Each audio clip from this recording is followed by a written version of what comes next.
Okay. So that's the first order of business. This is a meeting of the Pacific Fishery Management Council's Marine Planning Committee. It is being recorded per the Council's direction from last June, and we will post a link to this recording on the meeting webpage. And if anyone has trouble finding that, just reach out to me or Mike or Susan, and we'll point you towards it. The committee itself, we have a shared Google Drive where we're going to be taking notes.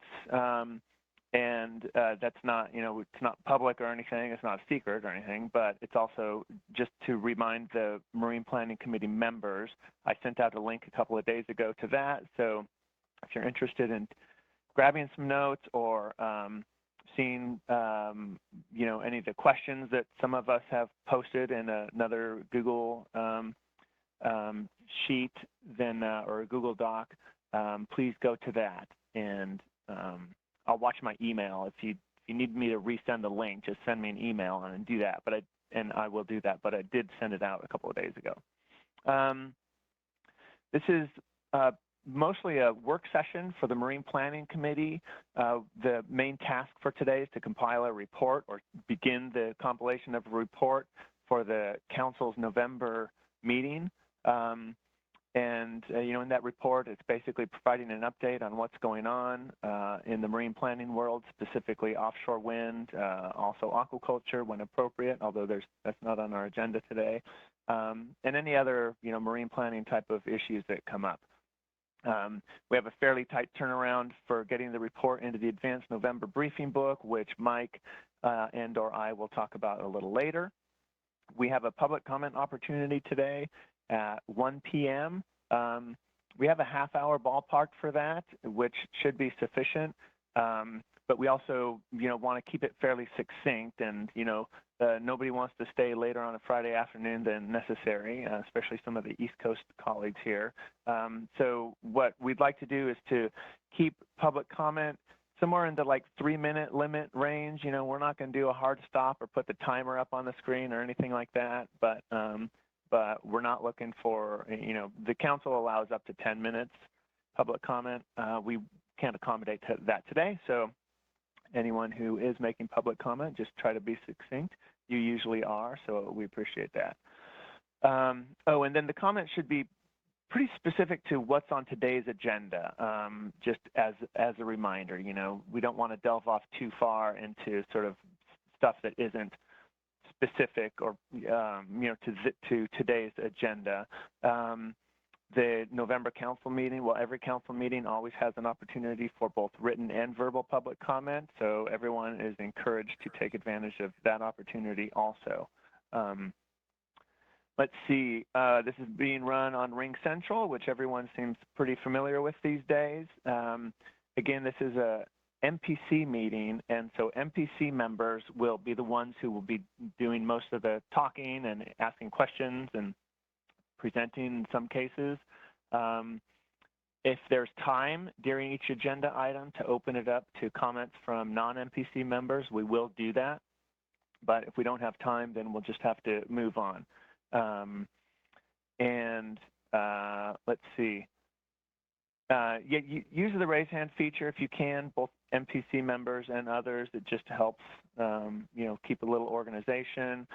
The chat window is helpful. Please use that only for technical questions or clarifications, or post a link or things like that. Don't use it for sidebar conversations that are of substance, because it's too hard, to pay attention to, we don't want two different conversations going on at once that are substantive. So let's see. And I think that's about it for me. So if there's any logistics questions, and I see there's a chat in the window, Pauline, I'm assuming that your chat said that you can't hear us. But I think just to do a ground truth, Mike, you can hear me, I assume, and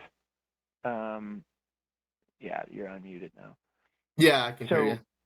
Okay. So Pauline, you're not able to hear. Yeah, I think you need to go down to the mute tab on the bottom of your screen and make sure that your audio is, turned on. And, it could be your computer audio is not using the right speaker. I'm not quite sure, but I think everyone else is able to hear. So I hope if you keep running into trouble, send me another chat and I can point you towards our IT person to help you get sorted out. But see if you can figure out on your end. All right, Mike. So if there's any logistics questions from anyone, we can take it now. Otherwise, I will turn it over to Mike to walk through the agenda and go over a few other pertinent items for today before we move on to our presentations. Yeah, thanks, Carrie. I tried to put an answer, capture what you were saying in the chat, assuming that she couldn't hear your great explanation of what to do. So hopefully that'll work for her. We do have a good point. I guess if she couldn't hear me, that didn't help. Thank you. Yeah. So this is our agenda item A. So we're in the middle of this. Next up will be a brief update from Rick to give us what's happening on the West Coast from a BOEM perspective. That's scheduled to start at 10:15. At 10:30, we have James Morris and Frank Pendleton here to go over the NCOS ocean winds suitability spatial modeling effort that's ongoing. I will note that Lila Isse and perhaps some other NIMS staffs will be available to answer questions as well during this. That's scheduled for 2 hours. Then we have a short lunch break at 12:30, which we come back at 1 for public comment, and we have set aside a half hour for that. Then we've got Brendan Harris from the Coast Guard showing up to give us a brief update on the PAC-PARS, the draft PAC-PARS study, which is a public comment period that ends on October 25th. And then John Hansen will provide us a 30-minute update on the West Coast Ocean Alliance. And then we're going to wrap up with a discussion with the MPC, figuring out the November reports and other things like that. Just to note on that, we want to have a report available for the advanced briefing book. The final deadline to get that in is next Friday, I believe, October 6th. So we have a short time frame. Obviously, we want to be able to run it by the entire Marine Planning Committee, so we want to have a draft well before the 6th. For things that come up, just like for the September meeting, for things that might come up between the advanced briefing book deadline and the meeting itself, we can always cover that through a supplemental. As we noted, there's a PAC-PARS draft study. The council has authorized a quick response formatted letter for us to prepare. That's due the 25th. We want to get a draft to the Marine Planning Committee for review no later than October 10th. And then that'll allow the council to have 7 days of review if we get it to the council by the 17th. So they have a week to review that. Just tentatively, some items on our council meeting for November, which may be of interest. We've got the Chumash, which is this National Marine Sanctuary, which is scheduled for the 6th. Marine planning is on Monday, the 7th, which will include a report, a West Coast Ocean Alliance summary, and a Q&A as well. Aquaculture, we're on a holding pattern until the draft PEIS is issued. It is anticipated that that'll be sometime either at the end of this year or at the beginning of next year. Also want to confirm some assignments for the Marine Planning Committee report that I just referenced. That'll be submitted for the briefing book. For the BOEM update, we have Steve Scheiblower has graciously volunteered to take notes and prepare it on that as it relates to California. For Oregon, we've got Susan and Delia, and then from Washington, either Corey, Mike O, or Steve Joner. For the NCOS suitability modeling, Delia has graciously offered to take the lead on that. For the PAC-PARS, both the QR letter and the brief section for the Marine Planning Committee report, myself and Delia will work on that. And then for the West Coast Ocean Alliance, which we just briefly covered, we still need a volunteer to kind of take notes and prepare something for the advanced briefing book on that. So if anybody wants to volunteer to do that, raise your hand, speak up, do all that fun stuff. Don't make Carrie tell you you're going to do it.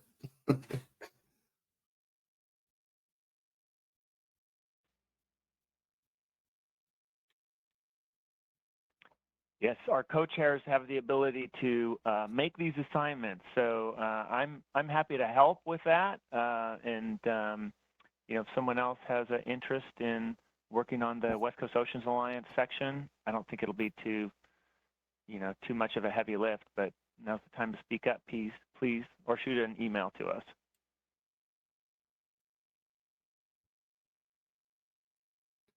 Mike, can I interject? This is Delia. I can't find my raised hand. I'll get there for the rest of the meeting, but By all means. And I believe it's under reactions for folks that aren't familiar with the Race Central thing. Yeah, there it is. I always have to do a reorientation every time we have this. I just wanted to ask the group, I had forgotten that I had volunteered for all of these aspects. And so if somebody else wants to help Mike with the pack PARS part of it, I'd be grateful to focus more on the NCOS part of it. So just throwing that out there in case anyone can offer any relief. Thanks. Yeah, no, thanks for that, Delia. I having looked at the draft study, I don't know how intricate the comments will need to be. Clearly, I think folks will have an opportunity to weigh in once it's sent around to the committee for their comments. Hopefully, the AB reps that are part of the MPC will get inputs from folks in their ABs, so that by the time we get a letter prepared and ready to send to the council, or by the time we get something prepared and ready to send to the committee, it'll be pretty much fully fleshed out. Great. Okay. Well, shouldn't be a problem then. Thanks. And I think I see Chris Potter volunteering for something. Yeah, I am, exactly. I can either help with the pack PARS or the West Coast Alliance. Or for that matter, I could help Steve as well. So okay. Just leave it to the chairs. Well, for now, Chris, why not we'll put you on for the West Coast Ocean Alliance because we don't have anybody for that yet. And then I will certainly reach out to you as I start outlining and putting together the pack PAR stuff. Great. Thanks. Perfect. Thank you. All right, Carrie, I think we put a nail in that coffin. Great. Thank you, Chris, and thank you, Delia. And so I guess with that, we can move on to our next agenda item, which is a fairly brief item, 15 minutes from the Bureau of Ocean Energy Management. And Rick Yard is going to give us, an update, an overview of kind of what's happened recently, what's coming up. And then we'll move on to the offshore wind suitability modeling stuff. But Rick, I think you should be able to unmute yourself. I think you might have some slides to share, and you should be able to do that if you want. So why don't you go ahead? It's all you. Great. I do have some slides. I'll share those in a moment. You can hear me, I hope. I can hear you. Great. Good morning, everybody. Thank you, Carrie. Thanks, Mike and Susan and the rest of the committee for hosting us in this forum again. As stated, I'm going to give a brief update on what's happening with BOEM on the West Coast. And then very brief, 10, 15 minutes. And then as also noted, we're going to head into a deeper dive into the Hoc Marine Planning Modeling process. We kind of touched on at the council meeting earlier in the month and said we'd be back for that deeper dive today. So here we are. I will note that I know there's public comment at 1. I just want to mention I'm going to be here this morning. I have a conflict at 1 o'clock. I'm going to come back as soon as I can to hear as much of the comment as I can. But I'm joined today by Lisa Gilbane, who wears a few hats in the office here in BOEM. She's been involved in studies and in the assessment, and she's a benthic specialist as well. She is also closely connected to the NCOS process, and she's going to be here to listen in and to help answer questions that I probably wouldn't be able to myself. So just wanted to note that she'll be here as well. So trying to share slides. And again, hopefully those are popping up for you all. Rick, Right now, I just see that your screen, the Ring Central screen with the participants. We don't see your slides.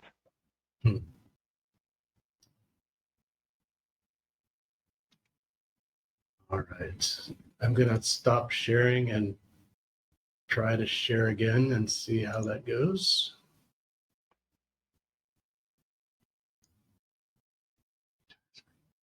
Okay. Entire screen. And how about that? That looks good. Perfect. Oh, sorry about that.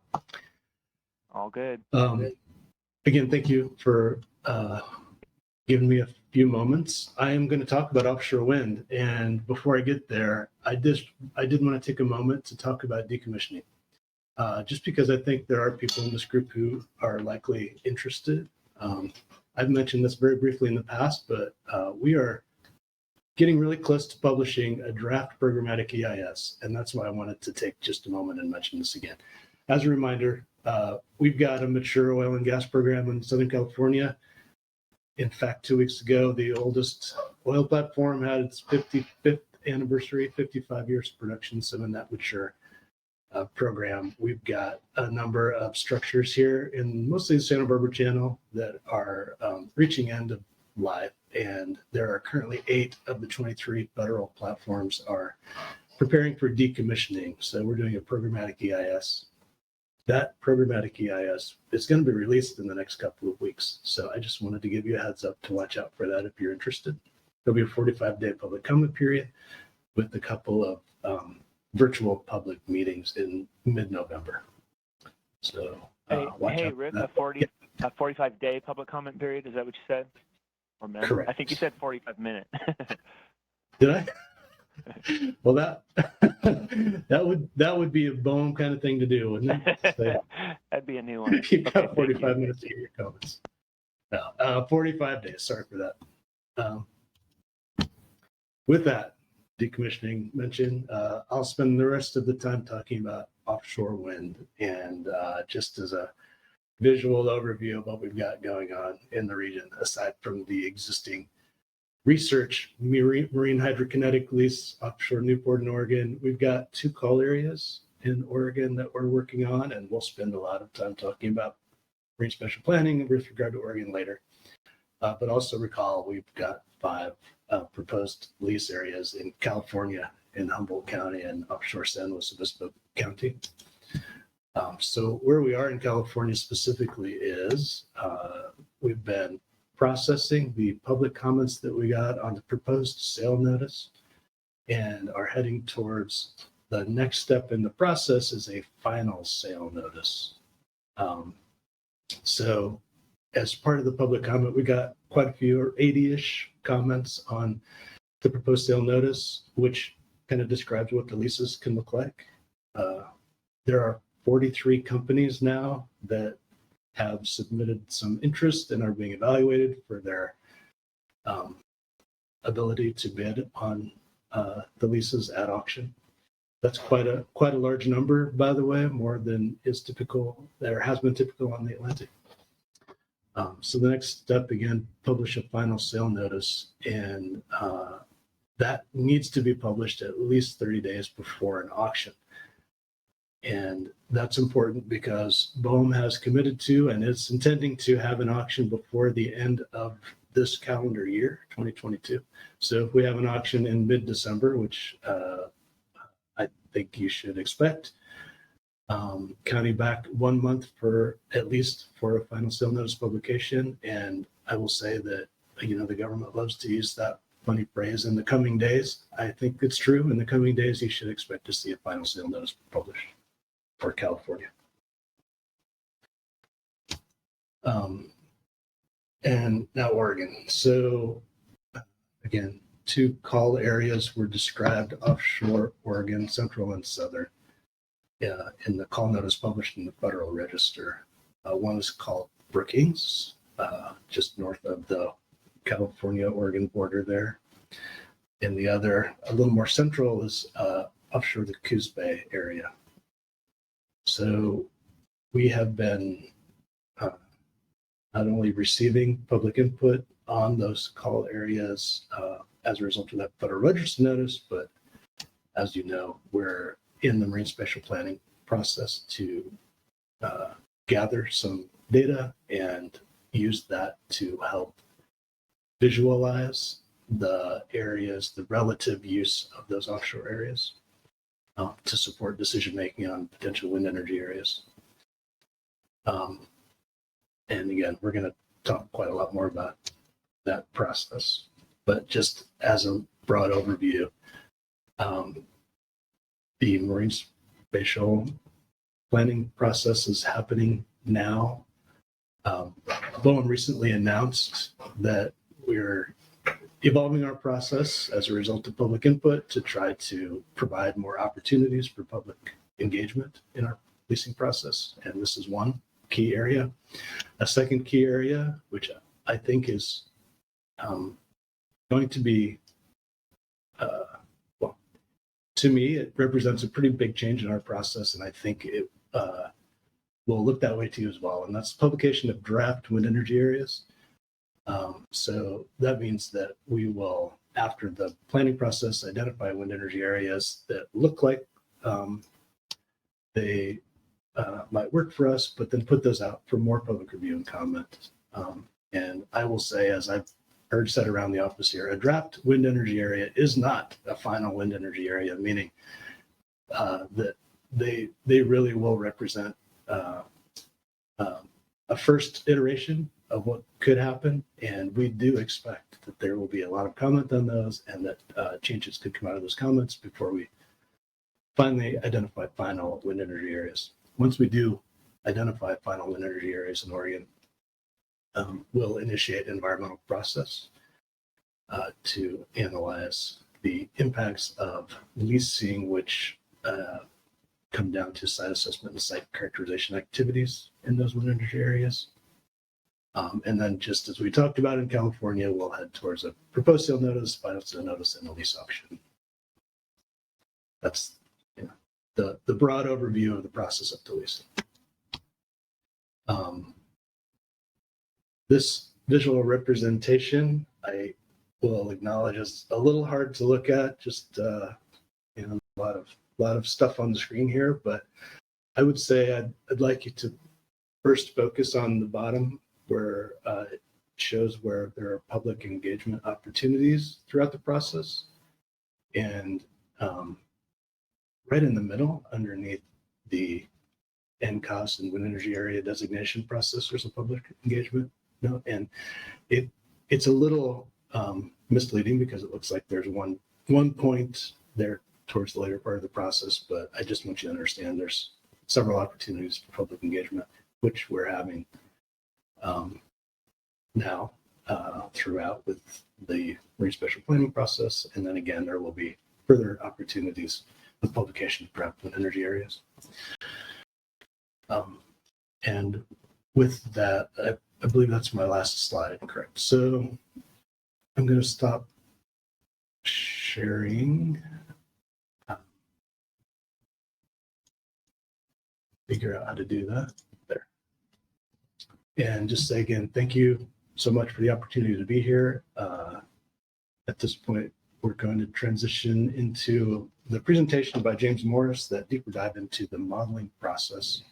And I'm sure there'll be a lot of discussion about that. So with that, thank you. And James. Hey, Rick, can I ask just a couple of really quick questions? Oh yeah, absolutely. I should try it. Yeah. So, and I think these are simple yes, no's. Does the Morrow Bay EA have to be finalized before the final sale notice is published? It does. And yes, thanks for the clarifying question, Mike. I didn't describe that very well, but Morrow Bay EA will be finalized before the final sale notice. I expect it's going to be out within a week or two. Okay. And then my second question, this relates to Oregon. Will the EA process, particularly for the Brookings, for any potential wind energy area in the Brookings call area, will that EA look at the cumulative impacts given the close proximity to the Humboldt lease area? The cumulative impacts, given that the scope of REAs are about site assessment and site characterization, it would look at cumulative impacts, but only with regard to those types of activities.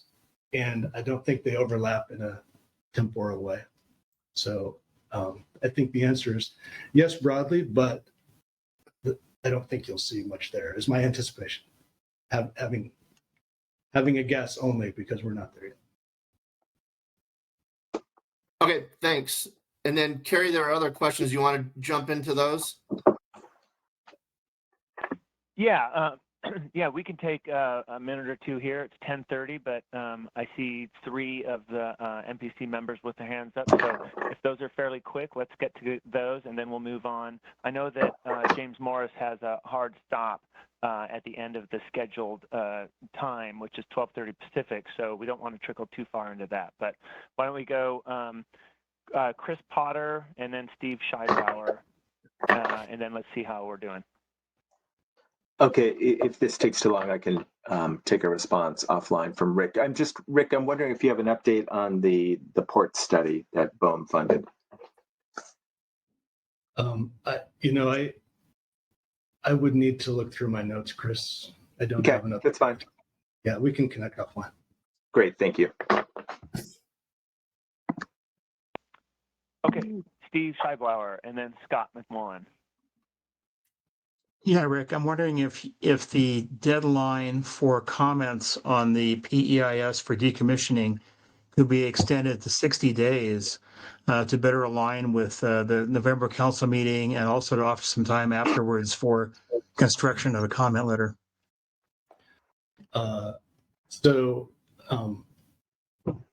would ask Steve, if you don't mind, just do a quick written request for that extension right into the record as soon as it's initiated.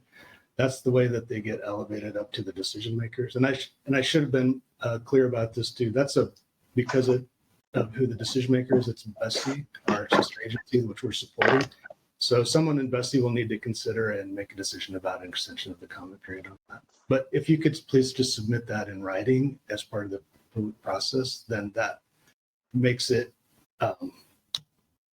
clear how they will need to respond to that. Okay, thank you. Let's do Scott McMullen and then Mike Okoneski if we have time, and then let's draw the line after that. Hi, Rick. Scott, thank you very much for your presentation. Quick question. I appreciate all the public comment opportunities that BOEM provides. And I'm wondering, is there a document that BOEM creates that shows each shows the changes made per the comments? So is there a record to say at this comment period we had 145 comments, and these are the changes that we made related to those comments? Is that kind of a document exist?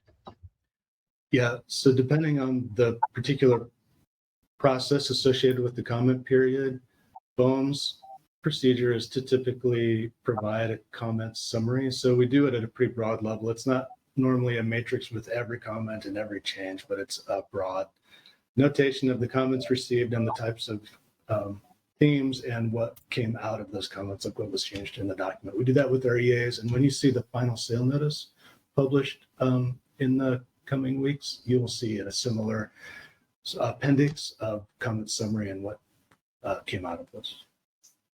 Thank you. Okay, let's go Mike Okoneski, and then we're going to have to stop comments here and move on to James Morris's presentation. Go ahead, Mike. Yeah, for Rick, I didn't hear anything about Washington. I had heard that BOEM is doing something up there, but I don't really know what. Can you inform us on that? Thanks for the question, Mike. And that's my mistake. I had that on my list to talk about. I don't have a slide because there's no real update, but I was supposed to mention it. So thanks for the reminder. Washington, we have a couple of unsolicited lease requests in from developers who have expressed some interest in development offshore Washington. And the status hasn't changed, but what it has been for several months now is that BOEM has a process to evaluate those applications and those companies for their legal, financial, for a lot of criteria to make sure that they're sort of worth moving, or not worth, that's the wrong word, but that BOEM's capable of moving forward with those into the leasing process. But they're still under evaluation. And I will say, just very frankly, that there's a lot going on the West Coast, and they have not been made a higher priority than all the other stuff we have going on. So, that's why it's just taking a while. They're in the queue, but there's a lot to do. So the evaluation is ongoing. The next step, if it was determined that BOEM would move forward, would generally be a new call published in the Federal Register to seek competitive interest on those areas. But that's not, imminent by any means. And I'll say, I know Carrie is anxious to move on, but if we don't get to any questions, you guys have my email address, and you can email me any follow-ups you have to. But Carrie, if you want to take more or move forward.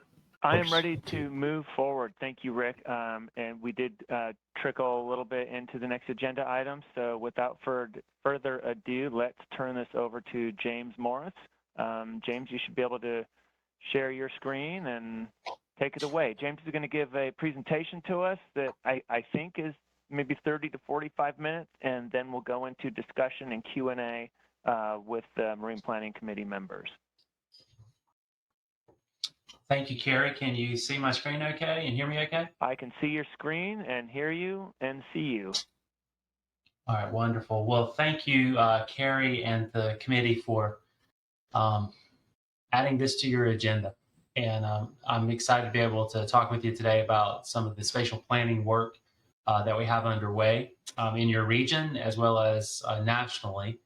So I work in the Marine Spatial Ecology Division, which is part of NCOS, the National Centers for Coastal Ocean Science, located within the National Ocean Service, NOAA. We have been working to provide spatial planning support for a few years now, and we more recently have been working to provide BOEM with marine spatial planning support. So that's what we're going to be talking about mostly today. I'm going to walk you through the spatial modeling process and talk with you about some of the philosophical reasons why spatial suitability modeling is important. We're going to walk through an example of a spatial model that was built for wind energy area siting in the Gulf of Mexico. And then we're going to talk a little bit about some of the mechanics of spatial modeling and the underlying basis for it. And so I'm sure it'll cue up a lot of discussion, a lot of interest, and we're glad for that. And I think it's an important process to be able to think about this way. So first of all, I just wanted to say that we live in an exciting time in terms of geospatial sciences. There is certainly a lot of data that's available about for coastal ocean regions, and it can be overwhelming, to be honest with you, in terms of the amount of data that's available and all of the micro decisions that are made about the quality of data, the temporal and spatial extent of data. And when we talk about data layers, what we're talking about here are, for example, species distribution data, species vulnerability information. We're talking about bathymetry or depth. We're talking about where habitats exist. We're talking about where shipping lanes are. All those individual characteristics of the ocean can be described spatially using a spatial data layer. And our agency, for example, has been collecting ocean intelligence information about coastal ocean regions for a couple hundred years. Many state agencies around the nation lead in understanding their coastal ocean environments, of course, and have spatial analysts and spatial planning type programs to help advance them. The methodologies that we'll be talking about today are employed on land as well, of course. Retail corporations use spatial modeling to identify the best place to site their businesses. So the applications that we are using are not new, but the process of developing regional ocean marine plans for federal waters, marine spatial plans, federal waters, is a fairly new process, especially for wind and especially for some of the other things that we are developing spatial models for. I want to kind of think about this for a minute about kind of what is in this spatial planning toolbox, what is in this spatial analytical toolbox. I like to think of it in terms of three different compartments of that toolbox: data, modeling, and tools. We talked about data. You have data layers. You also have data warehouses like marine cadastre, like the regional portals, like your Morrow wind map is a data portal. Those are extremely valuable and form the foundation for any other spatial modeling or spatial planning work that's going forward. Our agency, as well as many other federal agencies and non-governmental organizations, invest a lot of money and a lot of time and resources into developing data. But those data and the quality of those data are absolutely key. The next compartment is modeling. Modeling can be used to ask a number of different questions. It can be used to ask simple questions such as, help me characterize the coastal ocean, help me understand it better, help me understand the interactions of all these different things and features that are happening in the coastal ocean. It can also be used, models can be also used to ask specific questions such as, where is it not possible to do something? That would be a constraints model. What is limiting some activity from happening, like expanding a shipping lane or routing an undersea cable for telecommunications? Where would it not be possible to do that? You also can ask questions of spatial modeling, such as, considering all that data, where is it possible to do something? And that would be your suitability modeling approach. And that's what largely we're going to be looking at today is where is it potentially possible to, or where are the least amount of problems to do for wind energy development. That's what we're going to be applying the suitability model for. And then you have what I'd like to think of as the more advanced spatial planning, spatial approaches, where you can look at scenarios, you can do scenario planning, you can do trade-off analyses, and this work can get as complex and take as long as there are resources and there is interest in doing it. There is lots of opportunities to continue to ask questions and to grow intelligence about the coastal ocean. And then the last compartment are tools. And tools can be built. These are those wrenches in the toolbox that can do very specific things and do them really well, and do them repeatedly over time. They can, once a tool is built, for example, it can be free. For example, a map viewer can be freely accessed to be able to turn on data layers. That map viewer is a tool. We also released a couple of years ago a novel application, Ocean Reports. That's a tool. Ocean Reports can be used to go anywhere in the US EEZ and draw a box and get an automated spatial analysis for that ocean neighborhood.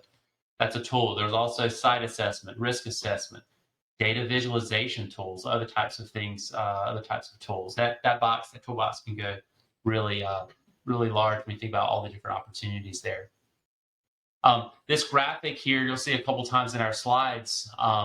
The purpose of this graphic was we built this graphic to try to help us kind of visualize and understand, what ocean seascapes are, and all the different types of activities that are happening there. And then how we can use geospatial science to help us understand all those interactions that are of the ocean that are changing in space and changing in time, both in short time scales and evolutionary time scales. And we apply a hexagon grid cell that we overlay over top of the ocean to help us kind of compartmentalize it and understand and run suitability models. So we've been working in this world of spatial ecology now for a while. We've completed over 50 spatial analyses in the last 5 years, mostly around topics related to aquaculture and wind energy. Probably some of our most advanced work to date that's available for public consumption are the Aquaculture Opportunity Atlases. These are 250-page atlases that were comprehensive, one-year studies that worked that was directed through executive order to work within these two regions to understand the regions better and to look for where areas would be for potentially for aquaculture opportunity area development. These are planning areas. The spatial modeling that we used is exactly the same that we're employing for wind energy, and it was because of the success of this work that we began to receive requests to work in the wind energy space and to work to provide support to BOEM for what is regional ocean spatial analytics and spatial modeling. Would encourage you to look up aquaculture opportunity areas and check out the those atlases if you're looking to learn more about spatial planning, spatial modeling applications at a regional ocean scale. So what's happening today? We have developed an interagency agreement with BOEM. NOAA is in an advisory role here in terms of bringing increased capacity of data development, increased capacity for spatial modeling and spatial planning, and stakeholder engagement around improving those data assets and data resources. We're working in essentially 4 regions. We have about 10 of these spatial models underway. And here you can see the various regions and the progression of that work. Typically, we're working in call, for example, to work to develop a model to site call areas in the Gulf of Maine, and then also wind energy areas, and eventually working on cable routing scenario planning. Only in the ocean, we work with BOEM and folks like NREL and others to work on the onshore connecting points work. We obviously don't have the skills to be able to do that work. We will stay in the marine environment. So let's talk a little bit about suitability modeling. Suitability modeling is an approach that you can use to ask those questions that we talked about earlier. Essentially, what we're talking about doing is identifying first the study area. So this map here is just a example of a study area. And the first thing that we'll do is we'll overlay a 10-acre grid cell mesh over top of that study area and break it down into 10-acre units of space. The goal is to be able to calculate a suitability score based on lots of data that go into the model for every 10-acre grid cell. Now you might ask, James, how come you're using 10 acres and not 100 acres or 1,000 acres or 1 acre? And the reason for that is in their past modeling approaches, we've looked at the resolution of the data, and we made a determination mathematically that 10 acres was a good cell resolution, generally speaking, for ocean planning purposes when you look across the board at availability of data. Of course, those 10 acres can be rolled up into aliquot sizes or lease block sizes, but we like to start at the highest resolution possible, and we like working in the 10-acre grid cell resolution. The map that you see there on the screen is one of those model results that show the 10-acre resolution. As you can see, it's a fairly highly resolved. You see lots of different colors, and that provides you with a lot of intelligence about that study area. Once we've been able to calculate a suitability score for each one of the grid cells, we then can apply colors to those ranges of scores. We then can, and that allows us to compare the scores across the entire study area.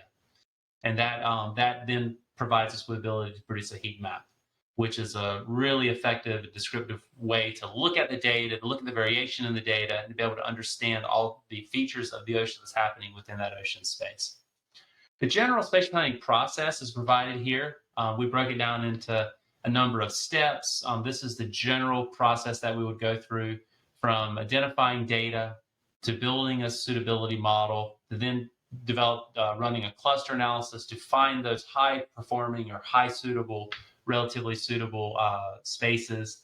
And then you can do ranking and comparing the scores among the clusters of high suitable space, and ultimately move forward towards identifying areas for consideration on the maps here.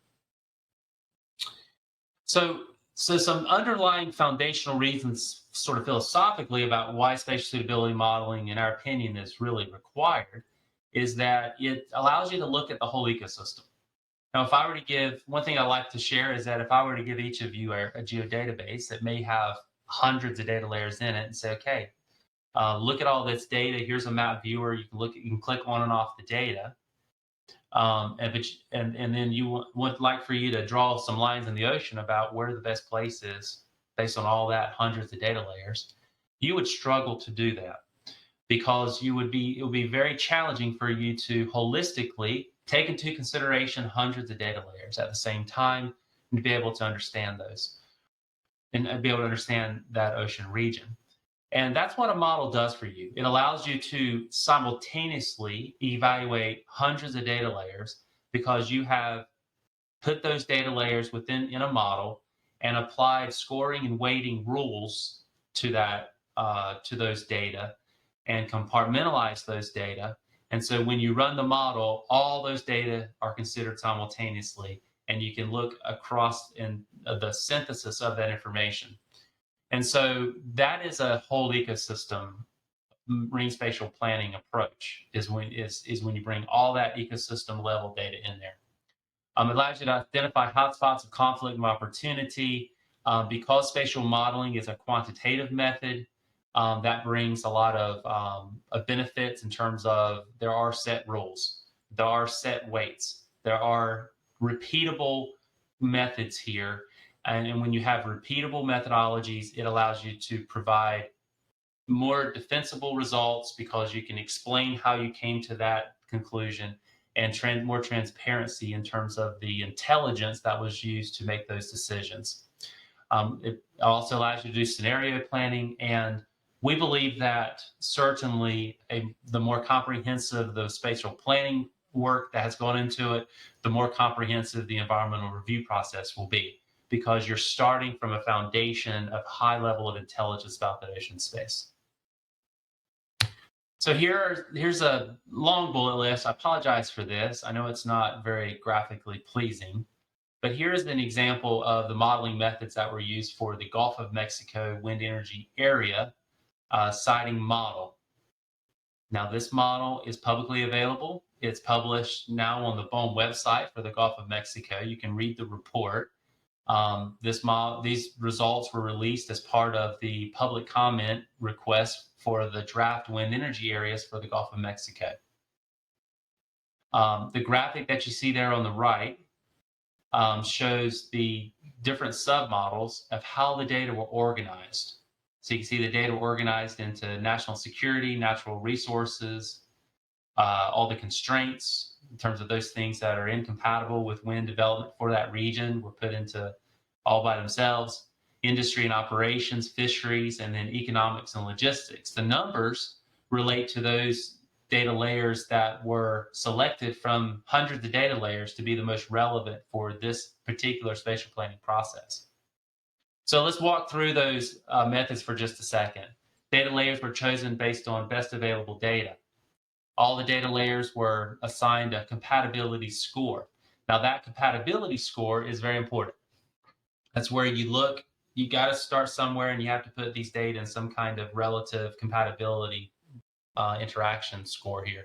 So each data layer was assigned a score between 0 and 1, where 0 represents your lowest compatible data types, and 1 represents your highest compatible data types.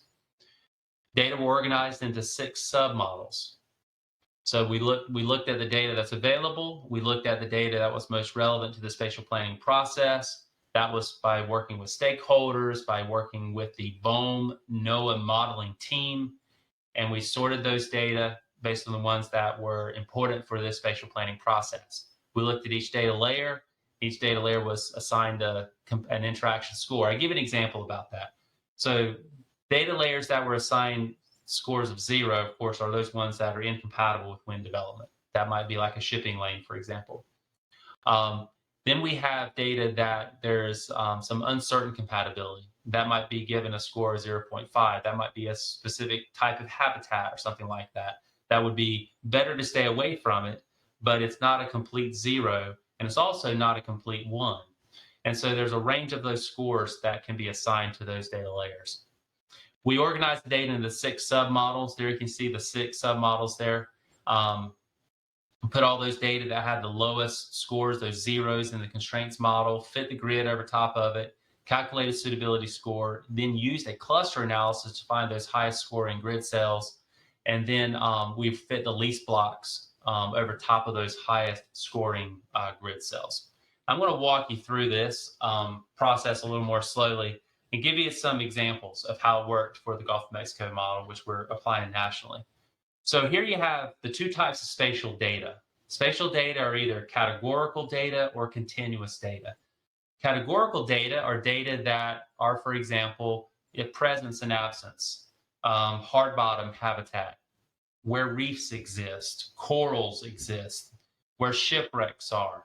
It's either in the grid cell or it's not in the grid cell. Those data are categorical, and they can be assigned scores between 0 and 1. There you see some examples of scores. Those are just examples, for this exercise there. So think about those data as being sort of presence and absence, and then you have an interaction or compatibility score that can be assigned to those that tell you generally about how big of a problem it's going to be for that development goal to happen in that ocean space. And then you have continuous data. Continuous data are data like fishing efforts, vessel traffic, and those kinds of data where you can have a range of values for that data set. For example, you can have 100 ships can go through that grid cell, or 1,000 ships can go through that grid cell in a year, or 0 can go through there. For those types of data, we fit a function to that, which allows us to scale the data to our 0 to 1 scale. And that's called a logic membership function. It's a very common approach for rescaling the data so that, let's say, for the grid cells that have no ships going through them, they would get the highest, they would get a 1. Whereas the cells that have the lowest compatibility score would be given a score that the highest vessel traffic would get the lowest compatibility score.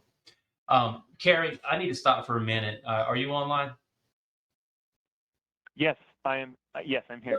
Look, we're having a hurricane here, and so we're having some lights are flickering and stuff. So if I happen to lose you, just text me and I'll let you know, what's going on, and if it's a internet outage or a short power outage. Okay. Okay, sounds good. Thanks for the heads up. Okay, I'm gonna try to keep watch here and make sure I don't talk to nobody, but just text me or something. And Frank Pendleton has my number if y'all need to call me. Okay, well, let's keep going. So that's the overview of categorical and continuous data. And you can see there's 2 different types of data, and it's important to understand how those scores are applied to those types of data.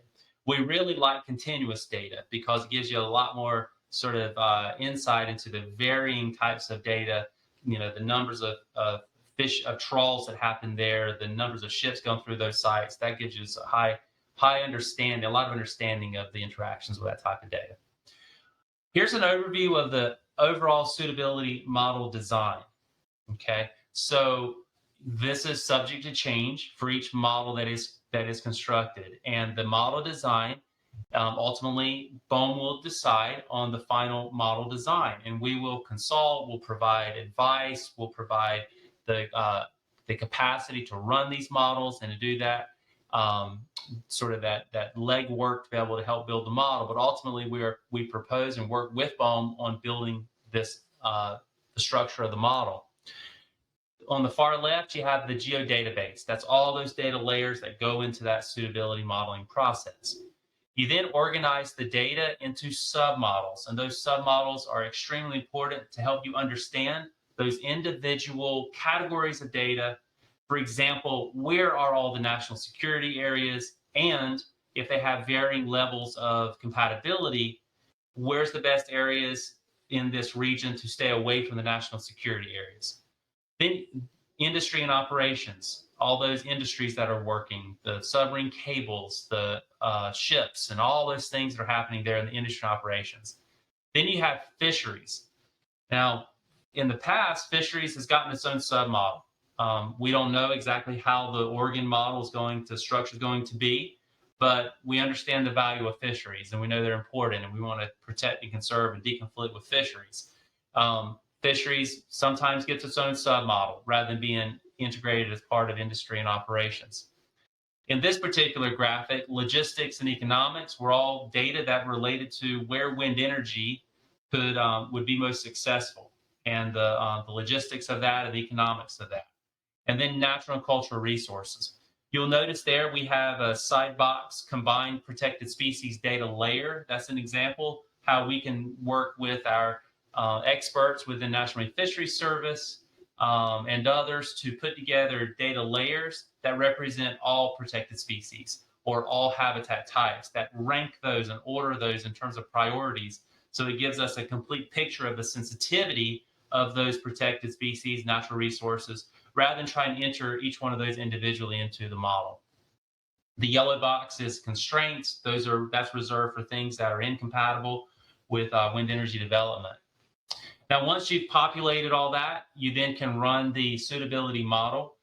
We generally are able to calculate a mean score of suitability across the submodels, and then calculate a mean score across the submodels. That score is calculated on the cells that are not constrained. So it's a relative suitability score across the whole areas there.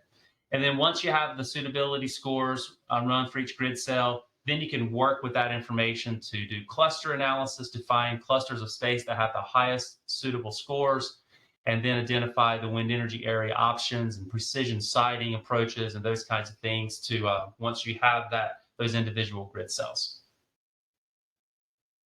So let's walk through an example, and I'm going to go fast through this because this is an example model, but it's one that is now published and been used as part of the wind energy area siting process, and it's a good example here for us to be able to look at some results and look at some maps and be able to understand kind of how the models work. So here's examples of constraints that were used in the Gulf of Mexico model. Now, this doesn't mean that these constraints will be the same constraints that are used in Oregon.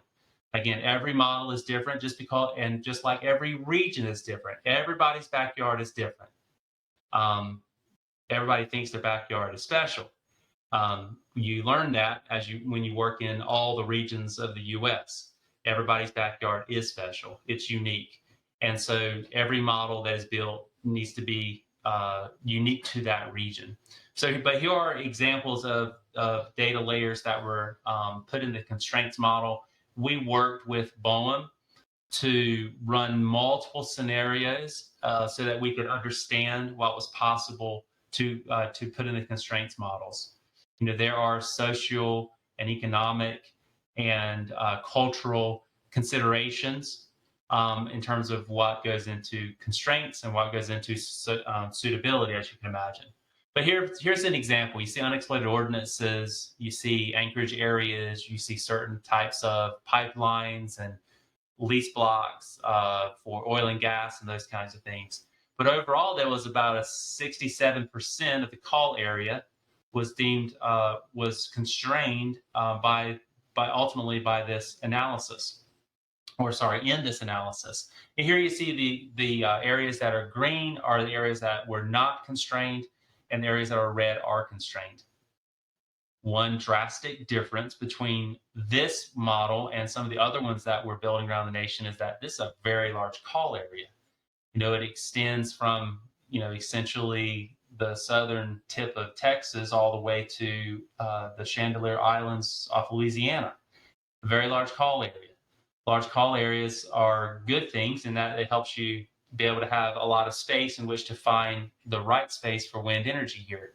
And so, this was just what worked out for that region in terms of all the pre-planning work and everything. So, pretty interestingly, geometries that you can see within the call area in terms of how the whole entire call area is constrained and what is suitable. So our next step was to put together those submodels. Here you see examples of the military areas and the different scores that are applied to each military layer. This requires extensive coordination with the DoD to be able to understand the relative compatibility for all those different DoD areas. And so when we map those in terms of the suitability scores across those spatial data layers, here you see how the region comes to, how we can better understand the region based on national security interactions, in terms of looking at the areas that are green versus areas that are orange in terms of that low to high suitability. But not that many data layers and a little bit of variation, 0.3s to 0.5s. There you see the results there. Let's look at industry and operations. Here are the data layers that were used in the industry. You can see lightering zones where ships will offload ballast water and sometimes other cargo. You see carbon capture areas. Here you see surveys.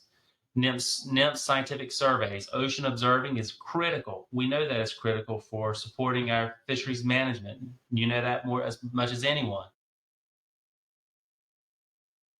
Function for that, where we looked at higher number of surveys, the lower the compatibility for development. And there you see all of the traffic data for cargoes, fishing, and sailing, and tanker, and tug and tow. Now we're starting to get more data. Here you can see in the submodel, the complexity of the data is high, and you can see there you have low to high suitability scores across the entire call area, giving us a lot more intelligence about where industries are working within this call area and the level of intensity in which they're working. Our next submodel is the natural and cultural resources. Here you see fish havens, hard bottom habitat. You see sensitive biological features, corals, coastal buffers for birds, and this protected species, protected resources division, PRD combined layer. That is for all protected species. We're able to build one layer to look across all that.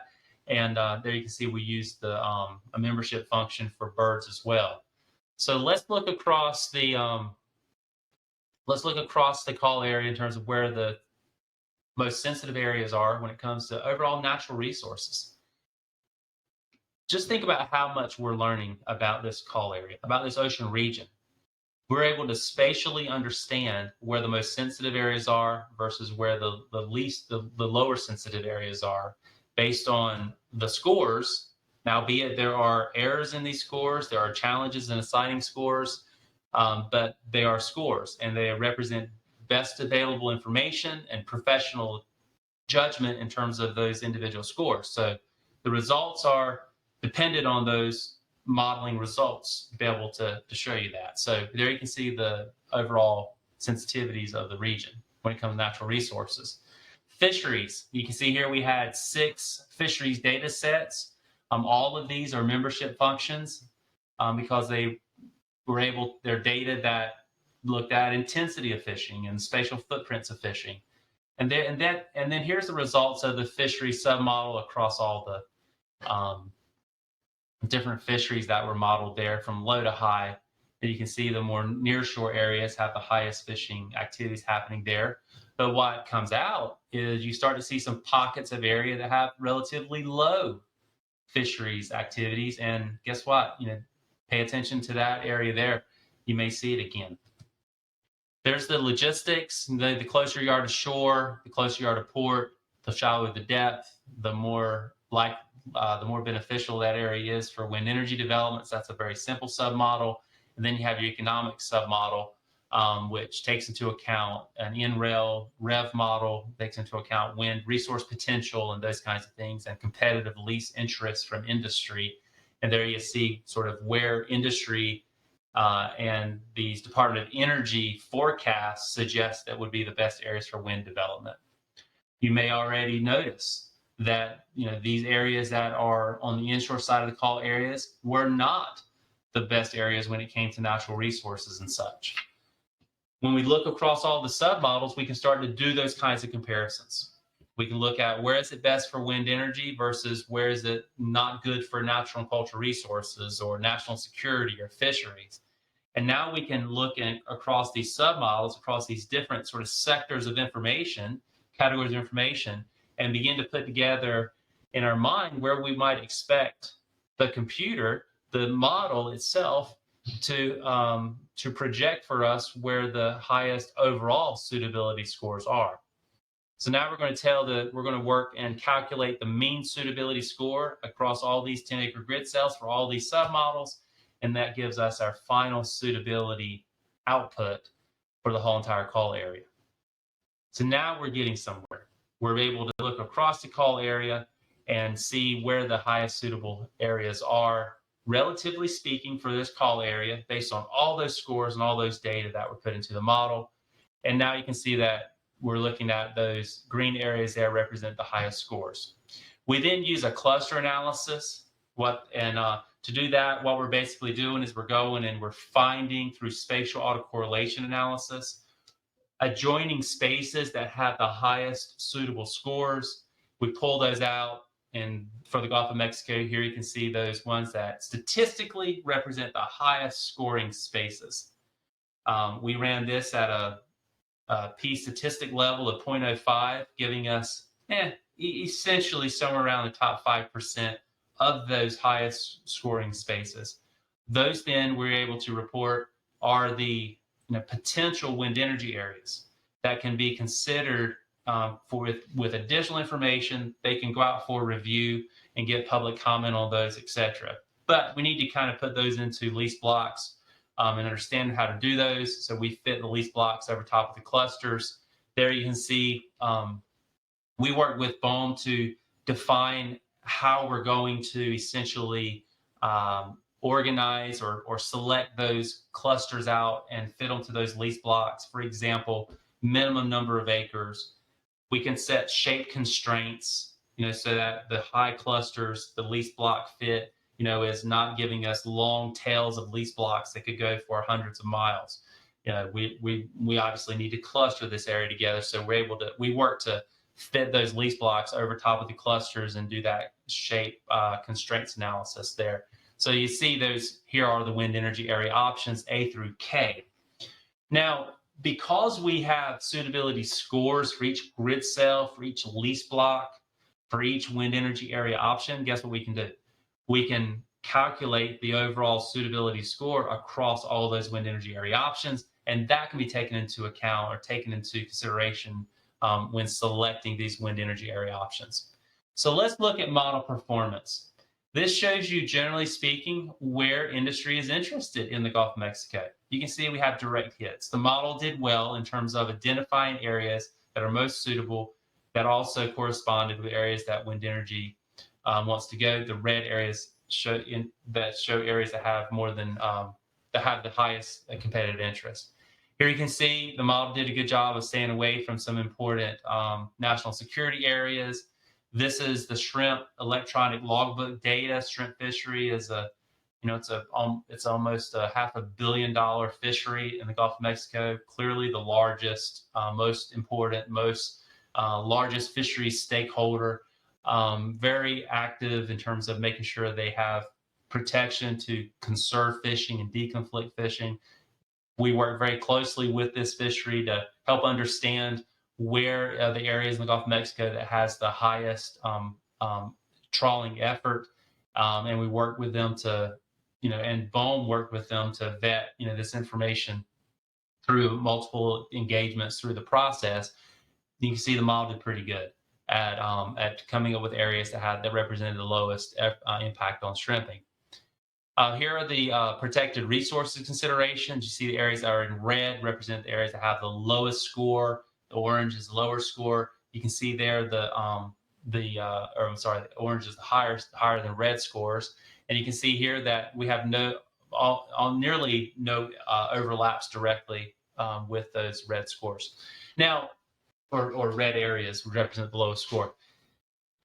Keep in mind that through a suitability modeling process, all of these different characteristics of the ocean and scores and weights are sometimes competing with each other, or many times competing with each other and forcing. And when you have multiple forces all driving in the same direction, that's how you're going to get the higher suitability scores. So every region is different in terms of which directions those forces go based on the spatial characteristics of the ocean. So it truly is an amazing experience to bring these data in and to be able to run the model for the first time. You learn the most when you run those models the first time, to be able to understand how collectively across the whole ecosystem, where things are happening and what is the intensity of those things that are happening and how they're forcing, how it forces suitability or unsuitability. Here you can see the examples for interactions with birds, weather forecasting areas, and you can see how the model performed in terms of ensuring that we did not have major conflicts with shipping, this is fishing AIS data, that's automatic identification systems, VHF pingers and those kinds of things. Other types of vessel traffic, passenger traffic, sailing, and then tankers. Obviously, we needed to stay away from major tanker traffic, and there's your tug and tow.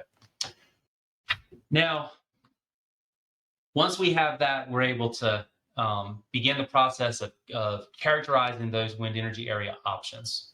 And this is a very important process because it basically is the foundational understanding of those ocean spaces in which we have found high suitability relatively. I hope that when you look at this map, this is for wind energy area option I, which is the one that was selected for public comment to move forward with. It seems to be a pretty good spot. We've looked at the public work with our BOEM colleagues to understand the public comment. There are some adjustments being made based on that public comment, so we're grateful for that process change. But as we look across these wind energy area options and map them in terms of all the characteristics, it should point out to you that these are still very busy places. There's still a whole lot of things that are happening within these areas, and that's not surprising, but it does greatly inform the review process going forward. Here's an example of another wind energy area option, J. There you can see characteristically, how we're able to sort of characterize those ocean spaces. All right, one of the last things that we'll do once we have the wind energy area options is assist BOEM with lease sale areas that can then go out for auction and use spatial planning to be able to do that. I'm just showing you this as an example where we can work to identify specific sizes of spaces and shapes of spaces within those wind energy area options. We can use computer modeling to be able to model the maximum number of configurations of space of different sizes and shapes, and be able to use the suitability modeling scores to identify within the wind energy area options which options are the highest scoring in terms of suitability that can be taken into account when developing the lease sale notice. And it can be spatially derived there. So I'm nearly done. I just wanted to kind of end to give you a sense. We're still in the data acquisition phase here for the Oregon wind energy area siting model.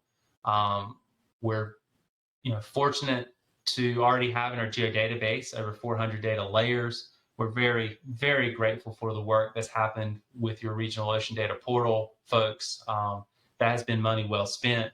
To be able to put those to collect that information, and the Aura wind map, made it relatively short work to be able to pull in that data and to begin working with it. We're very grateful also for the amount of work that BOEM has put into data development and working with stakeholders up until the point of getting ready for spatial modeling.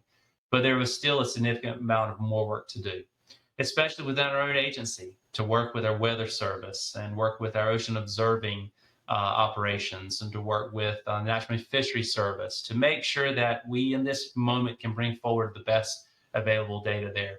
And then there's continued engagement between BOEM and the state agencies, and NIPS and the state agency, ODFW, and others that have been very generous with their time and understanding to try to inject the best spatial data into the spatial modeling process.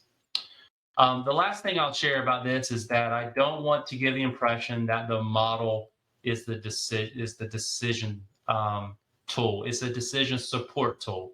There will be information that comes in through the public comment process that improves the understanding of the ocean, improves the modeling results going forward. But you have to start somewhere, and we maintain that this puts an extremely high level. This approach puts an extremely high level of intelligence on the table that can be considered as part of the wind energy development process, and makes us all much more informed about the ocean in which we're trying to better understand.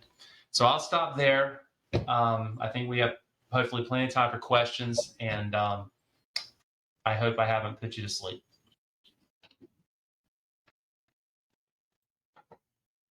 Thanks, James. You That didn't was put very me to sleep. informative. Yeah, no, definitely not asleep. That was helpful. Mike, do you want to handle Q&A here, or do you want me to? I can certainly do that. All right. And yeah, James, I got a couple of questions. I'll just start with one. How do the models account for unknown fisheries effort? For example, not all fisheries are required to use AIS, and not all fisheries or not all vessels are required to have AIS. So how does that unknown component get factored into the model? So you can't, if you don't have data for it, it's not in the model. Okay, so that gets back to that challenge here, where you use modeling to help you understand everything that you can through spatial modeling, and then BOEM will need to take into account things that aren't in the model. So that's that wind energy area draft review, public review process that BOEM just announced that they were doing. That's a perfect time for stakeholders to weigh in on what's missing in the model. This model was not able to take into account X fishery. We understand there's not data for that fishery. This is what we know about it, whether it's if it's qualitative information or if there's data forthcoming or something like that. That would be the moment to get that information, into the record and into the hands of BOEM to take it into account when looking, in addition to what spatial modeling can share. Perfect. Thanks for that. And I just want to point to you in the chat. I know Delia had requested a couple of documents. Thanks, Lisa, for weighing in on that. And then I see that there are other questions in there. We'll get to those, but I don't want to monopolize the time. So let's switch it over, I think, Steve, and then Delia. Thank you, Mike. Yeah, my question does relate to the question that Mike just asked. And I'm just wondering whether you're relying totally on data sets, or is there any human phase of this where you actually ground truth by regions, what you're seeing for fisheries with knowledgeable fisheries participants?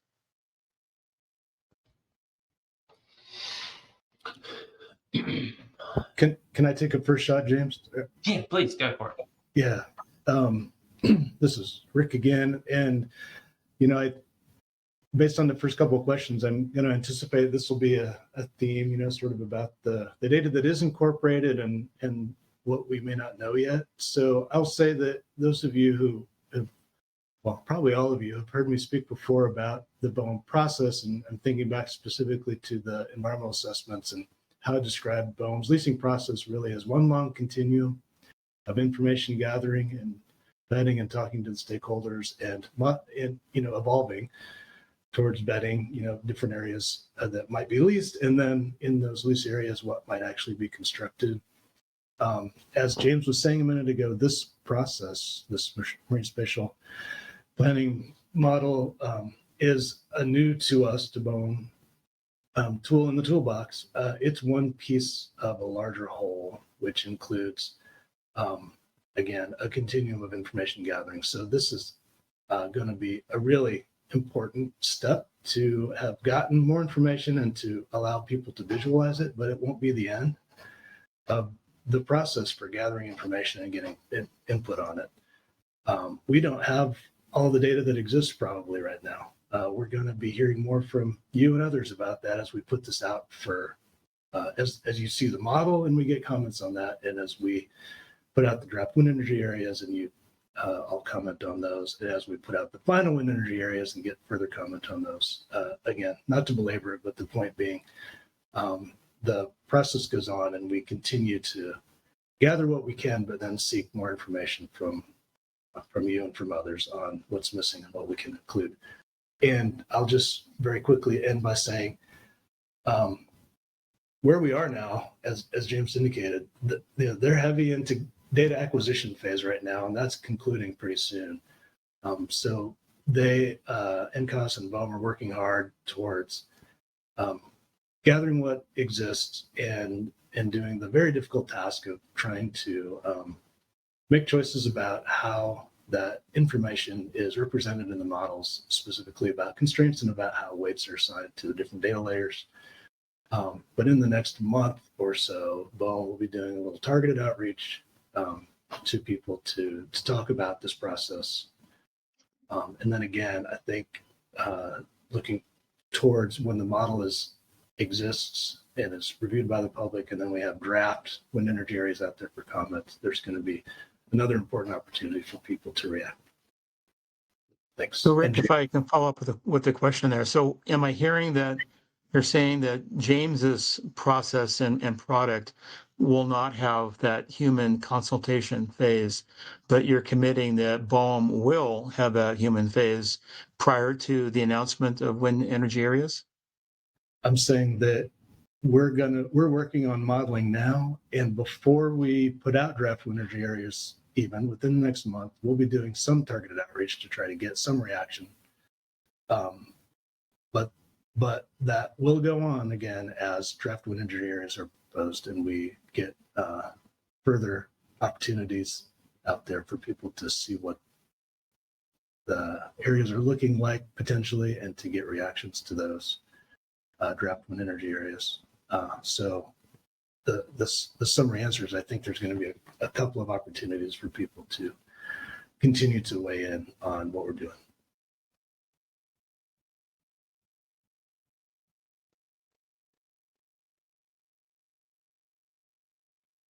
Sorry about that. I was muted. Thanks, Steve and Rick. Mike, go. Yeah, thank you for your presentation, James. It's the first time I've been able to see it. I missed the last one you did. I guess I kind of got stuck on two areas that really kind of got me excited a little bit, and somebody smarter than I with a PhD said, well, don't forget about the caveats. And I thought, what caveats? And so I'm going to ask you straight up, or if anybody can answer. There's two things in there when it says why suitability modeling. And one is, it says analyzes the whole ecosystem. And I thought that's pretty cool. And then the second one is supports comprehensive environmental review. And what the person told me is the caveats. You're overlooking those. And I think what I'm seeing is that there's a great deal of attention paid to developing the super model, but the data itself that's going into the model is, in my mind anyway, I haven't seen anything to think otherwise, is that it's not really being screened or verified by, say, the fishing community. In this case, we're talking about fishing. I suspect there are other areas also. But how are you verifying that data? I mean, the whole ecosystem, we've got all kinds of questions about the ecosystem because we have virtually no data as to what effects wind energy is going to have on our ecosystem, which is one of the most 5 productive in the world in the California current. And so are you going to research that data? I mean, I think there's some data that's going to have to be researched before you're going to have good answers to, the first one is analyze the whole ecosystem. I guess you can analyze it with what you got. And I guess that's, I think it's totally insufficient that what you have, but I just want to get your answer and see what we're really dealing with here. I mean, this sounds great, but I think the meaning is something else entirely. Sure. So those are great points. I'm not sure who your advisor is, but they're smart. There's you should always, no matter the model, you should always ask those questions. And I would ask you, do you ask those same questions about the weather forecast model that you use every day? I hope so. You should, and you accept that there are error in that model. Sometimes if you're a fisherman, you cuss and raise a stink about how wrong that wind forecast model was for that day. But the model still has value and use, and that's what we will be producing here. And we have produced it. We have done this in other regions, is produce a model that helps us understand things that we couldn't have understood without a model. Now, there are always, absolutely always, assumptions and caveats for every single data layer. The approach here is to use the absolute best available data. And our modeling team, comprised of both NOAA and BOEM staff, that's the hard work, is sorting through that sea of data and having scientific discourse, scientific discussions about whether or not that data should be included in the model and adequately represents the resource that is being represented by that data or not. We will not run out of data to mine, or questions to ask, or sensitivity analyses, or those kinds of things. We're going to run out of time. We're going to run out of resources to do this. But we are confident that we can produce information here at Intelligence that can be used in addition to the other intel that's being injected into this decision process. That ultimately is our goal, is to improve understanding, and then the model only gets you so far, and then you add things that the model couldn't take into account. I see Lisa coming online. Does Lisa help me out here, Lisa?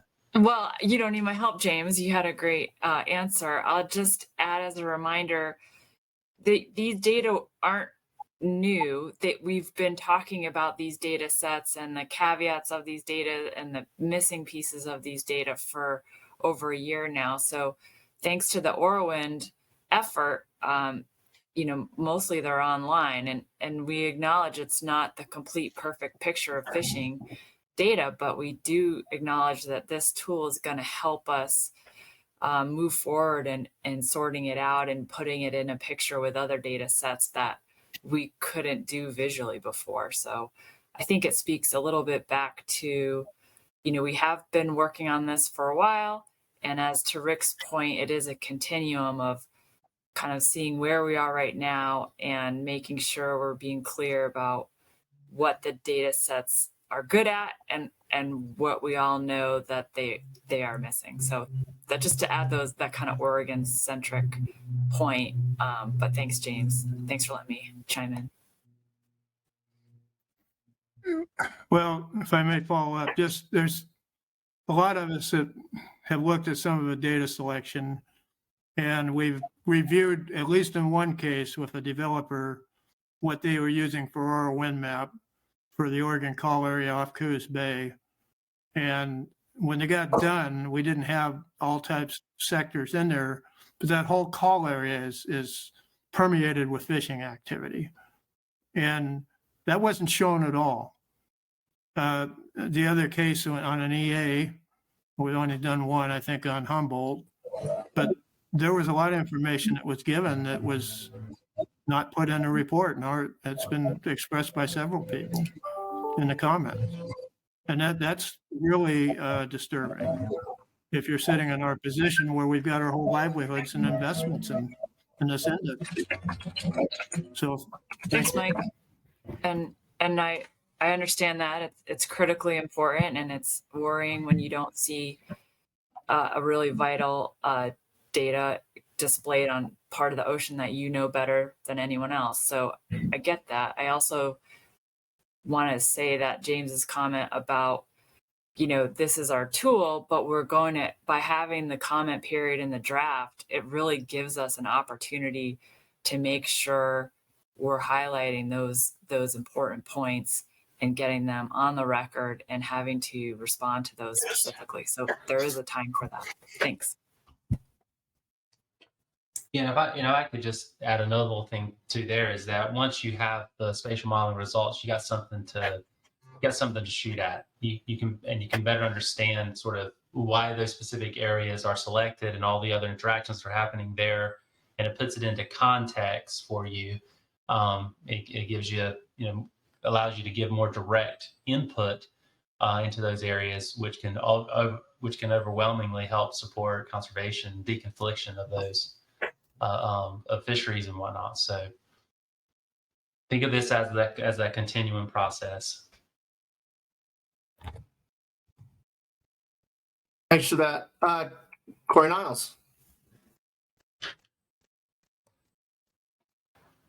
Thanks. Did Delia not go? Yeah, her hand went down. Okay. Well, thanks, and thanks for the presentation to Corey Niles from Washington Department of Fish and Wildlife. Yes, yeah, we did something similar for our marine spatial plan. I was part of the team, and we even did hexagons bigger than yours. But yeah, I think it strikes me of looking at things like Wind. We have a portal that has a lot of data, and it's just really hard to synthesize and put it all together. And I do think this, and then help people look at multiple layers together. So I think this will be a help there in curating and making more transparent what you're seeing. But I know you were given examples of the Gulf of Mexico, and you're not sure what you're going to do in Oregon. But I guess I'm still trying to figure out what your like you said, these scores are vitally important in terms of people understanding. So I guess I'll just try to ask it in one way. A 0 is supposed to be, incompatible, right? And so I saw your Department of Defense, you had some flight training areas, which off Washington, I don't think BOEM has ever said this, but one of the developers interested off Washington has talked to the Department of Defense, and we have a training route, low flight type thing where, what I'm hearing from the developers, that's a 0.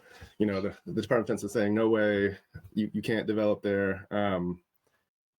Yet you were giving them, I think it was I don't want to use my memory, but 0.3, which says there's some compatibility there. So long way of saying, maybe I'll ask one more in one more way and then just look for a response. But also, like for fishing, if you're talking about a hexagon that's 10 acres and you're going to put a wind turbine there, that hexagon is going to be a 0 in my mind for a bottom trawl fishery, for example. Yeah, you're giving fisheries more of a 0.5. So it makes me wonder, are you thinking, like, obviously, if you just take away that one hexagon, the fishery will be compatible with the wind energy area, but it's the hexagons, the cluster that you end up with, that's really where is it how compatible the fishery would be as a whole if that, the set of wind energy areas is identified. I don't know if I'm making sense here, but I'm just kind of trying to understand how you're getting to these, between 0 and 1s. And I'll stop and see if I can rephrase. But yeah, I think this is a key thing for people to think about, down the road when they're, like you're saying, shooting out at the model and worrying about the caveats. And yeah, some more information on how you think about those scores would be helpful. Sure. So first of all, the scores that you saw, different region, different social, political, stuff going on. So I wouldn't, while we will take into account how things were done nationally when building this model for other regions, we will, the BOEM modeling team will look at every data layer and discuss a scoring approach, for that layer, come up with that. So I would say that there's your question is going to be extremely important once the model is complete and out for draft review, and once the draft wind energy areas are out for review. Those are exactly the kinds of things that you should be looking at. when you're reviewing the information is, what are the scores that were applied reasonable? Do they make sense in terms of what you know about the ocean in a relative sense? We will do our best job based on the subject matter expertise within BOEM, based on the advice that we can give as an agency in terms of our role of understanding the blue economy and being responsible for much of it. We will bring all that intel to the table, and we will work to assign those suitability scores in a way that makes sense. Based on, sometimes it'll be picking up a phone and calling a stakeholder, try to understand, going a little bit deeper into that topic or that data layer. So that process, though, is very laborious, but very important that there's justifications that are provided for those weights, scores, and model structure and all that kind of stuff. So I wish I could go into more detail about it. We just haven't done it yet. We're still trying to finish up gathering data, and that's the next step, is to work and build a model.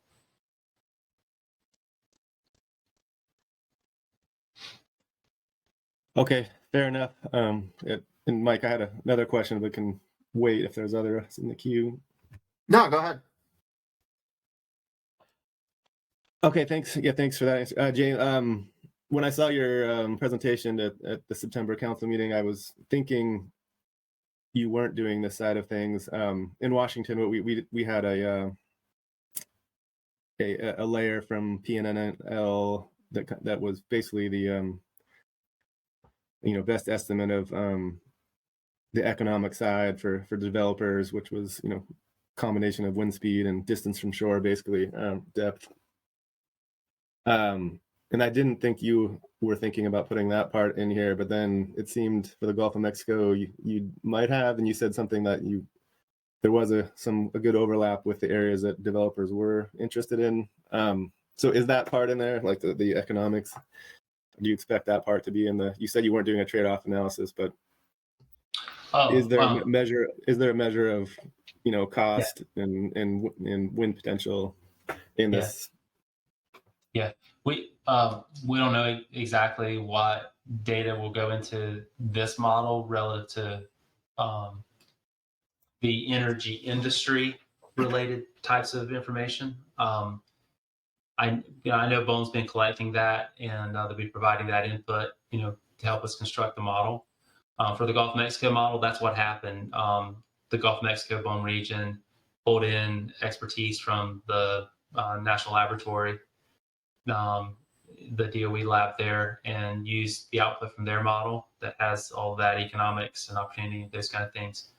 And I hope that it's a little bit of comfort to you that you look at the modeling results of the Gulf of Mexico, and you might notice that the areas that are the best for wind actually are not the areas that were that overwhelmed the results. So BOEM did allow incorporation of natural resources and fisheries, all those kind of things, interaction with birds. Those did have significant influence in the model, and in fact, the areas that are closest to shore with the highest wind resource potential are the areas that that did not go forward with wind energy. So the model worked in that degree in terms of not just going where the wind energy industry wanted to be or was best for them. So every backyard is different. We'll have to see how it goes and see what data are available for your region from the national labs and from industry that goes in there. Okay, appreciate it. Yeah, thanks, Corey. Steve, Johnner, you're up. Okay, thank you. James, I may have missed it, and I apologize, but in your presentation, did you reference any areas, for example, shrimp nursery areas in doing your modeling? So not in the Gulf of Mexico, because in the Gulf of Mexico, shrimp nursery areas are inshore. And so this was for federal waters. But habitat, certainly, essential fish habitat, areas that are sensitive for protected species in terms of calving areas and migration, feeding, all that kind of stuff. Our protected species model takes into account almost 25 different species and all of those spatial sensitive areas. On the fisheries side, it was that those habitats were taken into account in the habitat data layers. And then for shrimp specifically, shrimp are inshore nursery in the Gulf of Mexico, so it was all offshore sort of trawling areas were put into the fisheries model. Okay, yeah, I kind of knew where the shrimp nursery areas were, but I didn't know if you noted those. And so then to follow up and also follow Mike's question about the ecosystem. So I know it's a lot easier to model what's seen than what is unseen. And so, for example, on the West Coast, we are very reliant on upwelling to occur. And there are areas where upwelling is more prevalent, more important than other areas. And so I think it's really important to, in your modeling, to determine those areas and to factor that in. And then there are other very important ecosystem concerns. For example, I'm up in northern Washington, and off the entrance to the Strait of Juan de Fuca, there's a very important sablefish nursery area. So the larval sablefish are in the top surface of the ocean and are moved around by the wind. And I know there are other important nursery areas up and down the coast for sablefish because it's an important species. And roughly 10% of the coastwide sablefish are found in the northern Washington area. So there's a lot more to the south. I mean, 20%, I'm sorry, 20%. But they can't be seen. So an example of that is there was a collision between two vessels here. One was a Japanese mothership, got rammed by a freighter and sank. And the effect of the oil spill was seen on the birds that washed ashore, but nobody could see the effect that it had on the larval sablefish. And so those are the kinds of things we think need to be really have a close review in determining this, because again, you can't see them. You can see where the fishing occurs, but you can't really see where the fish are at various stages in their life. So that's, I guess, partly a question, partly a comment of something that needs to be addressed.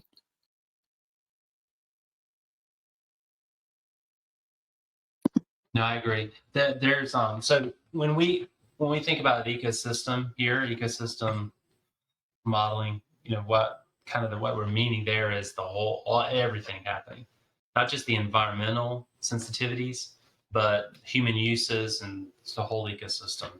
Similar to what we're talking about when ecosystem considerations as part of NEPA, part of an environmental impact statement, those kind of things. So the whole ecosystem, including human uses as well as environmental sensitivities and those kinds of things.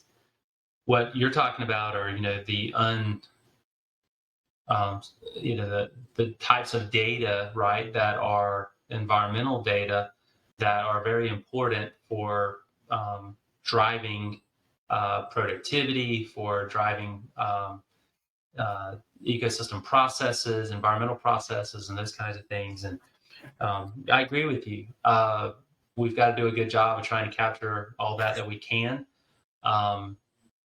To some of those comments have already come in. BOEM has already provided some of those as part of the public comments that have come in and interactions that they've had, with the stakeholders through that process. So where we can tie that important issue to a data layer, we're going to try to get it into the model and consider it, as when we're building the model. So I think those are great comments.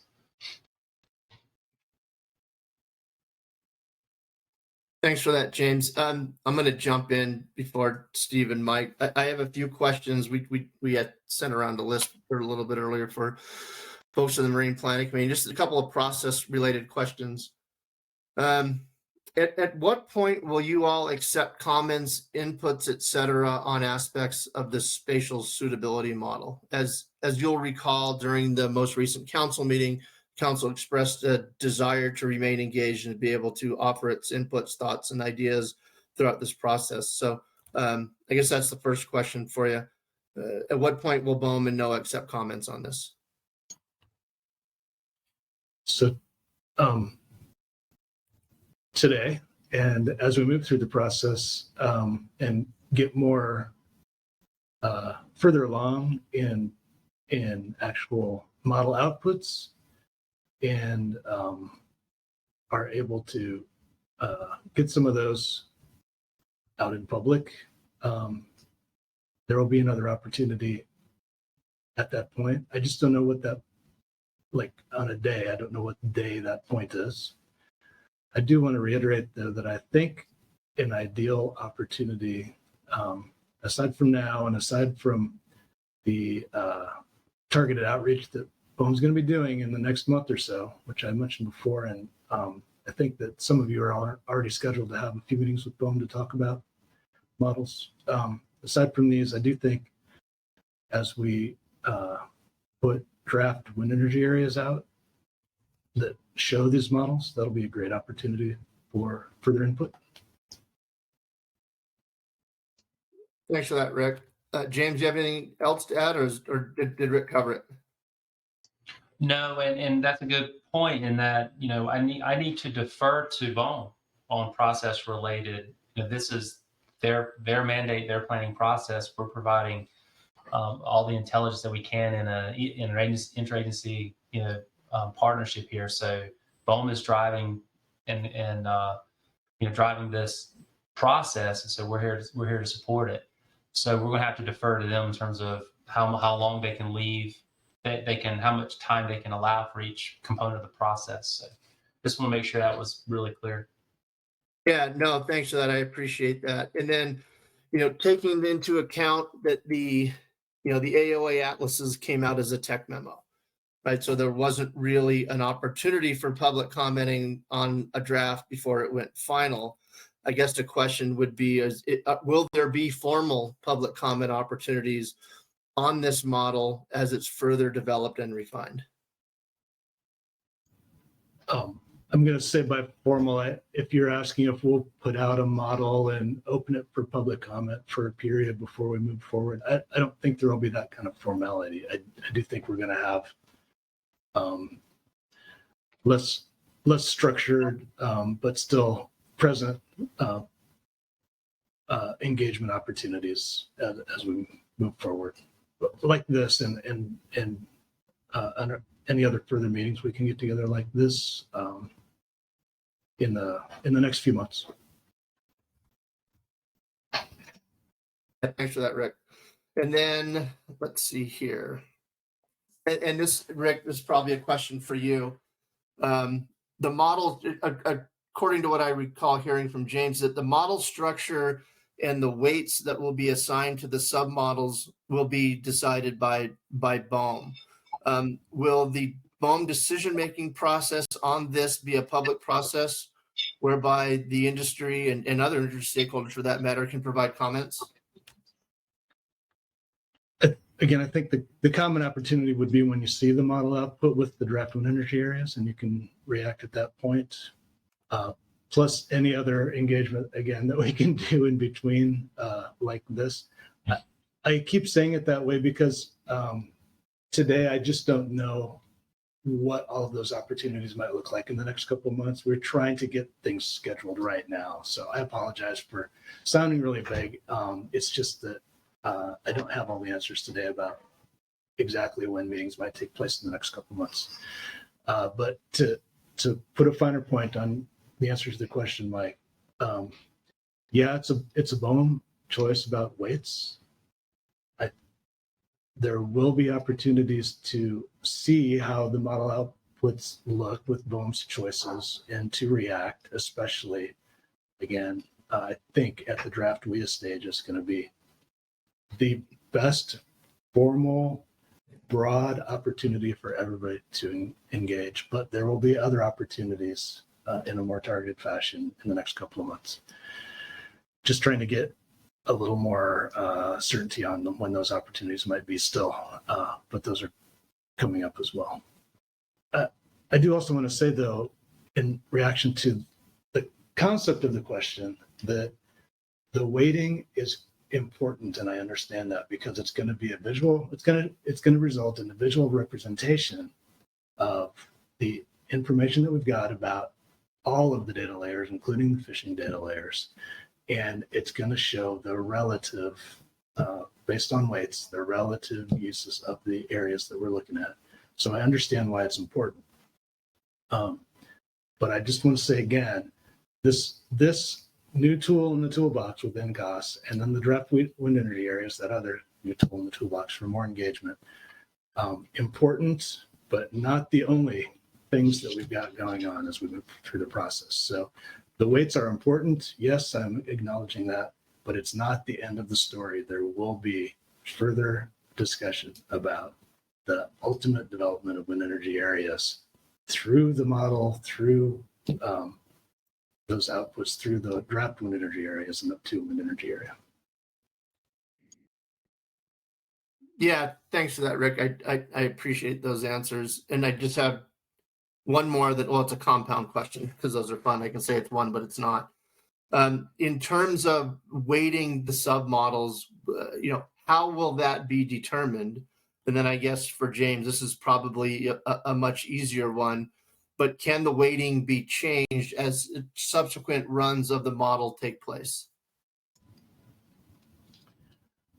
Yeah, absolutely. So what it's common practice to understand, to use the changing of weights and incorporation of data and those kind of things through the modeling process to understand the ocean, to understand all the interactions of all these different ocean characteristics. So once we build the model, we have it.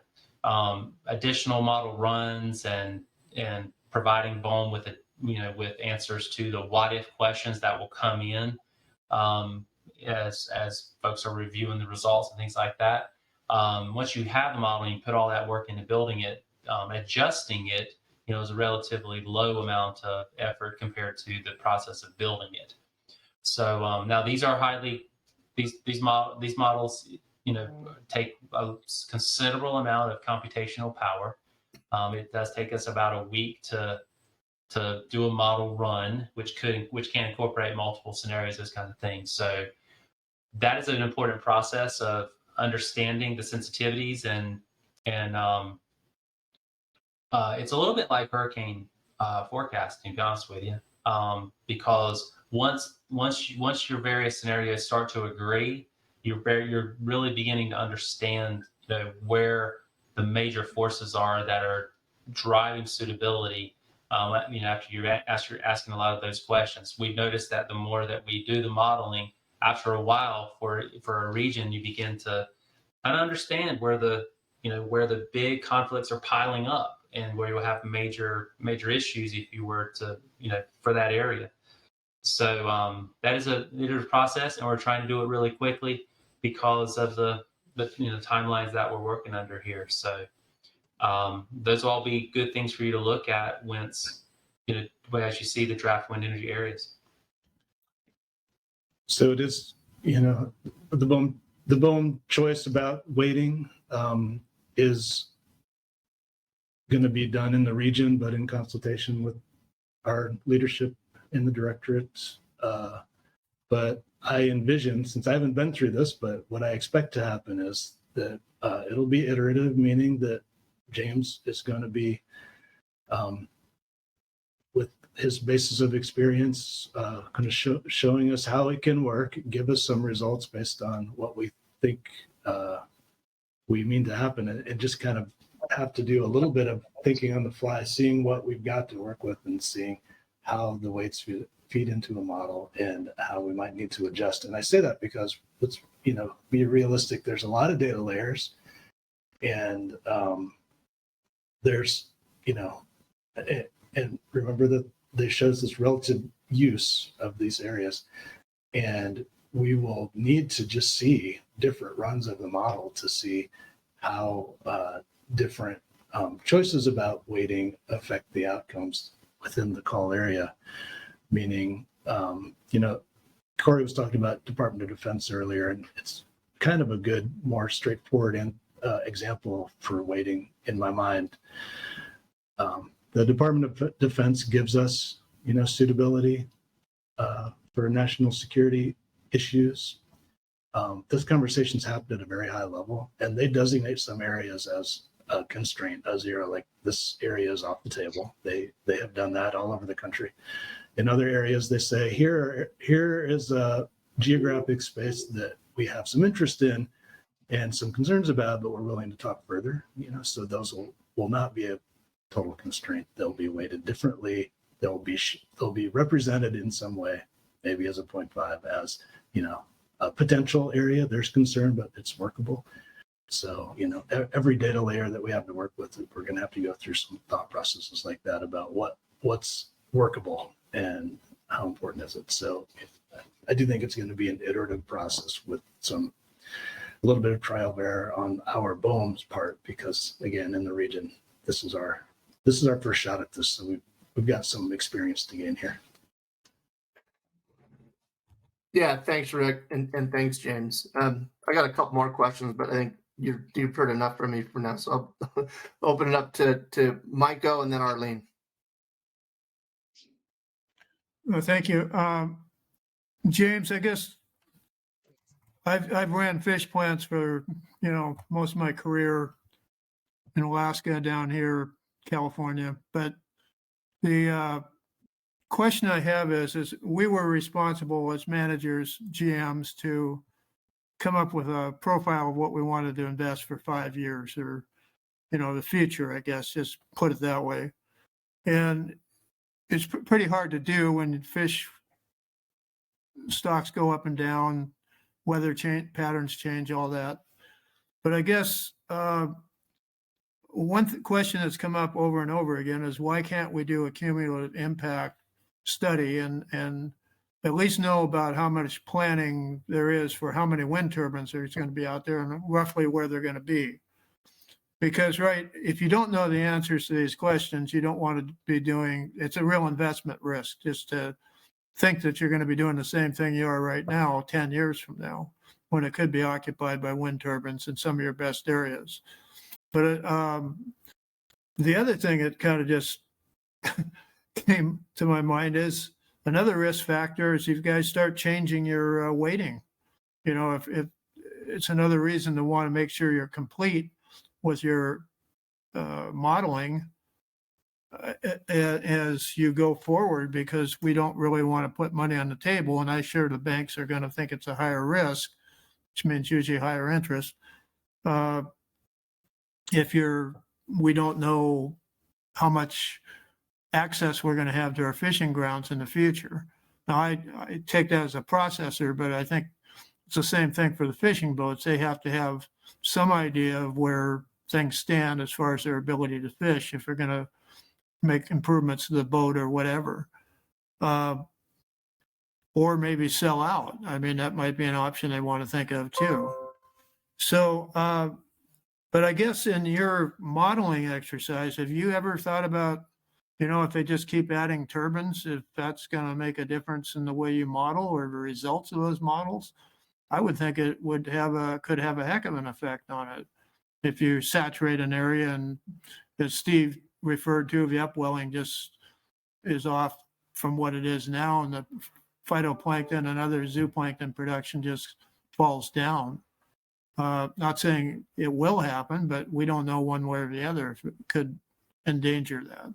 So, I mean, but it all leads back to the business side, the human equation, environmental side, is how do we make investments based on not having answers for 10 years before we know, if we ever know, when you guys are going to stop putting turbines up out there.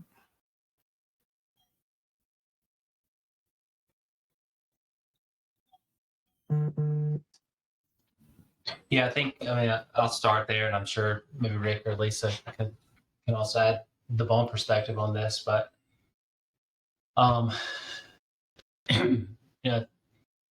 there's a bunch of those questions. There's a lot of unknowns. There's a lot of opportunity to inject additional information into this process. We're our agency, of course, is asking questions about how species distribution changes is going to be impacted by this. Environmental change. We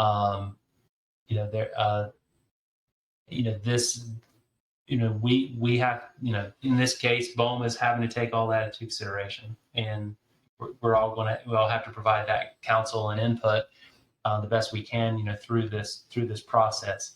I will reinforce that the model is going to answer all those questions. This model is a model that's going to teach us a whole lot in a very short period of time. But as Rick, suggested, all this other information has got to get worked into the process in addition to the intelligence that the spatial modeling provides. So this is a great opportunity now that you have kind of seen the spatial modeling process to begin thinking about your input when that comment period opens up, and when you get the call, to the council or to this committee, or you're able to interact with NIMS or ODFW specifically on fisheries related things. That input is extremely valuable. Lisa came on. It's going to help me out again. So glad you're here, Lisa.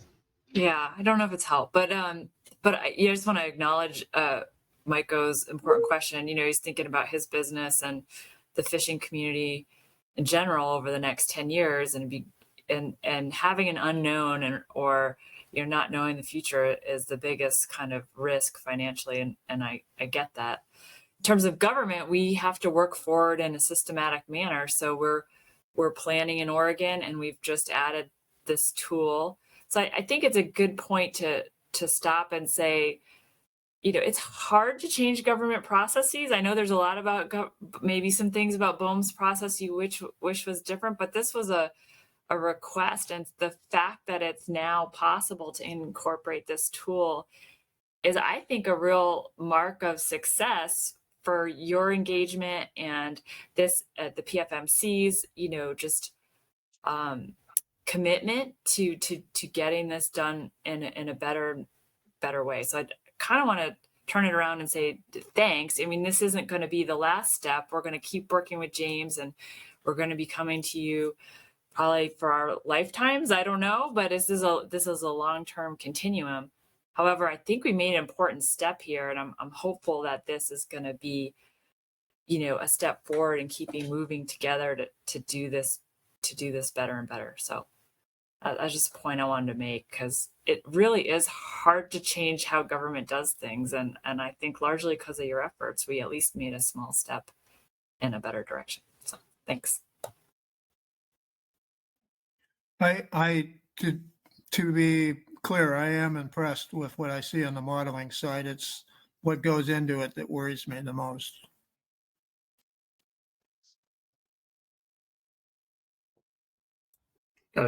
Thanks, Mike and James and Lisa, for that.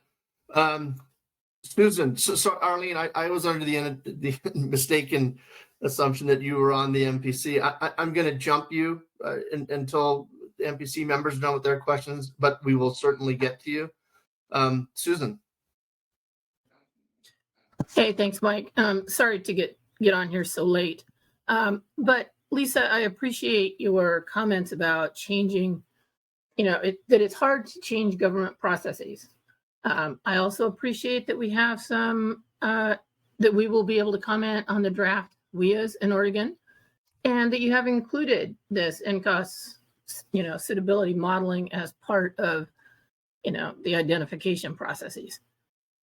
However, we've been asking for a PEIS and cumulative impacts analysis for a lot longer than we've been asking for the suitability models be used. So I would just hope that at some point, BOEM is open to changing its process to include cumulative impacts and programmatic EIS, like you are open to including these analyses. I agree with Mike. I think this is an important step, but the inputs are going to be critical. So I just want to say thanks for that. But if you're going to be open to changing a government process, please consider the volume of comments pushing for a PEIS and cumulative impacts. Thank you, Mike. Thanks, Susan. Just to respond quickly, because I can say safely that BOEM has received that notice and understands the concern, not only from the fishing community, but the ENGOs and letters. Right now, this is our process and where we are. I do believe that even though from your perspective it might not be ideal, I think this tool is going to really help us get at the kinds of things and be able to visualize the type of ocean space that'll be important when considering Northern California and maybe some other areas in the future. So I do think it is a foundational step that'll help us. I'm going to take the minute for just to say I need to give a lot of kudos to NIMS and ODF&W.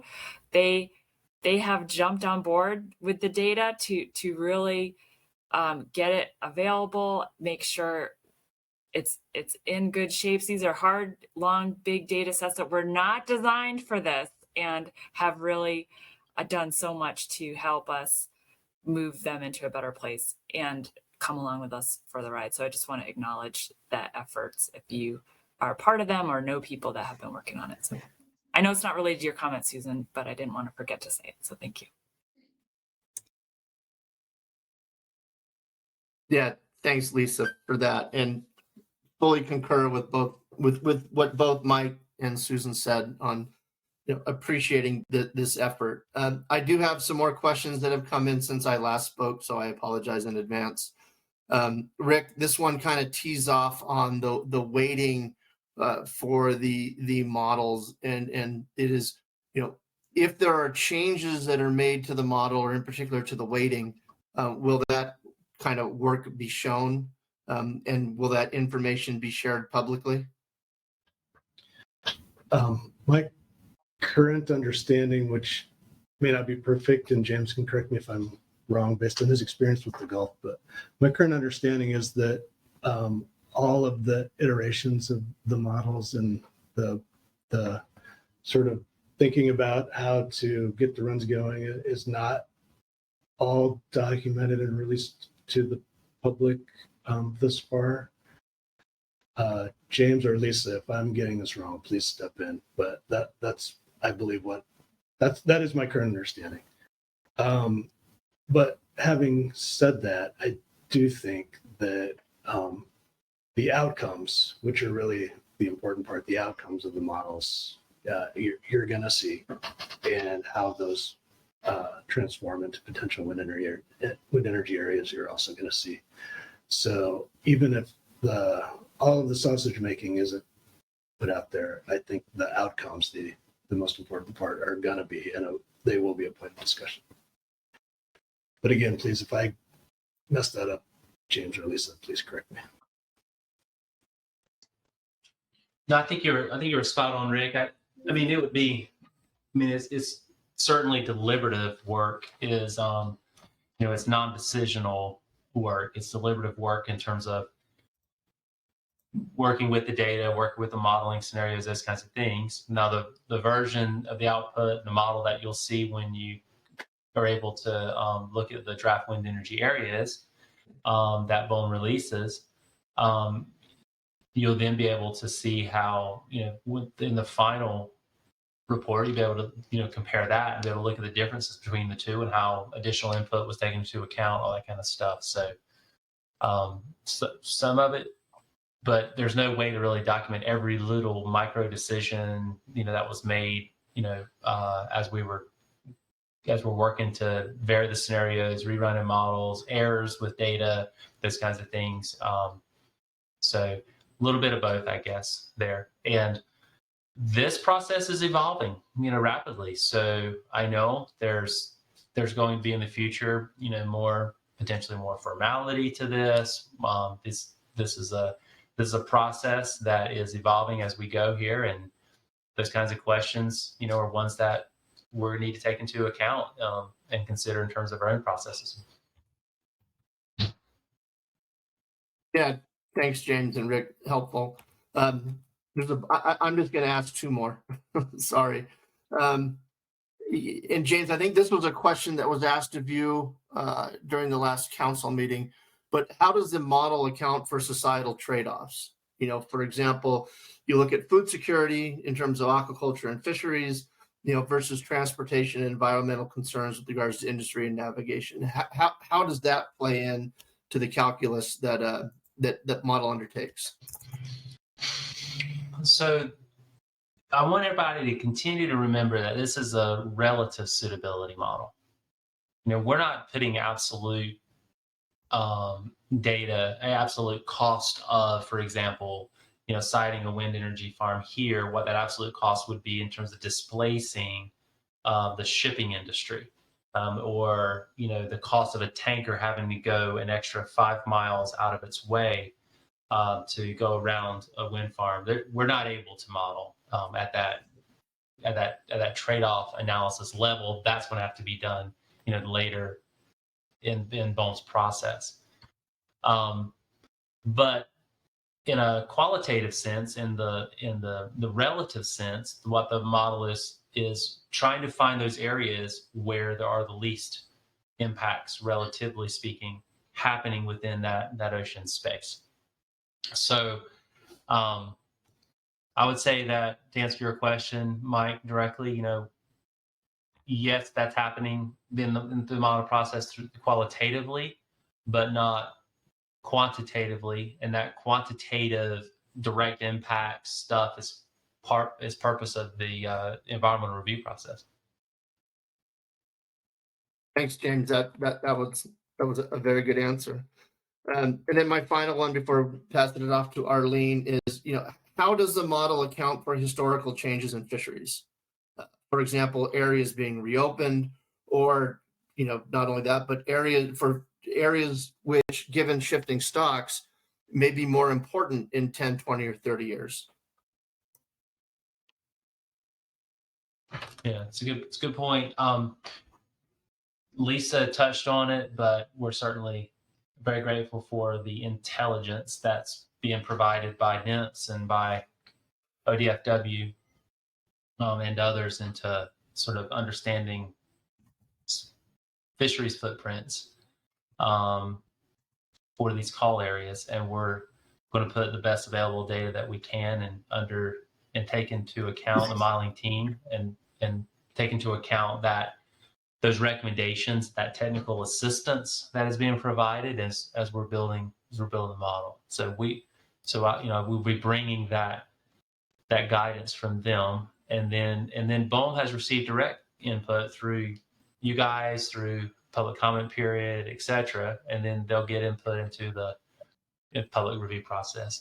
But you and I both know that we're not going to be happy with the quality of projections of fisheries changes over time, just like we're not happy with the quality of data and quality of forecasts for climate change, or for how the shipping industry is going to be changing in the future, or any of these other ocean environments. They're very dynamic. Dynamic is not something that's unique to fisheries. It's all of the sectors have that characteristic of constantly being in a state of change because it's the ocean. So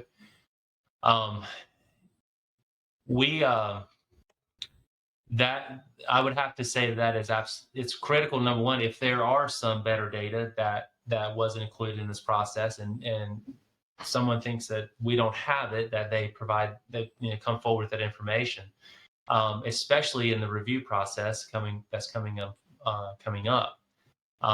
And then, those comments about changing fisheries, is extremely important to comment on once you see the results. And you may or may not have concerns at that point once you see the results and coming from it, from a fisheries expert standpoint. Yeah, thanks, James. I agree completely. And just to summarize in my own way, I'll say that this modeling effort is not the best place for the process to represent that kind of input, would be my summary. Like that, it only goes so far. This modeling effort uses best available data that we've got, but those sort of real qualitative comments that we've heard, from others in the past, including people in this group here, and comments about the effects of climate change and what the future holds for fisheries. Those are really important. The best way for us to incorporate in that information into our process is to continue to get that feedback from you all, to hear it and to address it to the extent that we are capable of doing that in other areas of our process. But I think this modeling effort is not where it's easiest to sort of incorporate that kind of information. Yeah, thanks, James, and thanks, Rick. Corey? Yeah, thanks. I was going to hold off on the further thought, but Mike keeps going there, and I want to keep maybe just a comment so that I know other non-MPC members want to have a chance here. But I guess I really I like what you're saying in bringing in qualitative information and all that. But I guess on this, this using these scores relatively, like comparing one area relative to another, that's what we did in Washington. We used like high, medium, and low scores and maps of different qualities. But when you're talking this compatibility, suitability, I guess, and this is just a comment, and happy to explain more, and no need to respond, but I just don't see, for example, for a fishery like a bottom trawl fishery, the whiting fishery, which can't really operate within a hexagon that has a turbine in it or near it, and I just don't see why you wouldn't score it as 0. I know you're not trying to do full-on trade-off analysis here. It's really helping visualize and understand better. But to me, that just more logically, transparently says that if this hexagon were to be developed, that fish, it's taken away, that acreage is taken away.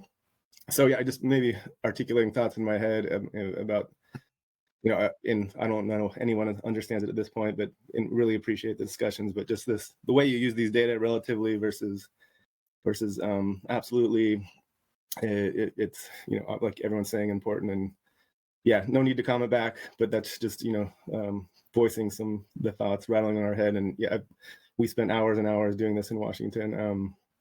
And no, I will just, I think the qualitative interpretation and bringing other stuff in and helping people understand it will be is obviously very important. And I will stop there to give folks, I don't want to cut the other folks off.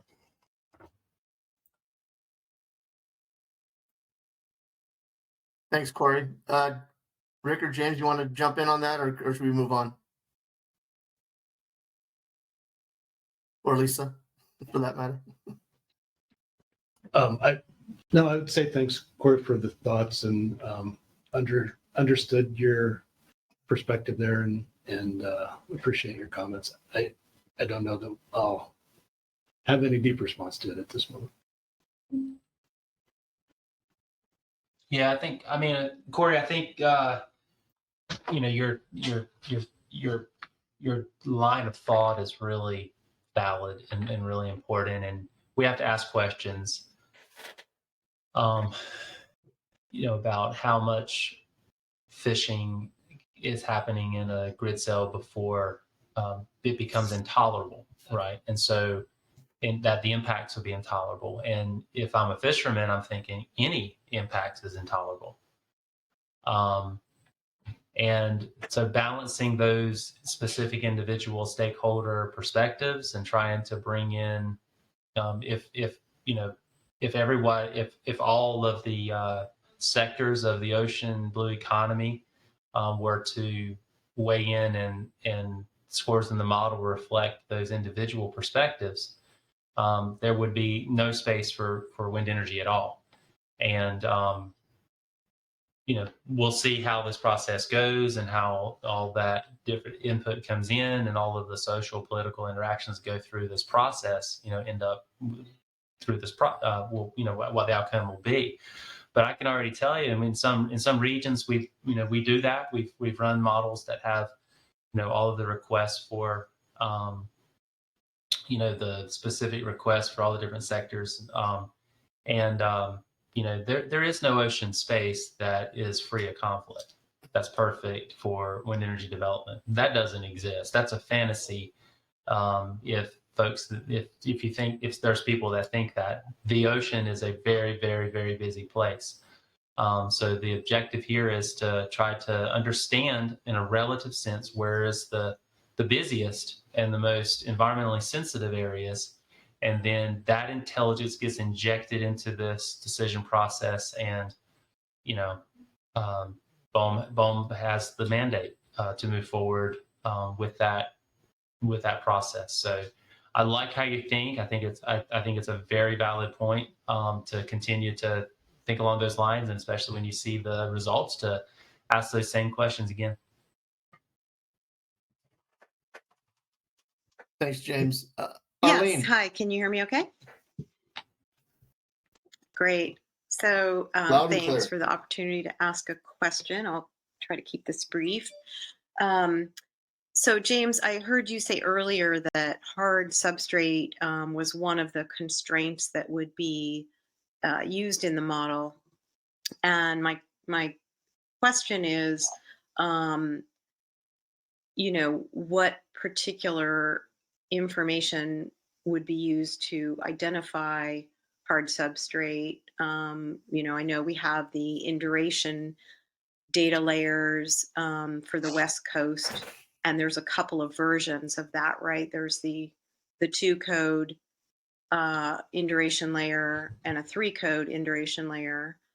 And this is something the Habitat Committee has brought up with the council with respect to some fishery management measures, and explaining to the council that the 2-code induration layer is more appropriate when trying to identify hard substrate, because in that 3-code induration layer, the mixed classification is about 90% hard, and that includes mostly bedrock. And so I know that's a concern for facility siting. And so I just kind of was curious if you had considered those two different types of induration schemes, and whether or not you'd looked into using that 2-code for your constraint layer. Thank you.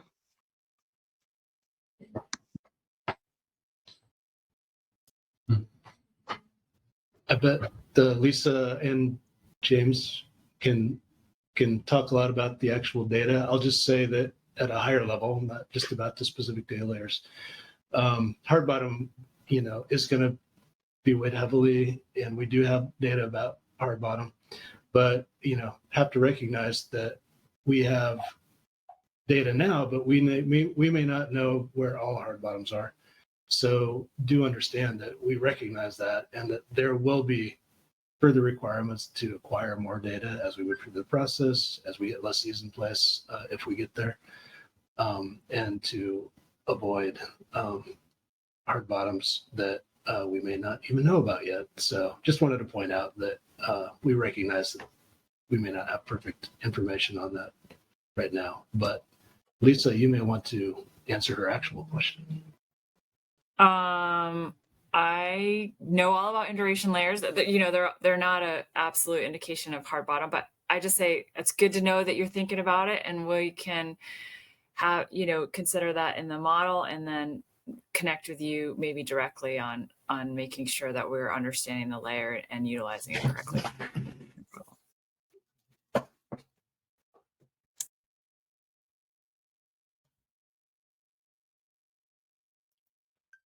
Hey, thanks for that. Hey, Mike. Sorry, Arlene, does that time check? Yeah, we're coming up to 12:30. If you might have a chance for one more question if you want, but I know that some people have a hard stop at 12:30. Arlene, was that, did you get your question answered? Sure, that's fine. Thank you. Okay. Larry, it looks like I see your hand up. So it looks like you're going to wrap us up.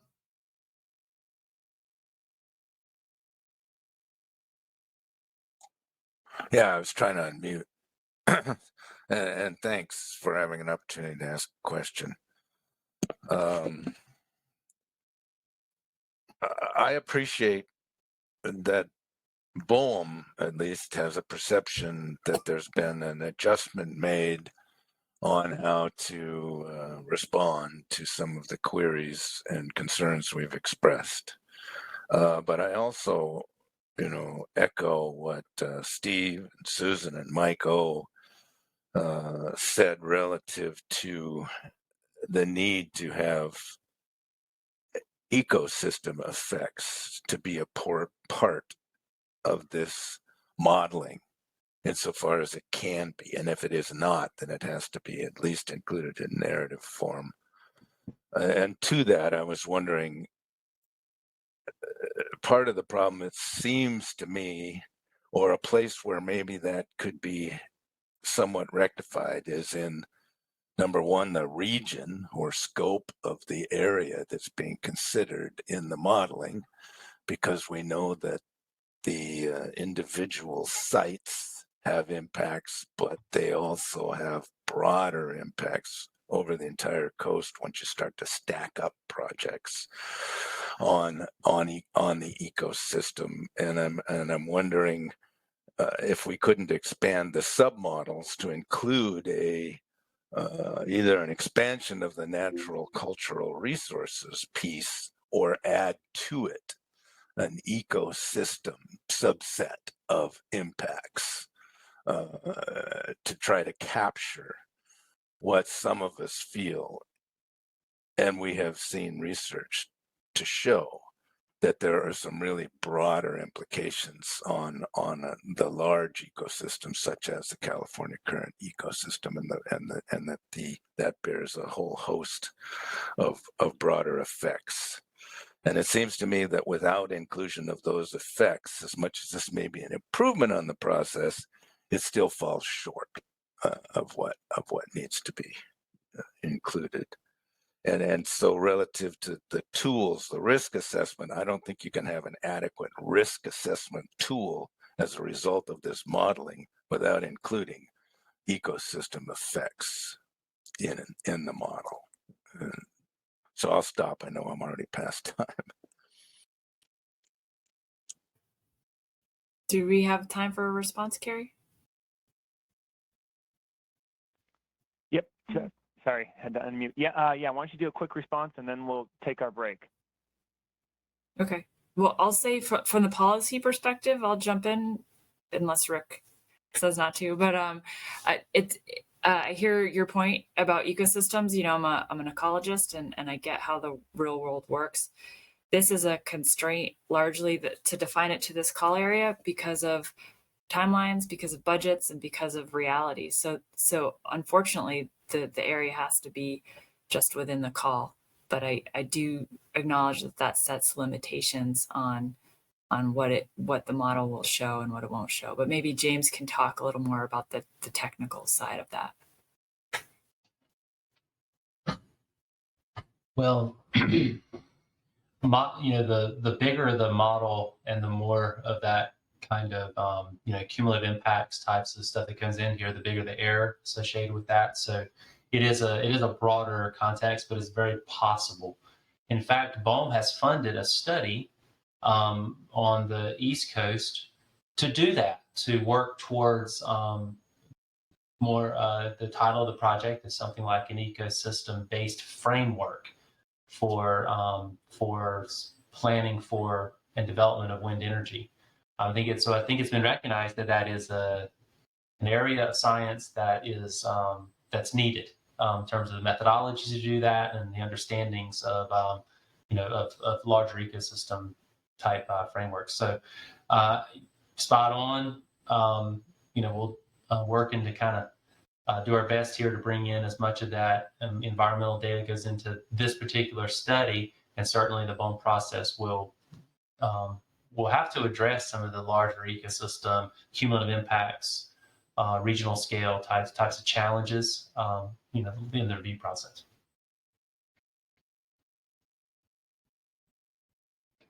Thank you, everyone, for your great questions. I kind of feel like it's been a little bit of another PhD defense for me, but I really appreciate the very thoughtful questions, and I hope that you are feel like you're much more informed about the spatial modeling process at this point. So thank you for the opportunity to interact with you.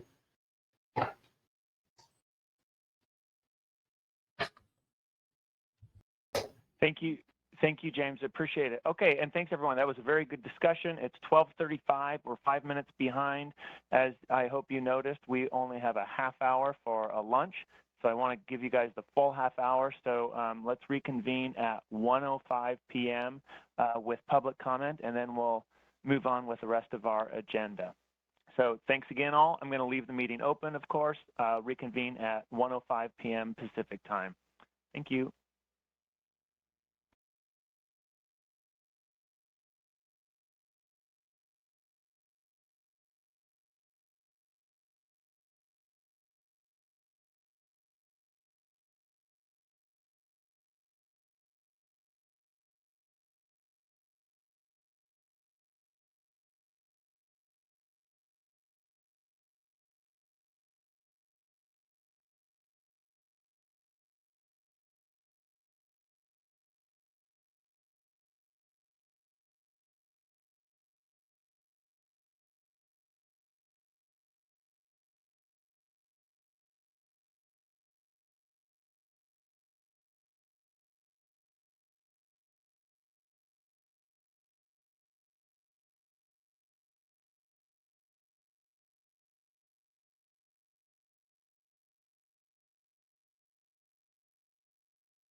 Well, it's 1:05. Welcome back, everybody.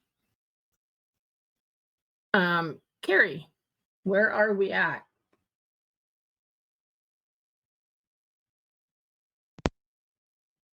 I guess, where are we at as far as presenters and Susan, discussion of the Pacific Port Access Route Study? can you guys hear me? Yep. Oh, you can. Okay, good. Thank you. I think I was talking and no one could hear me, but if you can hear me now, yeah. So we'll go to public comment now, and Isn't that right, Susan and Mike?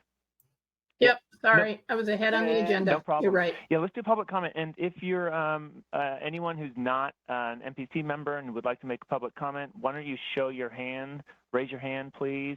It's under the reactions tab down below, just so we have an idea of how many and people want to speak. And as I mentioned at the beginning of today's meeting, we'll want to keep it sort of fairly streamlined, and so if people could shoot for about 3 minutes for your public comment, that would be helpful. We're not going to set the timer, but I'm also sure that if we get the chance to adjourn a little bit early before 4 p.m. on a Friday afternoon, I don't think anyone will complain about that. So anyway, I see a couple of hands coming up. That's good. All right, and if anyone else has public comment, just go ahead and raise your hand. So I'll do the public comment process, and then I'll turn it back over to Susan and Mike to run the afternoon. So Heather Mann, you are first, and then Yelena Nowak, and then Larry. Go ahead, Heather. Yeah, thanks, Carrie. My name is Heather Mann. I'm the director of the Midwater Trawlers Cooperative. Very involved in offshore wind activities, particularly off of Oregon. Just have a couple of brief comments. I heard in a response to a question, and I think it was James, that said that BOEM has a mandate to move forward citing offshore wind. But I've also heard multiple times in public comment or in public meetings, BOEM say that if the state of Oregon were to want to go in a different direction, that they would recognize that and work with that. So I just wanted to put that out there. I'm really concerned about the model. I'm happy to see additional information being used, and it should have been used all along. This tool has been available. I think that BOEM went ahead and picked these call areas without the best available information, and I find that to be disturbing. I think we should be starting over using this tool, and I'm hoping that the state of Oregon will relay that comment to BOEM. But if not, and we're moving forward, I'm really confused and concerned about how one fishery is determined to be more important than another. We know that both the call areas off Oregon have been fished in all areas.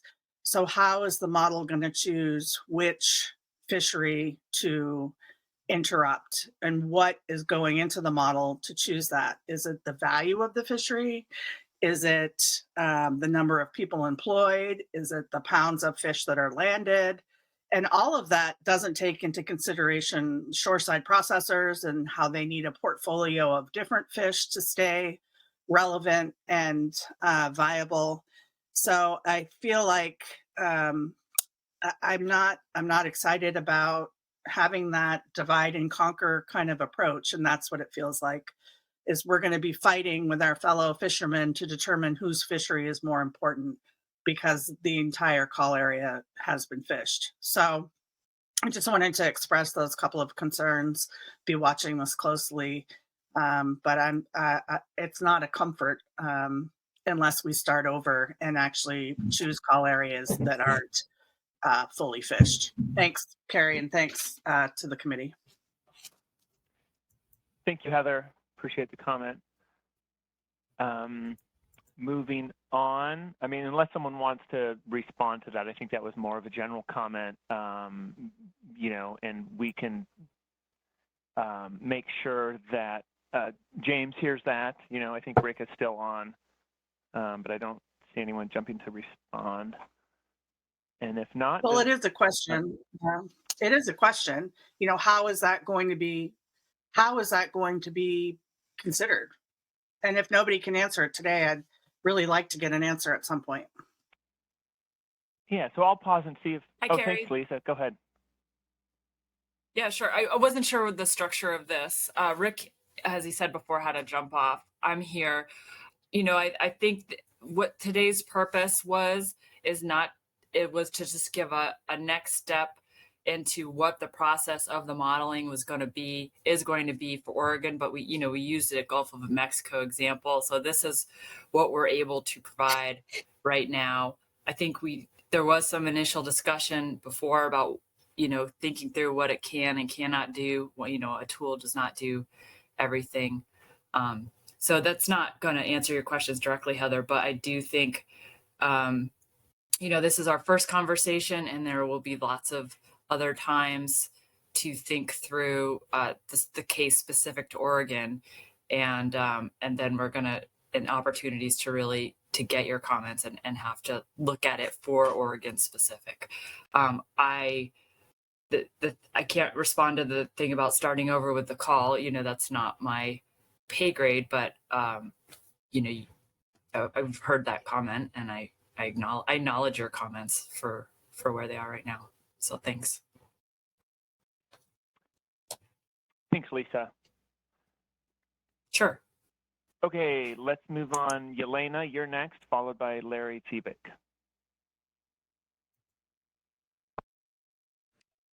Hi, can you hear me, Carrie? Yes, we can hear you.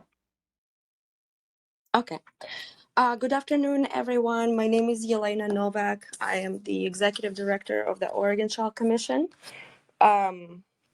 We represent Oregon Pink Shrimp State Managed Fishery, Pacific Whiting, the shore-based sector, and the bottom trawl groundfish. I'd like to echo on Heather's point that she made about the divide and conquer and figuring out or determining which fisheries should remain or not, or how they should be impacted, how that would be determined. That's a big question I've got. And as many of you heard me saying over and over, I'm probably tired of hearing me, but I will repeat myself, food security is the big component, and I don't understand how is that factored in these decisions. We are living in a global drought scenario. It's increasingly in the news. Western United States are in a 23rd year drought. The water shortages, our aquifers are being depleted. Seafood is the only protein, animal protein, that hardly takes any water. There's a little bit of water usage during the processing. We don't need any fertilizers. We don't need any chemicals, nothing of that nature. We don't need arable land. We in Oregon, our industry, commercial fishing, it's the largest protein source after cattle. And as I said before, we cannot eat cattle, we can only eat beef. So can you please help me understand where is the food security consideration?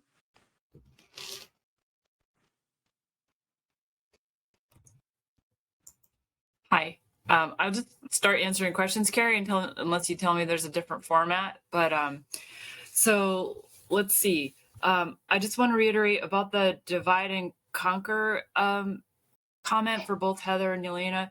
There is no effort or focus on doing that within BOEM. If that is a perceived outcome, then we need to figure out ways to prevent that and to work. You have a complex industry, and the fishing and the food processors have different needs. We understand that.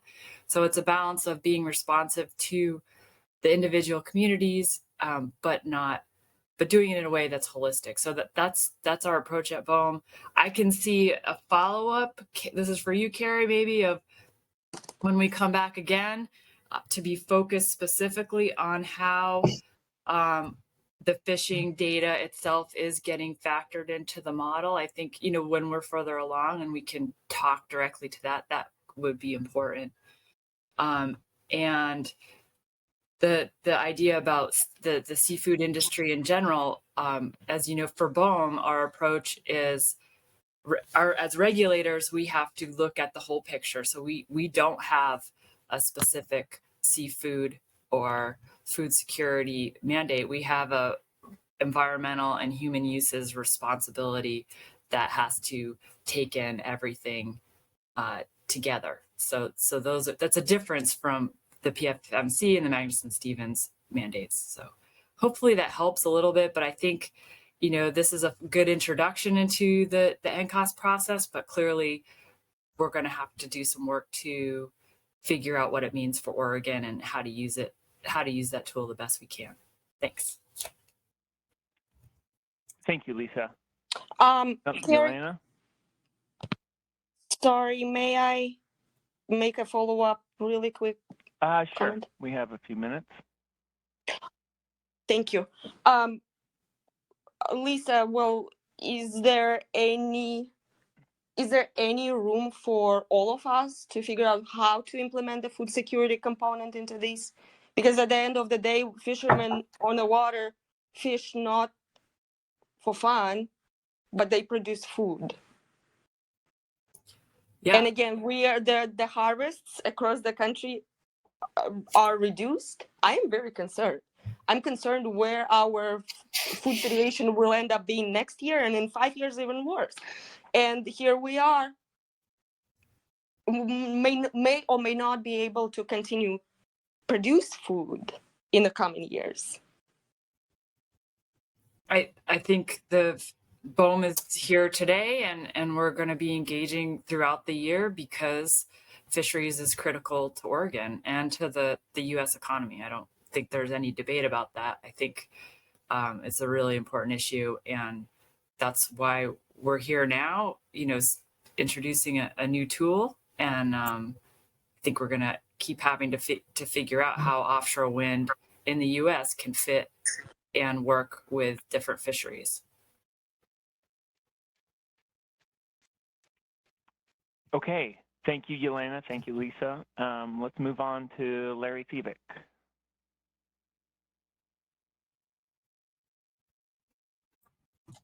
Yeah, thanks. My name is Larry Thievick. I'm the president of the Washington Dungeness Crab Fishermen's Association. I really hadn't prepared a comment, but I felt compelled to say a little something. It seems to me that we continue to see over and over again that because of arbitrary timelines and self-imposed constraints, from my perspective anyway, BOEM has built constraints fundamentally on the inclusion and quality of the process and its outcomes. And one of the places that I have seen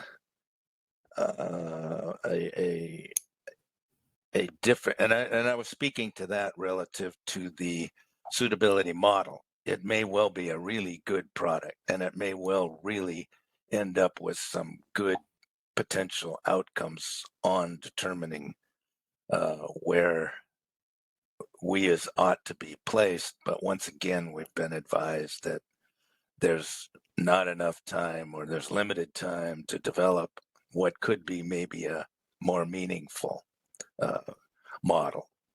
And that's what I was referring to.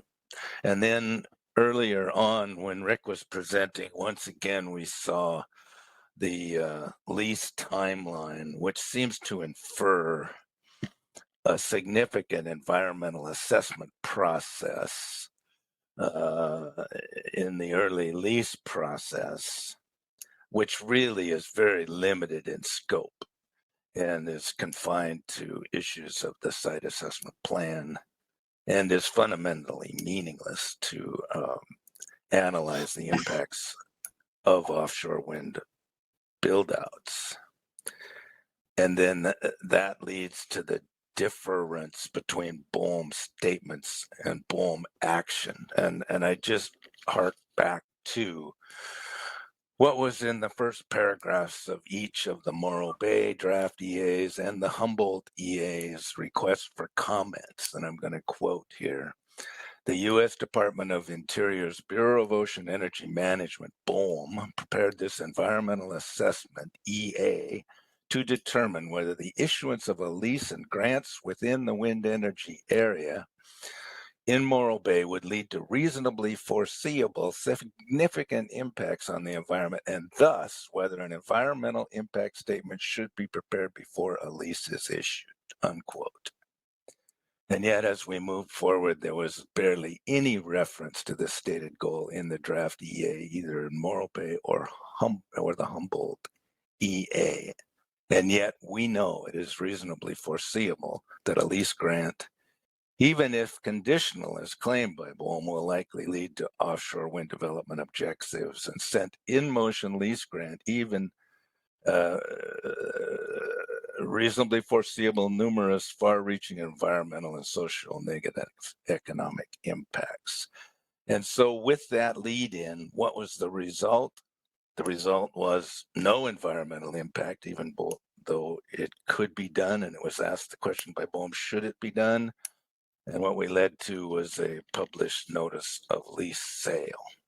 And we continue to see that we do not fill that informational void with what has been requested by so many stakeholders to have a programmatic EIS.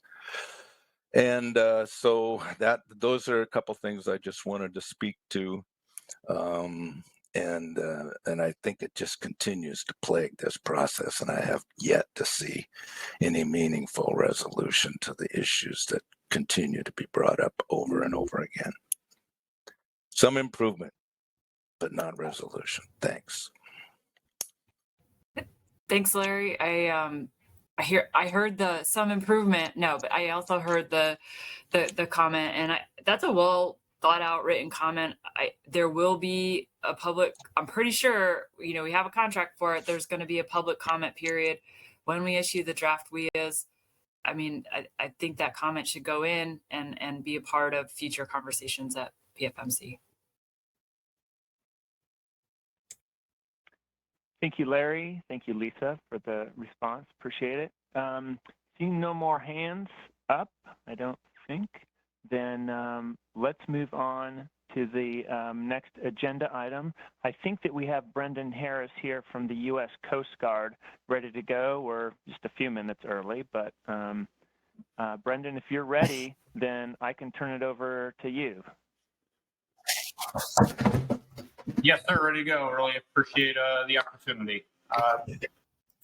Carrie, I'm good to speak just to the PDF depiction of the proposed fairways. Would you be able to pull that up? I will show that. You mean the coast-wide map, that one? Yeah. Yes. Give me just a sec.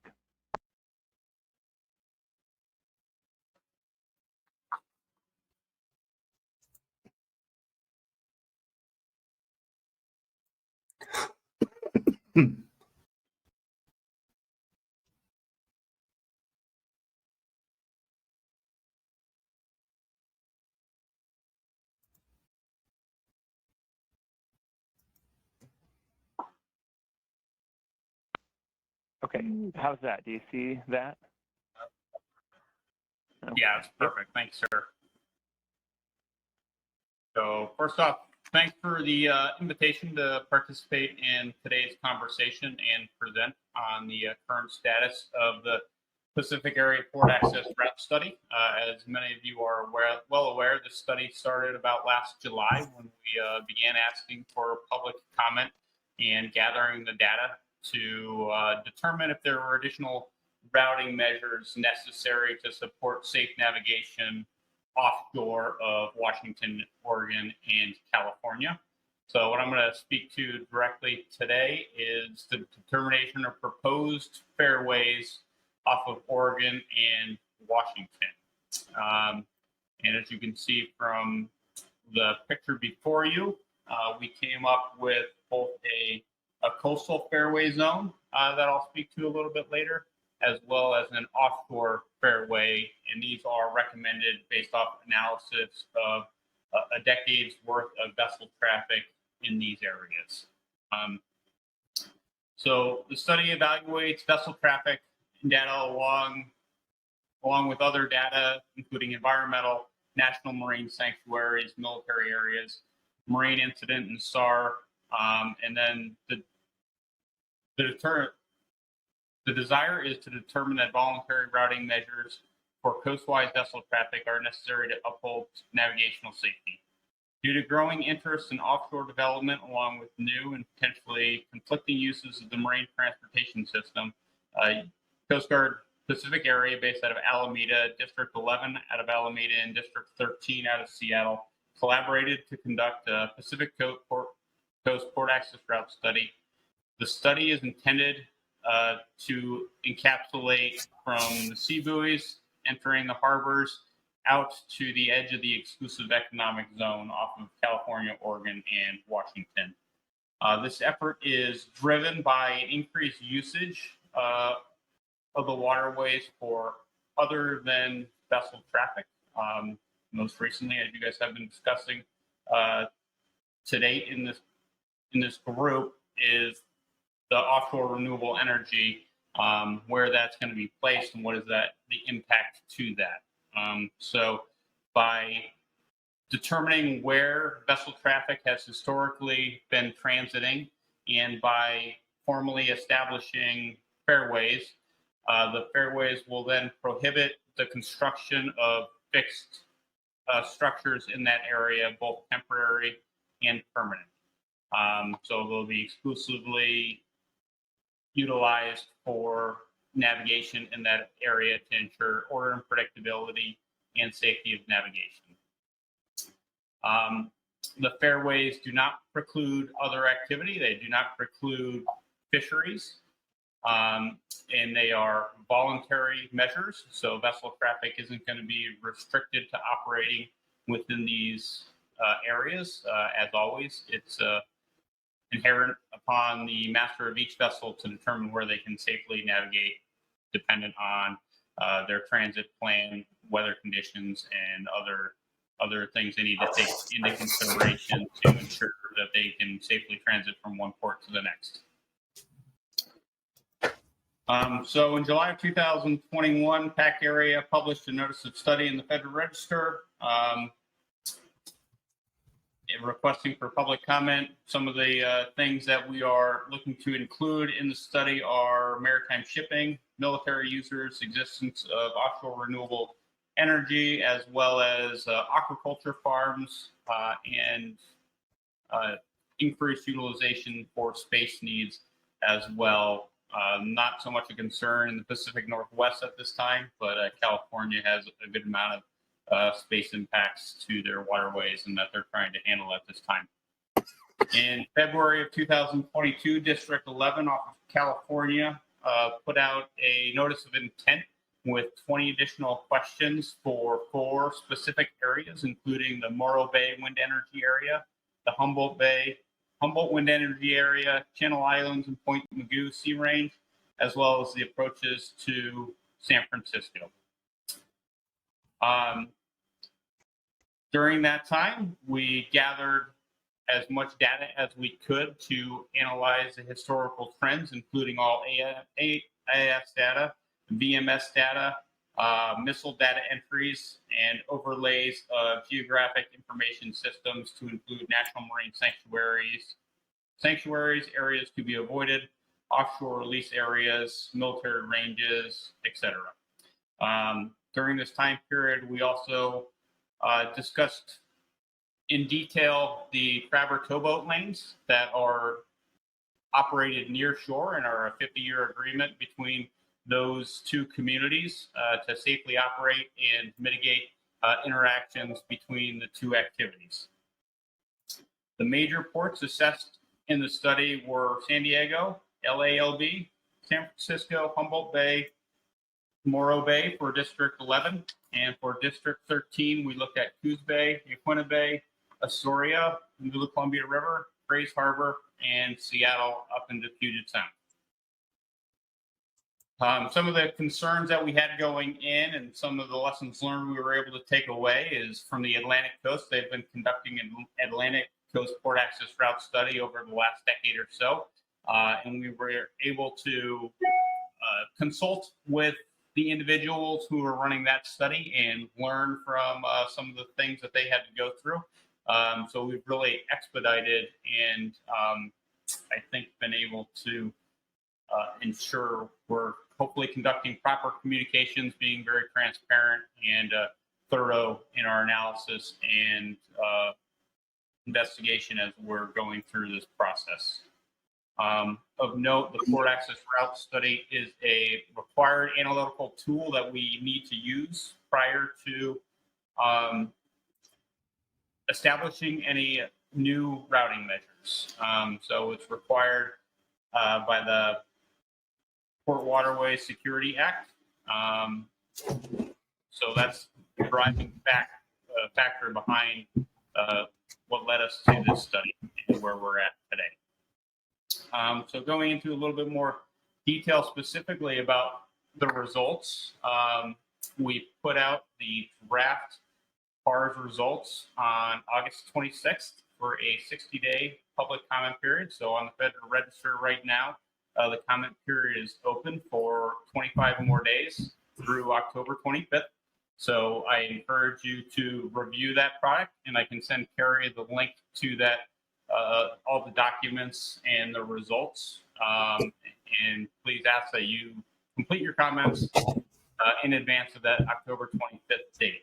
In addition to being able to review them on the Federal Register, PAC Area is hosting 2 listening sessions on October 4th and October 11th at 1100 Pacific time. And I'll forward the link to Kerry on those as well, so he can share with this group if you would like to participate. So in those sessions, PAC Area, District 11 and District 13 will give a short brief on the conclusions of the study, and then have a question and answer session after that. I expect that the sessions will probably last about an hour and a half on those 2 days, so encourage your participation if you would like to take part.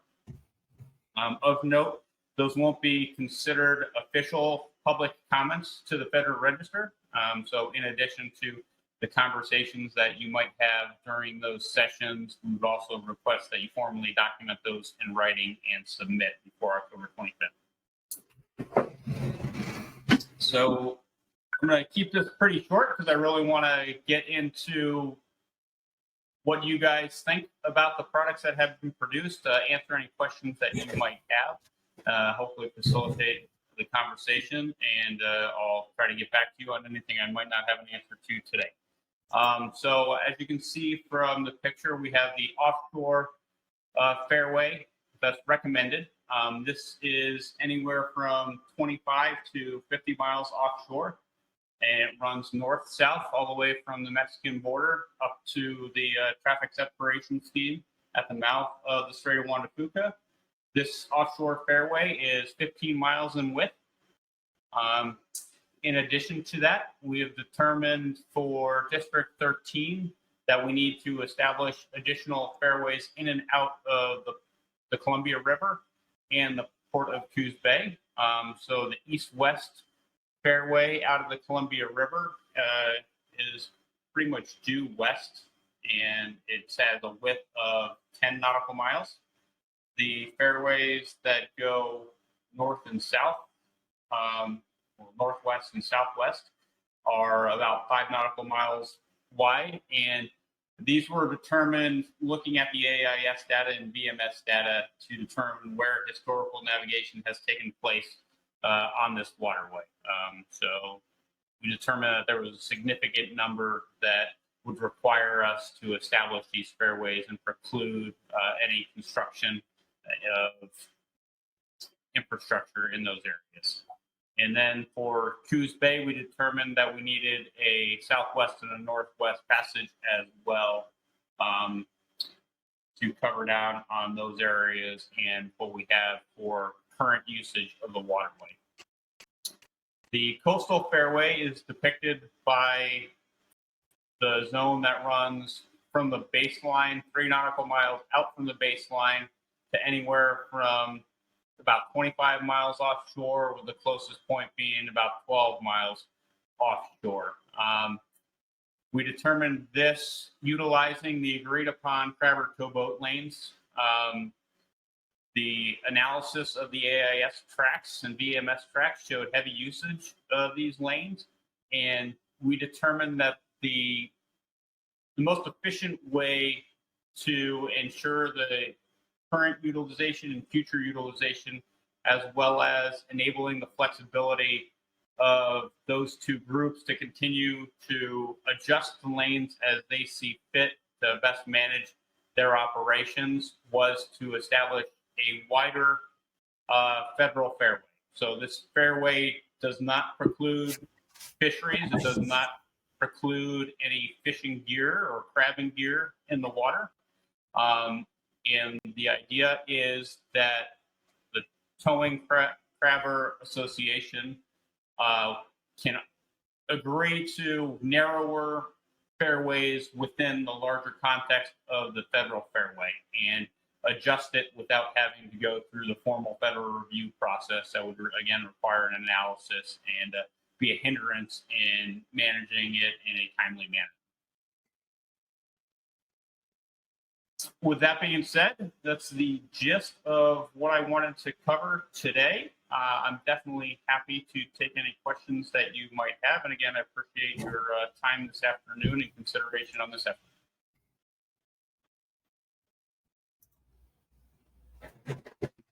Thanks, Brendan. Appreciate the overview. I have a couple of questions, but I'll wait to see if anybody else from the committee has any that they want to jump in with. Steve. Yeah, thank you, Brian, for that. And I'm wondering if you have a slide that overlays the WIAs.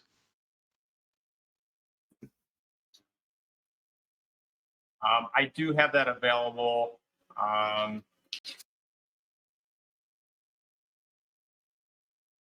Well, without taking up too much time for that, in looking at the routes outlined for California, it appears, although it's a pretty large scale, but it appears that the routes really kind of hug the western edge of the WIAs. Do I have that right? This is Lisa. They're call areas, and yes, there is overlap currently in the two files between the call. I'm talking about the California WIAs. Oh, sorry. I was only thinking about Oregon. I'm gonna be quiet now. Well, I guess ultimately my question there is how much safety space is there between these lanes and the ultimate projects are going to be inside the WIAs? Should there be mechanical failures or terrible weather and accidents, basically having those large ships running into the developments?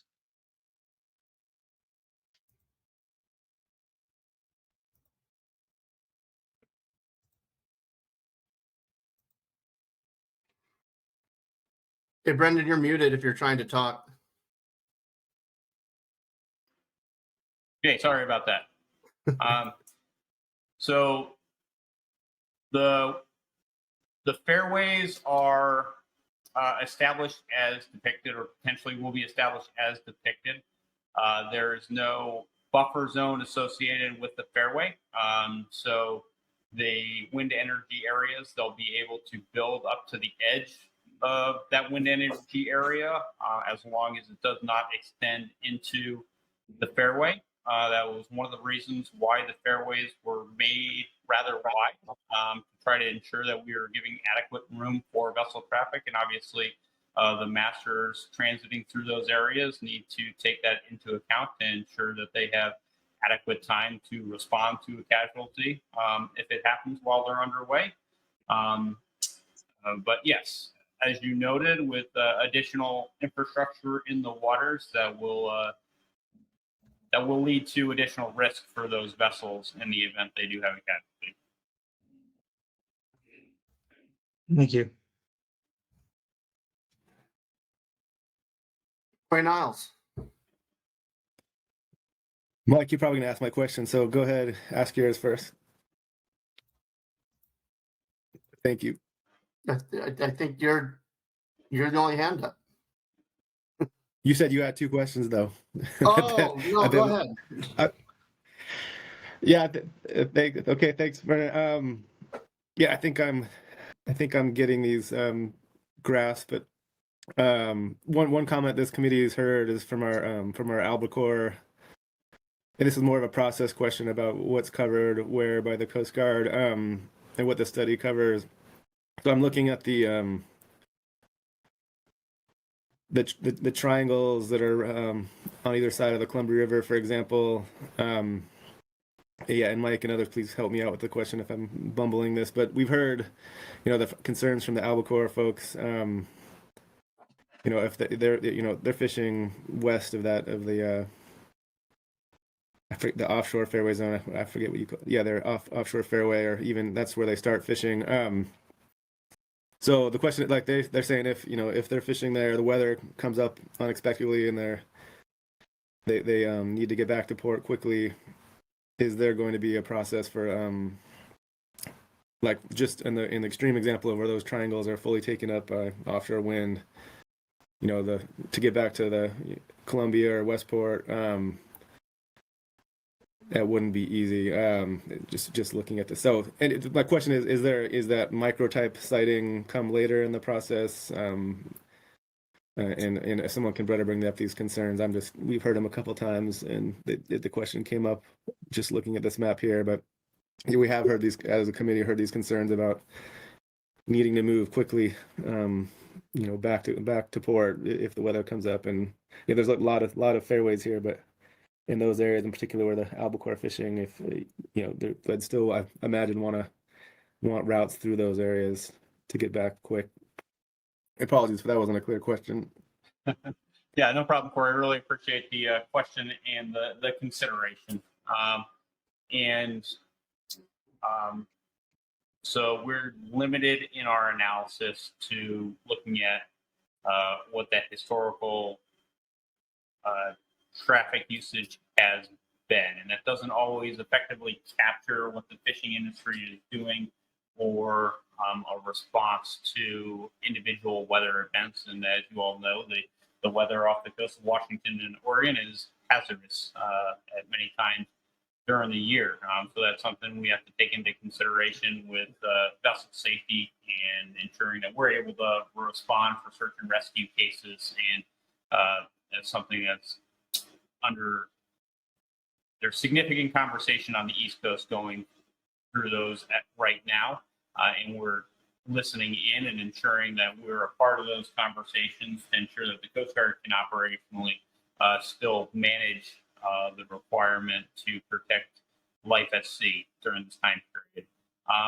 That being said, if for the areas that aren't covered, and obviously we can't cover the entire exclusive economic zone of the west coast of the United States with a fairway and preclude construction in every area.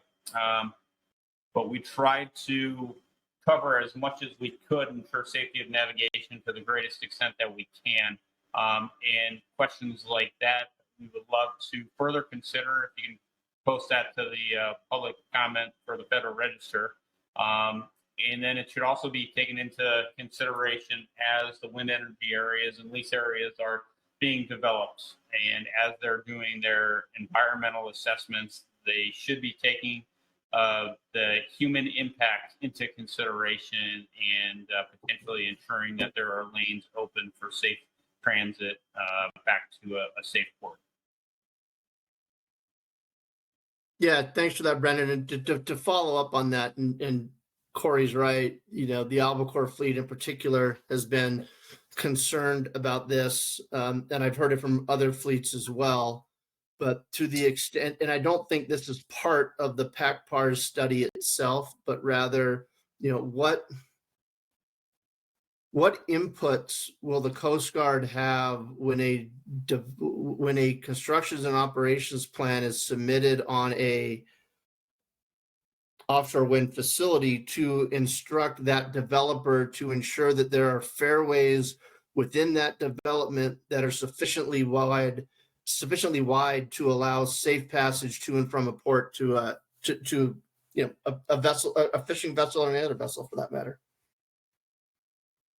Great question, Mike. And we're going through those conversations with BOEM and Bessie right now to develop the policy on a lot of those questions.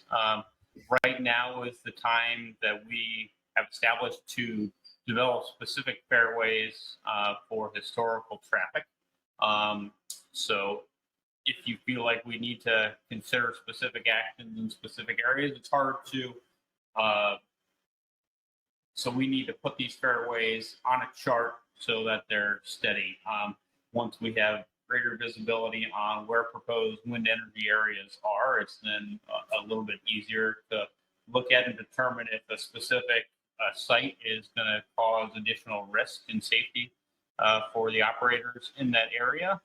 But without that, outside of Southern Oregon, we don't have a lot of that information for Northern Oregon and up the coast of Washington. I will note that the area to be avoided off the northern coast of Washington is not included for the coastal fairway. And the reasoning behind this is not that those agreed upon lanes don't exist and they're not utilized. It's that we didn't want to encourage vessel traffic going into that area. And being that it's a national marine sanctuary, it's already, I believe, precluded from having infrastructure built in those areas. So we didn't feel the need to continue the fairway all the way up the coast. But we are heavily involved with Bessie. The policy is in regulation of all of these areas is still in the developmental phase. And I think that from the federal agencies, the Department of Interior, BOEM, Coast Guard, Department of Homeland Security, as well as congressionally, they're still working on figuring out how to manage all this besides the mandate of, okay, produce 30 gigawatts of renewable energy by 2030. It's how do we effectively build that without significantly impacting the safety of the waterway users. Yeah, thanks, Brent. I really appreciate that answer. Scott. Yes, I just had a question. Why were there not any transit corridors going into Grays Harbor for the ships that go in and out of there? So we didn't see enough traffic there to validate including, and if you'll notice off of Grays Harbor, that coastal fairway covers that whole area out until you hit the fairway that goes north and south from the Columbia River. So we didn't see enough vessel traffic out to that offshore fairway to validate extending an east-west fairway all the way out to meet that.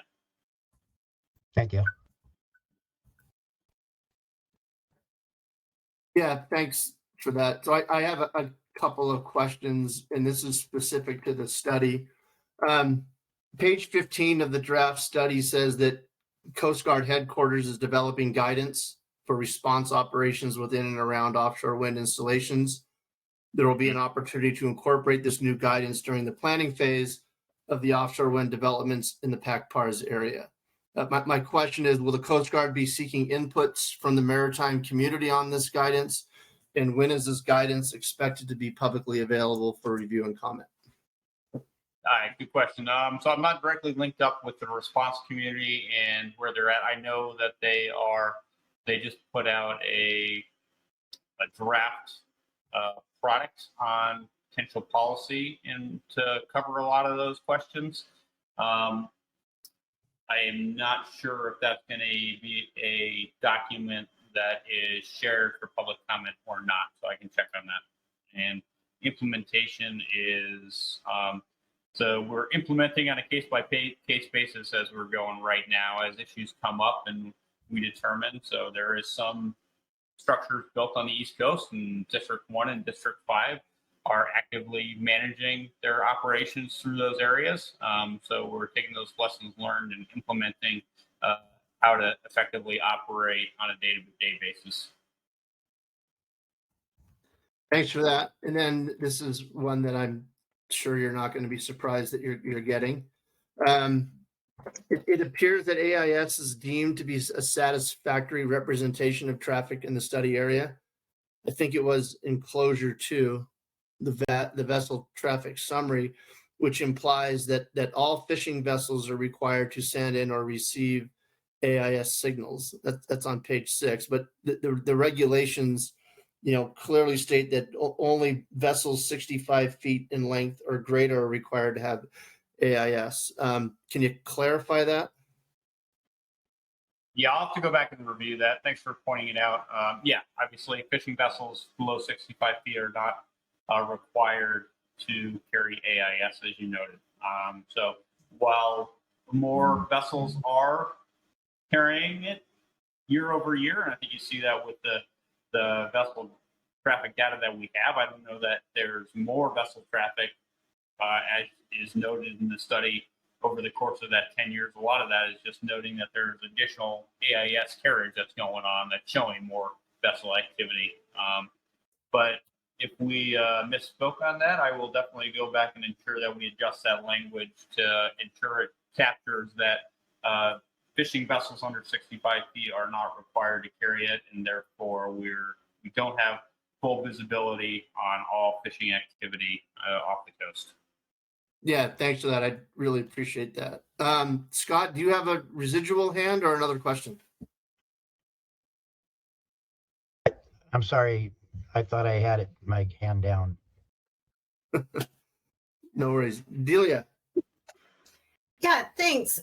Brendan, could you say a little bit more about the limitations on activities within the offshore fairways and northwest, southwest passageways, and then contrast that with the coastal fairway? I'm curious.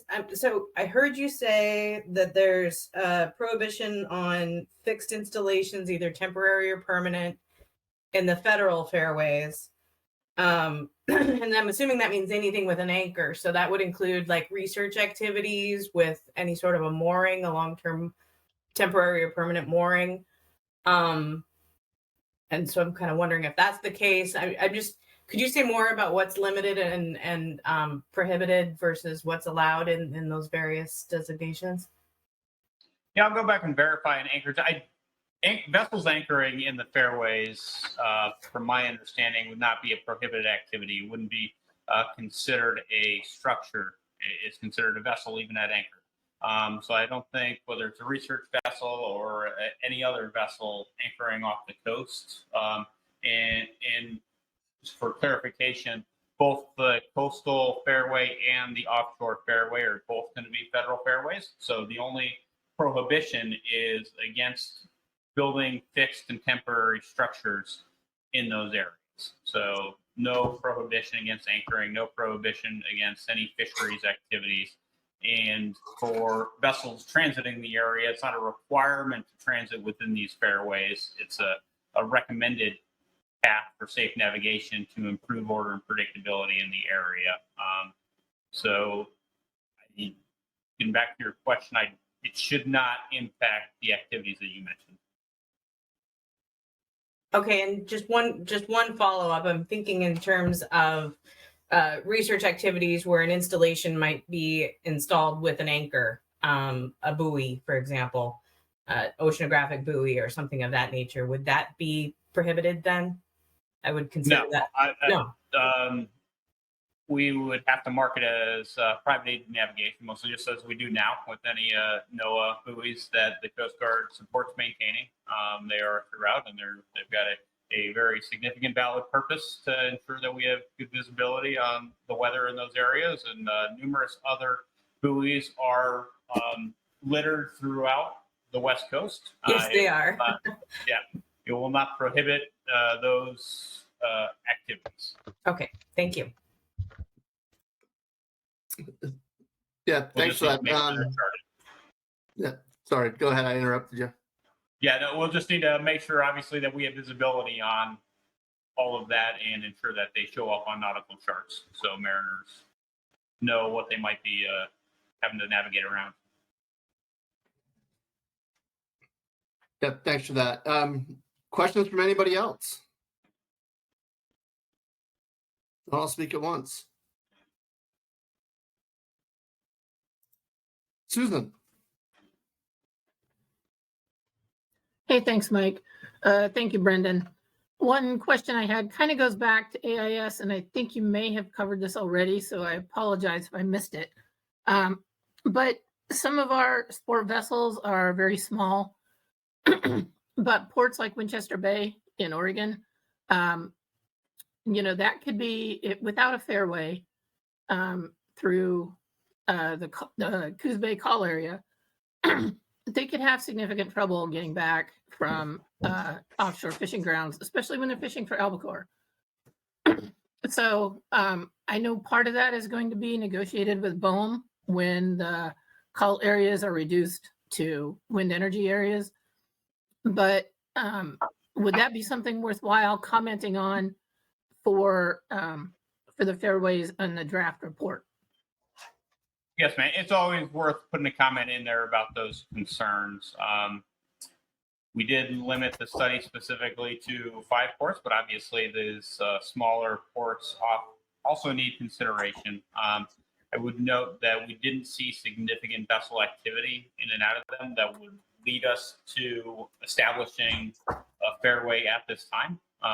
But it should definitely be taken into consideration as we're moving forward, and maybe it's something that we need to take a closer look at if we determine that the safety risk to those mariners needs to be addressed. Great, thank you.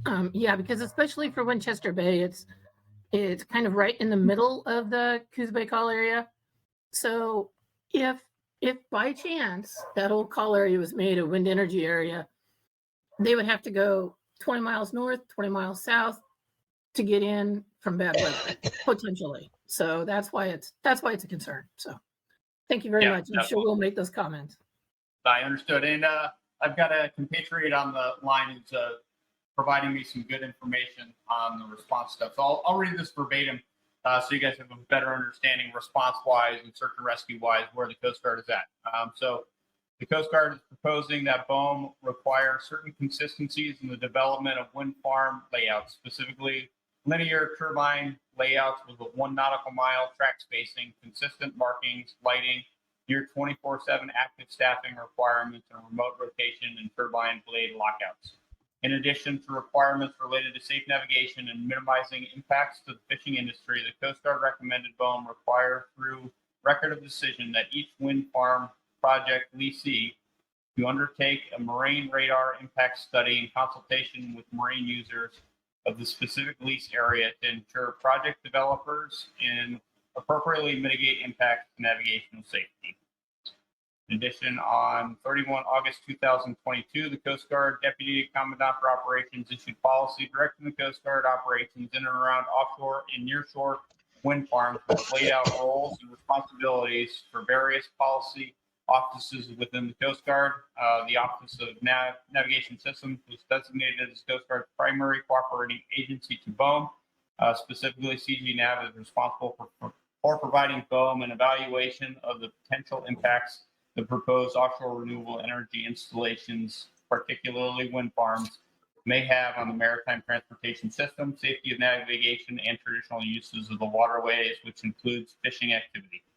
Additionally, CG Nav provides policy and guidance on assessing the potential impacts each offshore renewable energy area will have on the Coast Guard's 11 statutory missions and provides BOEM recommended mitigations to manage risks to waterways users and Coast Guard operations.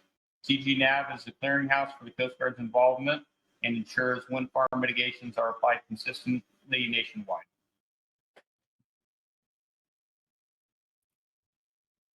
Could you repeat that? Kidding. Happy to send it to you. That would be very helpful. Okay. I appreciate that, Brendan. Thank you. Yeah. Delia. Oh, Delia's not there anymore.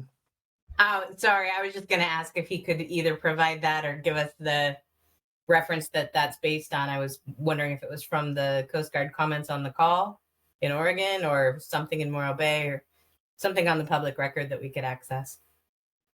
No, that's from the totality of conversations regarding Coast Guard involvement in these discussions nationwide and isn't limited to one call area. Okay, great. Well, if you can, if you could forward those to Carrie, I think that would be really helpful. Thanks. Sure. All right. Well, Larry Thievik.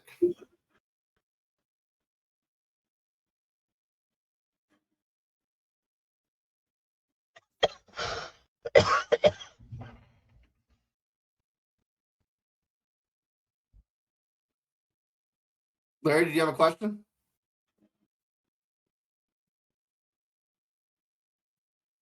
Can you hear me now? Got you now. Oh, okay. I had inadvertently touched another button. So this is Larry Thievick, Washington Dungeness Crab Fishermen's Association, and one of the other hats I wear is I'm a member of the Grays Harbor Safety Committee. And I did want to express appreciation of the U.S. Coast Guard in the discussions that surrounded the development of these proposed fairways, specifically relative to the preservation of the tug and tow lanes and the recognition of providing for potential flexibility going forward if there needed to be some changes to them over time, that a broader fairway, which is now called the Coastal Zone Fairway, was provided in part to provide for that need. And then I did want to mention that relative to some of the needs of the shipping industry and some of the ports, specifically Grays Harbor, they had such limited anchorage inshore that the preferred operation of bringing a ship into port is to have that ship loiter outside of 25 miles while awaiting a pilot or berthing. And that can also occur because of inclement weather, where a ship needs to stand outside of a significant distance offshore to await their turn to berth. And that also can occur off the Columbia River. And that originally came about from the New Carissa event in 1999, where a ship was anchored closer to shore off of Oregon, north of Coos Bay, shipped anchor, slipped anchor, and drifted onto shore. But anyway, so these lanes do provide for that loitering opportunity outside of 25 miles off of the Columbia River and Grays Harbor, which was also a piece, I believe, of this development.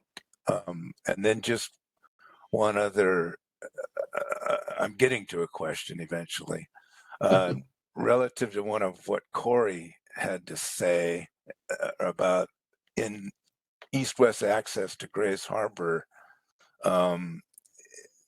Recall that the DOD area, which will, at least so far, preclude offshore wind development within their designated area, as they've indicated to the developers, would cut off about almost a third of that triangle that you see off of Grays Harbor for development, not under Coast Guard regs, but under DOD preferred exclusion. And so getting to my question, Commander Brendan or Commander Harris, what part of the process or how much of the process would be impacted if indeed there were requests for additional east-west fairways off of some of the ports previously mentioned?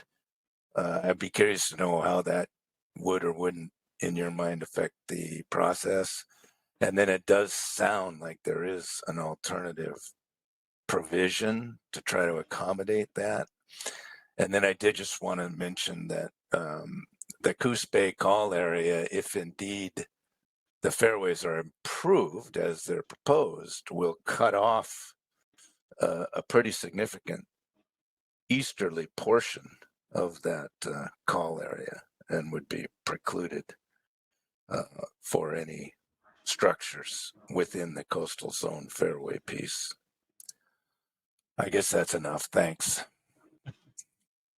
Thank you for your comments, Mr. Thievick. Yeah, as you noted, and as is shown in one of the products that's on the Federal Register is a depiction of the proposed fairways overlaid by the call areas, as well as the naval weapons range areas, the National Marine Sanctuary areas, and yes, as Mr. Divick noted, that Grays Harbor area directly west of the harbor is covered by a good portion of that weapons range, which would again preclude construction in those areas. And in terms of adding additional fairways to this, it would require us most likely to go through another public comment period. If we don't have to make too many significant changes to the product, we're hopeful that we'll be able to provide it to Coast Guard headquarters by the end of this year for consideration to be fully approved regulation in the CFR. So it would add on an additional couple months at least in order to do the public comment period, and then we'd probably have to do a little bit more analysis as well. So it might delay us by 6 months or so if we make any significant changes based on those comments. So just for awareness sake. And yeah, as noted from the feedback that we received from our response officers, we are working closely with BOEM to ensure safety of navigation, even in areas where there is infrastructure in the water. So the Coast Guard still needs to be able to operate, and mariners still need to be able to transit and utilize those areas.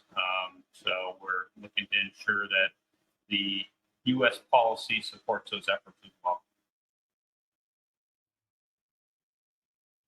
Thank you. Thanks, Brian. Whoever guest is.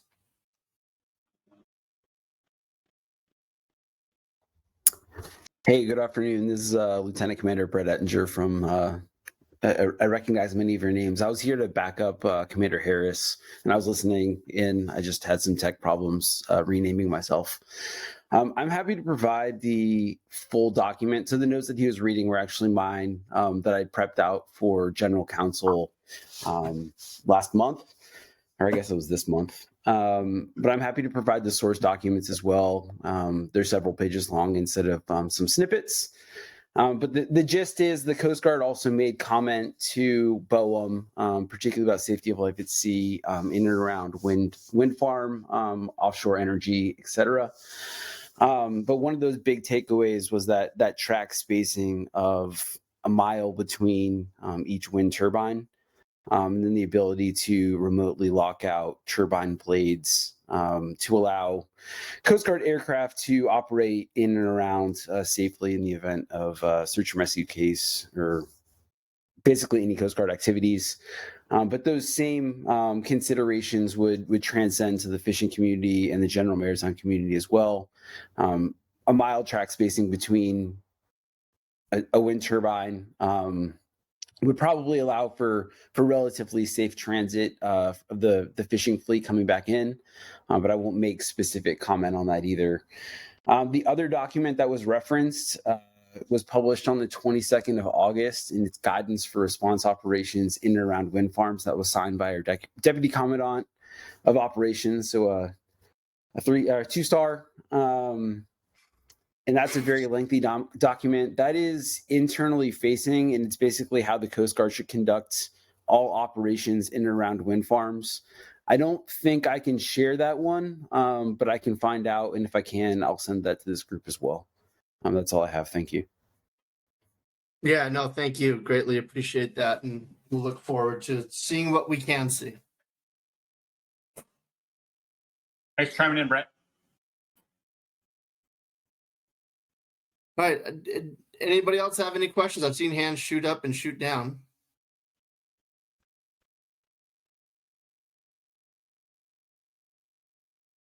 I'm not seeing any others. Thank you, Brendan, for putting up with us, educating us, enlightening us, all that fun stuff.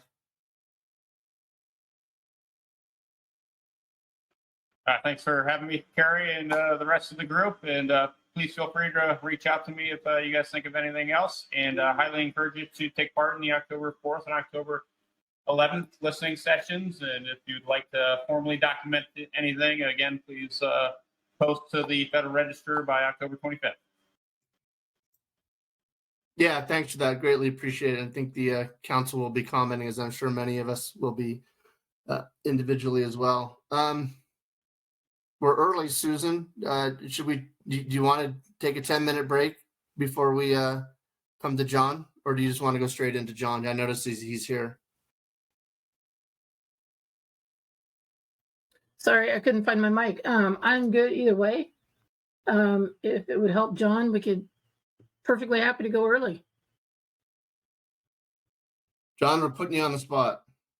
Hi, everybody. I hope you can hear me all right. This is John Hanson. And yeah, I'm happy to jump in for sake of keeping things moving if it works for you all. Okay. Sounds great. Great. Yeah, do you have a presentation? Because I'm trying to figure out how to stop screen share here. I was going to say I do have some slides, and I know we have Carrie's screen up, and I don't have those to carry. I do have them on my own screen, so if I can share those, I'd be happy to. Great. I see the share button has opened up, so let me give that a try here. Bear with me.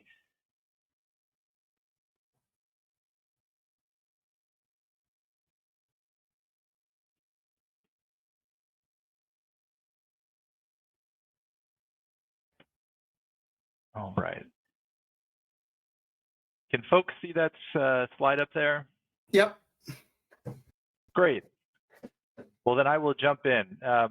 Hi, everybody. My name is John Hanson. I'm with the West Coast Ocean Alliance, and I'll tell you a bit about our group. I see some familiar names on the line here and some new, so I will do my best to give a bit of background on the group that I help run and how it overlaps with the council and marine planning in general.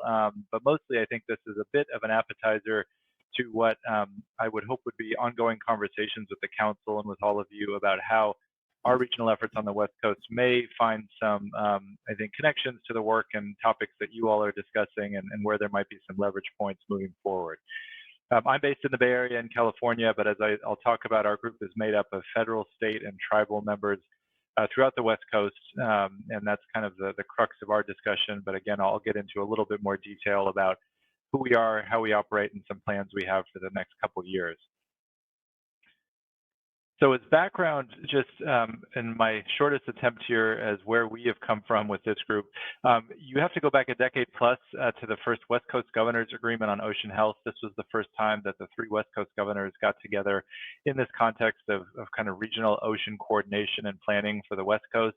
Really a state-led effort at that point, and it was the first time that kind of on that California current scale, the 3 states got together and decided we should be talking across the whole region about ocean topics from management to ocean health to outreach and education and a whole number of things. So that was really the impetus for the various earliest conversations about this. It went through various iterations. It changed to the West Coast Governors Alliance on Ocean Health, the West Coast Ocean Data Portal, which is a partner group that we work closely with, spun off in 2012. But what really changed gears for us was in 2010, the Obama administration released an executive order on oceans that created the first national ocean policy for the U.S. And so what that did was prompted on the East Coast, the first round of what were then regional planning bodies, so RPBs as we call them, were stood up and were really driven by states and then federal engagement with a bit of tribal engagement, but a focus on ocean planning. So looking at defined regions, of which there are 9 around the U.S., to have discussions on what ocean planning could look like, how it could be more effectively coordinated. And ultimately on the East Coast, they did end up with ocean plans that under the Obama administration were in effect to be implemented by federal partners. On the West Coast, we were a few years late on that. So we started around 2013 and 2014. Personally, I came into staff NOAA on this back in 2014, which was the earliest conversation that was had in our region, with the feds getting organized, doing some outreach to the 3 states, and then a really focused effort on engaging with tribal governments on the West Coast around this idea of regional ocean planning. So we worked on that for about a year. In 2015, we met and decided to stand up the regional planning body for the West Coast. So that was really driven again by state and tribal governments. So there was discussion and ultimately consensus from the 3 states and from tribal governments to stand up an RPV and to start working on ocean planning coordination for the West Coast region. There's a lot more context to that I won't go into today, but I'm sure as many of you know on the line, Ocean planning had been happening on the West Coast in a lot of different ways, from MLPA in California to Oregon's Territorial Sea Plan to Washington's MSP law. So there was not a vacuum for ocean planning, to say the least. And so our group really stepped in to find where were there leverage points, where could we add some value, and how could we better coordinate the full suite of state, tribal, and federal government partners on the West Coast. And that was really our focus. That shifted gears again in 2018 when the new administration under President Trump effectively eliminated RPVs, but what they did allow was the continuation of these regional discussions as what are now known as regional ocean partnerships. So that's when we became the West Coast Ocean Alliance, which is what we currently sit at still, now 4 years later. Time definitely flies. But ultimately, I laid this out because it shows that this is a group that isn't just new to the conversation. It's really had different names and different structures, but ultimately has had a lot of the same partners from federal agencies, from the states, and from tribal governments, really building relationships and having a strong link to one another. And I've been staffing that for a number of years, and I think we're in a great spot. So with that said, what we have landed on, as I mentioned, is a tribal state federal partnership. We have regional coordination across the West Coast. We do look at sub-regional areas, recognizing there are vast differences in priorities, governance, planning activities in the various areas, whether by state, by tribal government, or even at a local scale. And so we really try to think, what does this mean strategically for West Coast ocean discussions? As I mentioned also, we do have the West Coast Ocean Data Portal, which is a separate entity from us, but is a close link to us. We effectively see ourselves as the customer for the data portal, and they are doing a lot of work on data products that I'll talk a little bit about, but is something that we are really trying to leverage in terms of data conversations. But ultimately, we're a flexible group. We're not regulatory, so this is one I really try to take home. Nothing we do is decision-making. Nothing we do is binding, has no regulatory impact on structures that exist through things like the council, through state, through federal, through tribal treaty or otherwise. So that's a bit of a double-edged sword. And again, for brevity's sake, I won't go into it other than to say it's a little bit confusing because people say, well, why does this group exist? You're not making decisions. You're not deciding ocean planning, outcomes. But the flip side of that is I think it does make us, in that flexible sense, a little more responsive to do whatever is needed around sort of West Coast ocean planning. And I will fully acknowledge the last couple of years have been a little unpredictable, both in terms of like our funding and sort of where we fit under the federal administration and policy of the states and tribes. But I'm pleased to say, and I'll talk about this on my next slide, new funding is arriving, and we're really trying to build around the things that we have been working on and grow into new things. And again, find that sweet spot of being a non-regulatory body, but that is able to convene the right partners, work with hopefully partners like the council on where ocean planning activities are happening, where new things like wind, aquaculture, and other ocean uses are being explored, and how we can bring some of the right players to the table to talk about where those decisions are made, whether through federal, state, or tribal structures, they can be better informed and better coordinated for the West Coast. So I mentioned funding. The good news for us is that in the infrastructure bill, IIJA, there was new federal funding put in place to support the 4 active regional ocean partnerships that are still in place in the U.S.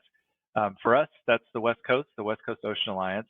There's also NROC, the Northeast Regional Ocean Council. Marco is the Mid-Atlantic Regional Council on the Oceans, and GOMA is the Gulf of Mexico Alliance.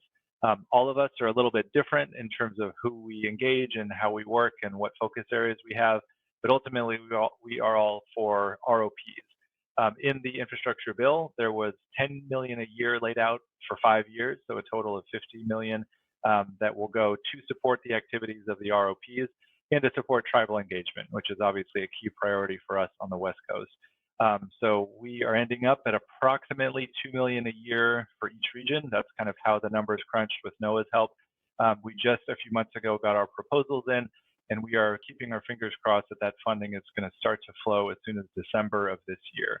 I'm going to talk about what we've proposed for the West Coast in terms of use of that funding.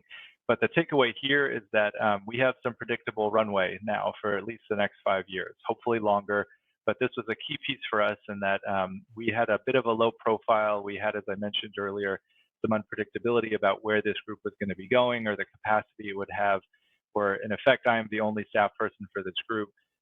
Now we have more funding. We have at least 5 years of it. And so we're really going to be trying to dial up our activities, obviously, as I'll talk about, but also more outreach, more engagement, more just sort of, awareness around this group being in place and hopefully being useful on a number of different fronts. So I'll highlight some brief activities that we are going to be hopefully pursuing with this new funding. Again, I put all of this out there, and I'm going to go through it somewhat quickly, but I would love to field questions or, really start a conversation that will hopefully continue sort of indefinitely with council members about sort of where we're going to be finding some linkages to work that I'm going to highlight here. But first up, we are going to do a new strategic plan. So this is kind of top of the line item for us. One, NOAA is requiring it of all the regions to make sure you have an updated new strategic plan in place to guide the next 5 years of spending. Perfect timing for us because we are really going to try to revisit where we can make the most impact for West Coast ocean planning. So this is going to start later this year, hopefully early next year, and be a year-long process with a consultant being brought in to do a really robust strategic planning process. Obviously, that'll look to our members to inform it, but also we're hoping will be based on a lot of outreach to other partners outside of just federal, state, and tribal partners. So fishermen, industry, NGOs, local electeds and others to define what can this group do to be as helpful as possible in West Coast ocean planning. That's a big one. It's an open-ended one. I can't predict where that's going to go. I do have topics that I've listed here that are things that our group has identified in recent years as high-level priorities. Data, I think not surprising to anyone, is a key piece for us, and we're going to look to our data portal to drive that. Tribal engagement is a big one. So for our region especially, you all know how important tribal co-management is, and so that's going to be a key facet for us. We also hope the West Coast is going to be a model for that nationally because other regions, one, have not as many tribal governments, but two, to be honest, have not prioritized tribal engagement as much as we have. And so we're really proud of that, and we're going to try to build on what we're doing with our tribes already, but how we can create some models, some new training opportunities. We have an engagement guidance document that we've rolled out a couple years ago that we're really excited to continue working with. So needless to say, tribes are going to be a key part of our discussion moving forward as well.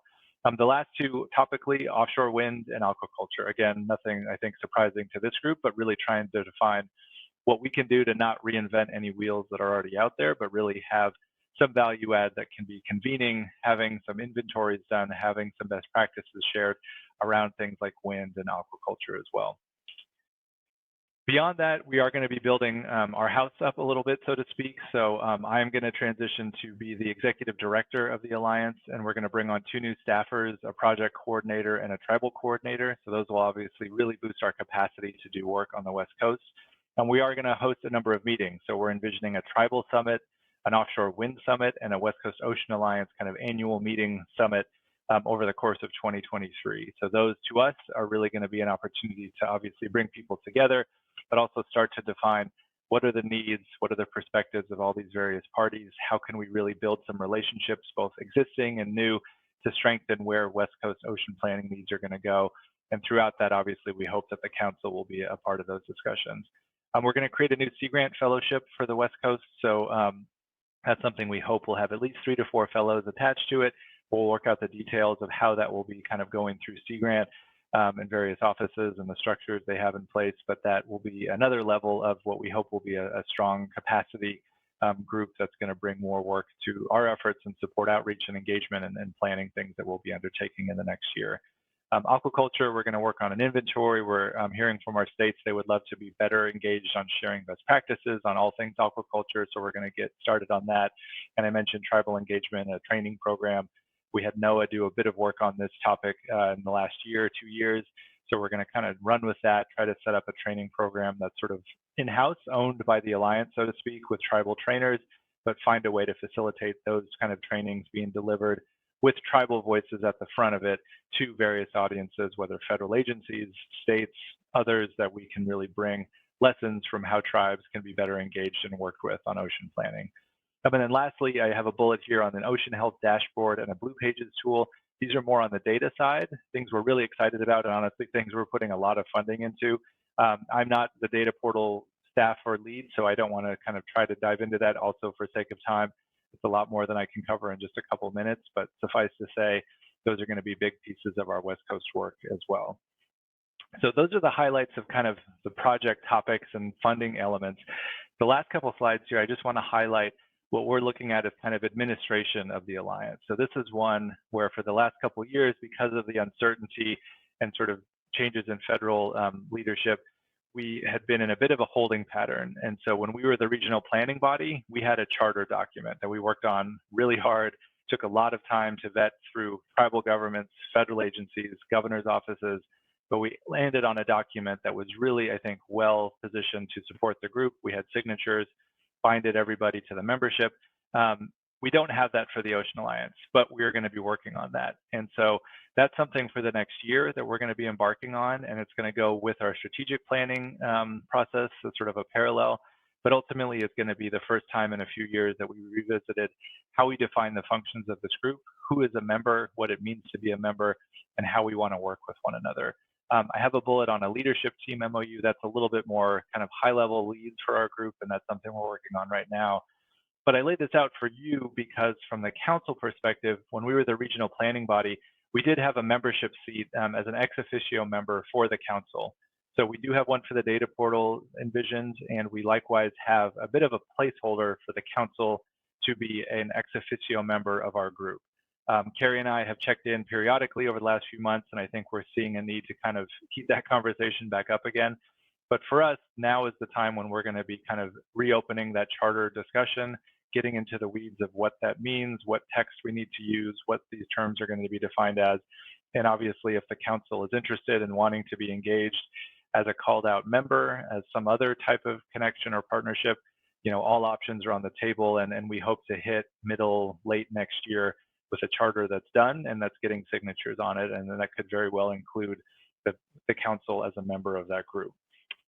So to wrap up, I think generally these are questions to lay out to all of you, is as we embark on these new efforts that I just laid out, have more funding coming in, more capacity, how do we better coordinate between what you all are talking about, whether marine planning specifics, the broader council activities, thinking about offshore wind, aquaculture, topics that I know you all have been discussing for quite a while now. The Alliance is trying to take a bite out of that same apple. And so how do we find where our bites fit the best with one another, and then think about how we can leverage what we're all discussing in ways that are going to be beneficial to all sides. And then lastly, on the idea of the council formally engaging with the Alliance, does the council want to be a member? Is there some other way we should be setting up a link between the groups? Again, all options are on the table, and I don't think we have an answer to this today, and I would love to start to get feedback from all of you or get questions on this call, but I will note Carrie and I have been in touch. I am planning to come hopefully in person to the November meeting of the council, and I'll similarly give an update and maybe have a bit more clarity on our funding streams from NOAA by then. But that's all to say, I think this is the start of a dialogue that I would have said a year ago, I wasn't sure where it was going to go. Now I'm pretty clear where our group is trying to go, and I would love to have the council be obviously a key part of that discussion for the West Coast. So I will stop there, and again, thank you for the time, and I'm happy to stick around and answer any questions you might have. I will put on the screen here our website, my email address, and I fully offer myself up to follow up right now, but also offline. If anybody wants to connect, please shoot me a note at any time, and I'd be happy to connect. But now we really will stop. Thanks so much, and happy to take any questions.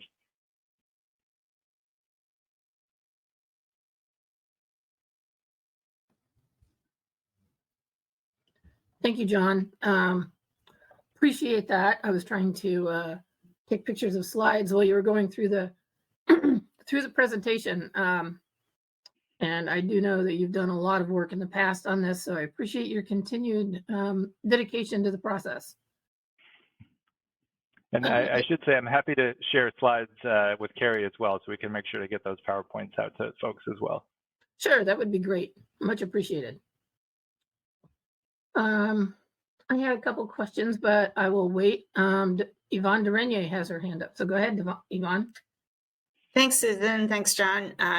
This will come as a surprise to no one when I comment that just wanted you all to be aware that the Fishery Management Council has a fishery ecosystem plan that they updated.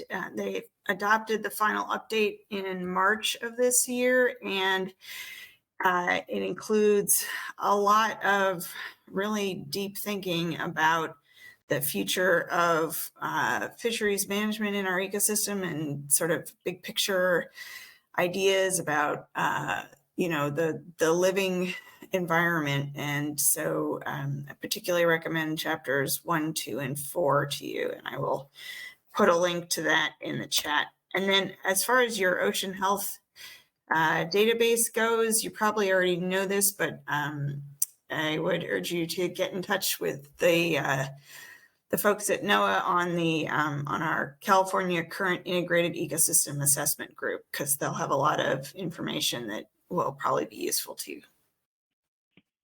Yeah, thanks, Yvonne. I know the IEA team has been looped in on that to some extent, but you're right. I think work like that and others that are out there, both ongoing or reports and other products that exist, we want to factor in as best we can. So appreciate you highlighting those. And if others have ideas or other links that we should make sure we're checking the boxes of the conversations that need to happen, would love to follow up. But those are a great lists to start. Appreciate it.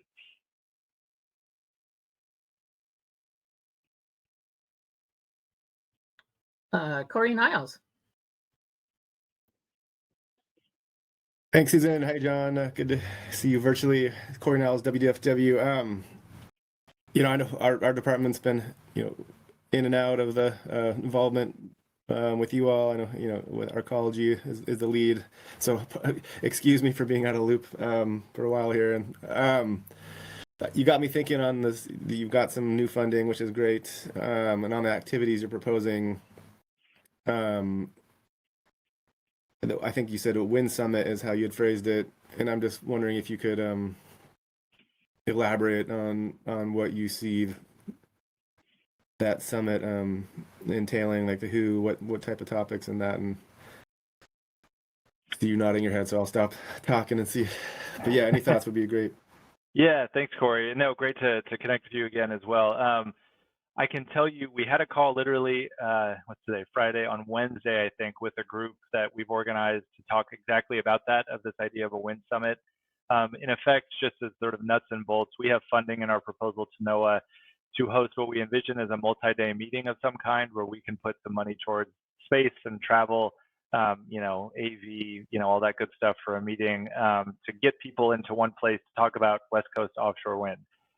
We have some ideas and we put that in our proposal as NOAA required, but we don't really have much more than that to say, other than to say, we want to really find the best possible use of a meeting like that. Not to throw just another meeting on the calendar for the sake of meeting, but to say, is there a role that we can play to be a convener of offshore wind partners and bring them together to better understand one another, have an idea of who's presenting what perspectives, what projects actually look like on the West Coast, and then where the planning is and kind of what's needed to move forward. I can tell you just as a snapshot of what I'm thinking we're sketching out, but this is again subject to change, but this is based on some feedback both from our members, from some industry reps and some NGO folks that we've been talking to.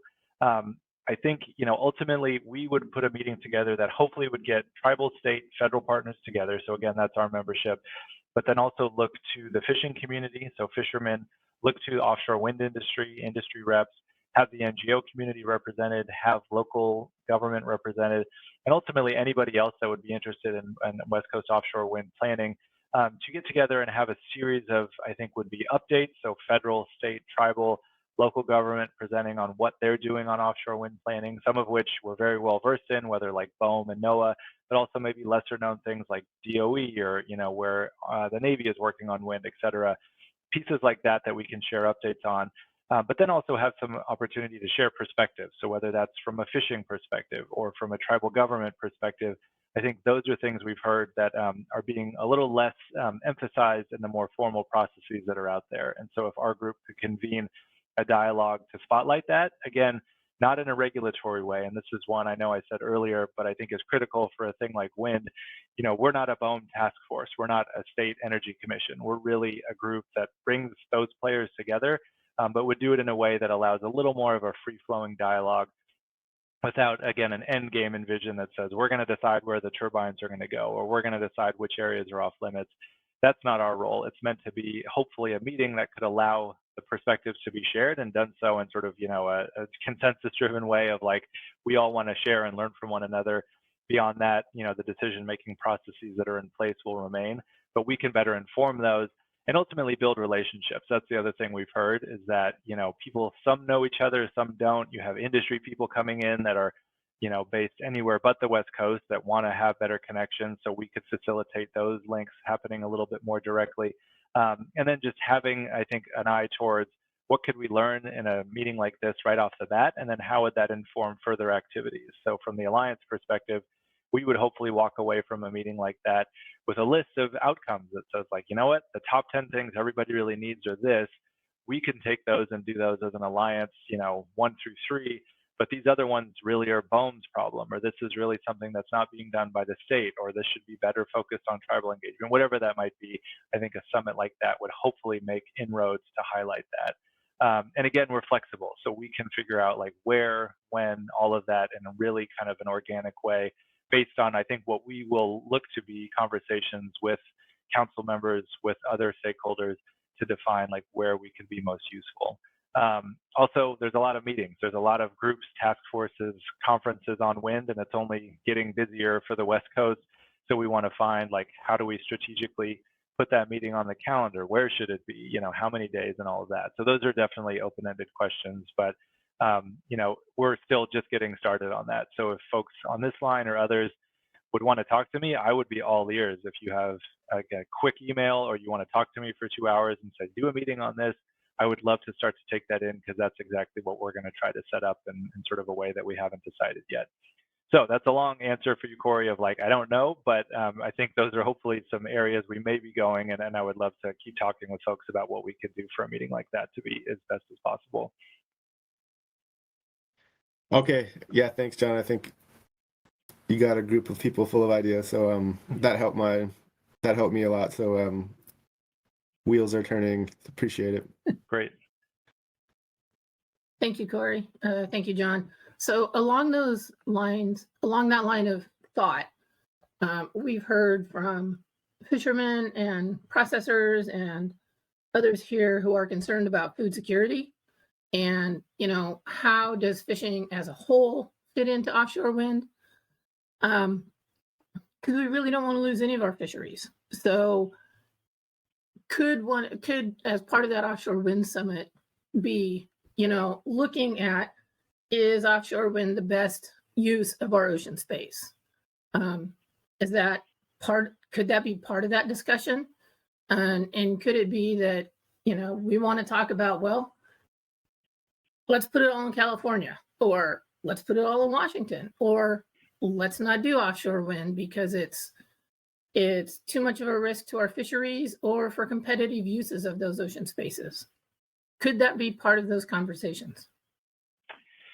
Yeah, it's a great point. And, I guess I preface by saying, I wish I could like make these decisions, just unequivocally with my own desk here, but I would definitely have to say, that would be a broader dialogue of like where West Coast partners and our group and outside would want to use a meeting to have these, I think, dialogues and sort of highlight what's important. But what you're highlighting is obviously important. I think it's top of the line around what's happening with West Coast offshore wind right now, and that intersection with the fisheries sector in terms of planning, location, siting, transmission, all of that. So I think that kind of perspective would be what a meeting like ours would want to definitely highlight. I think we're not putting up any walls of like, we're going to ignore this, or we're only going to talk about this, or we're just going to be a pro-wind conference.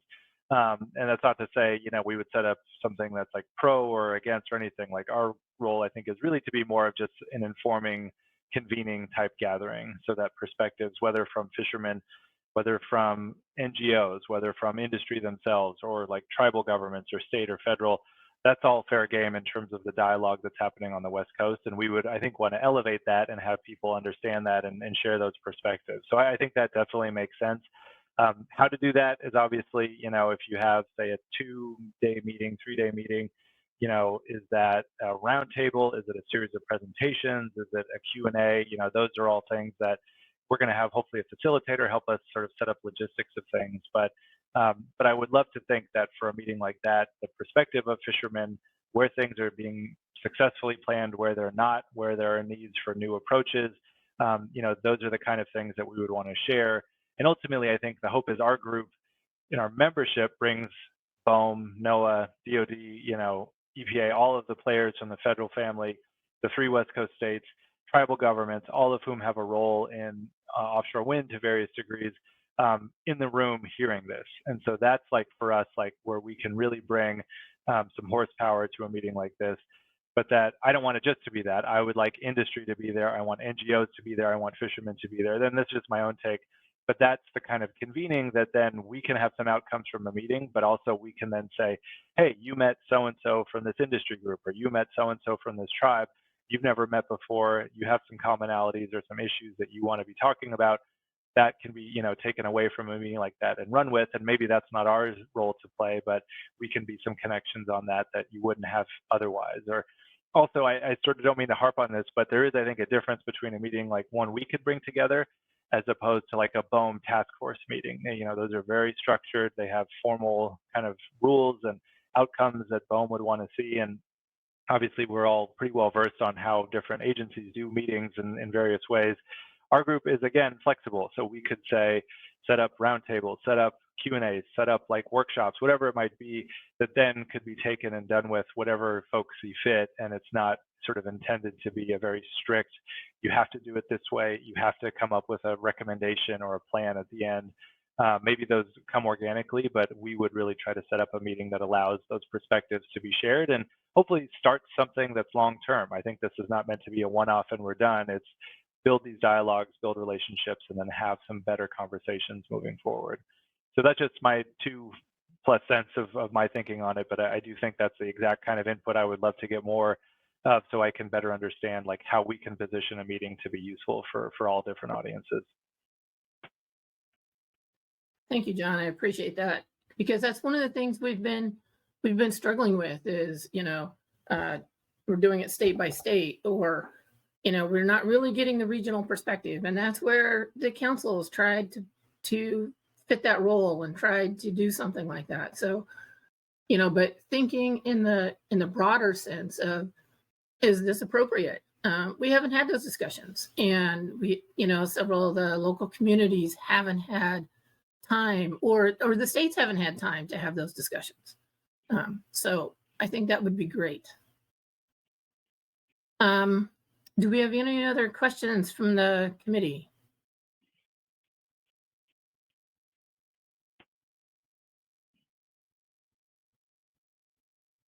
Boy, I am not seeing anybody. I guess I can add maybe in closing, there's more to come from our group. So I think this was, again, a bit of a sneak peek and we'll have more clarity on our funding, some projects that we'll be ramping up. As I mentioned, Carrie has tentatively invited me to the November meeting. And so I think for this group, I would love to stay in touch. Hopefully you'll see more of me soon. I will be a little more visible as we ramp up and do a little more work on these fronts. But for that summit on wind, for aquaculture, for other things, we're going to be trying to find our footing. And a group like this is going to be one of the most critical, I think, places that we can go to define where we can be helpful, where we're not going to get in the way of things, where we can find some new opportunities to work with one another. So again, I hope this is the start of a lot of continuing work that we can be checking in on. And I bug Carrie pretty regularly and hope to bug many of you as well. And again, offer myself up to connect in however we might want to coordinate in the future. That sounds great, John. I appreciate that. And yeah, if you're at the council meeting in November, several of us will be there, so we'll probably see you there. I do have one question from Larry Thievick. Go ahead, Larry. Yeah, thanks, Susan. So I really appreciate what you're describing as potential stakeholder input to be accommodated through some format, such as a roundtable in the future. But what I'm curious to know about right now, for your normal meetings, West Coast Ocean Alliance meetings, what are the portals or touch points where the public can participate in the meetings as they're structured right now? Yeah, great question, Larry.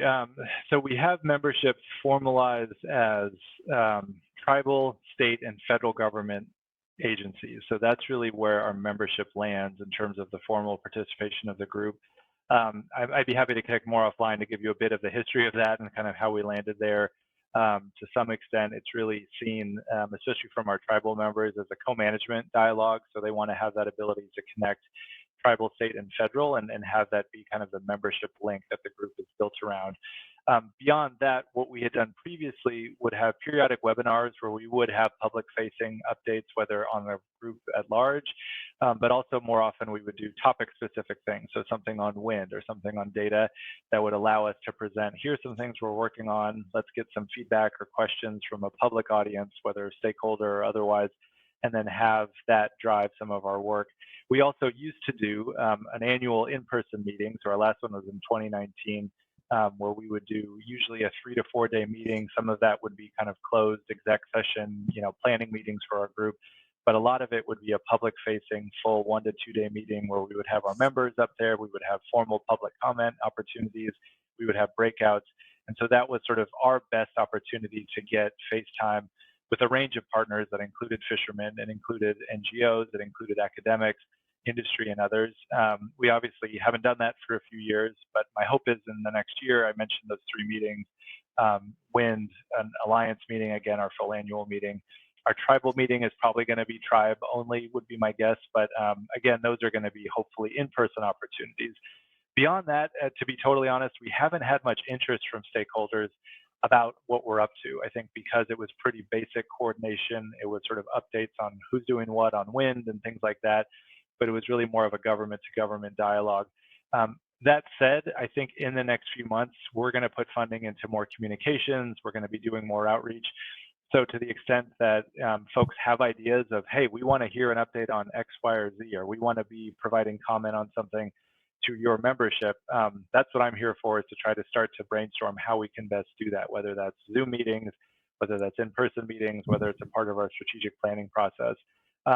So that's a long-winded way of saying I don't know exactly what that recipe will look like, but I think we're going to have a much bigger table to set up in terms of that outreach in the next few months, that hopefully the council will be a great place to really highlight that, but also think about other ways we should be hearing from folks. So I don't know how helpful that answer was for you, Larry, but that's kind of where we're sitting right now, at least.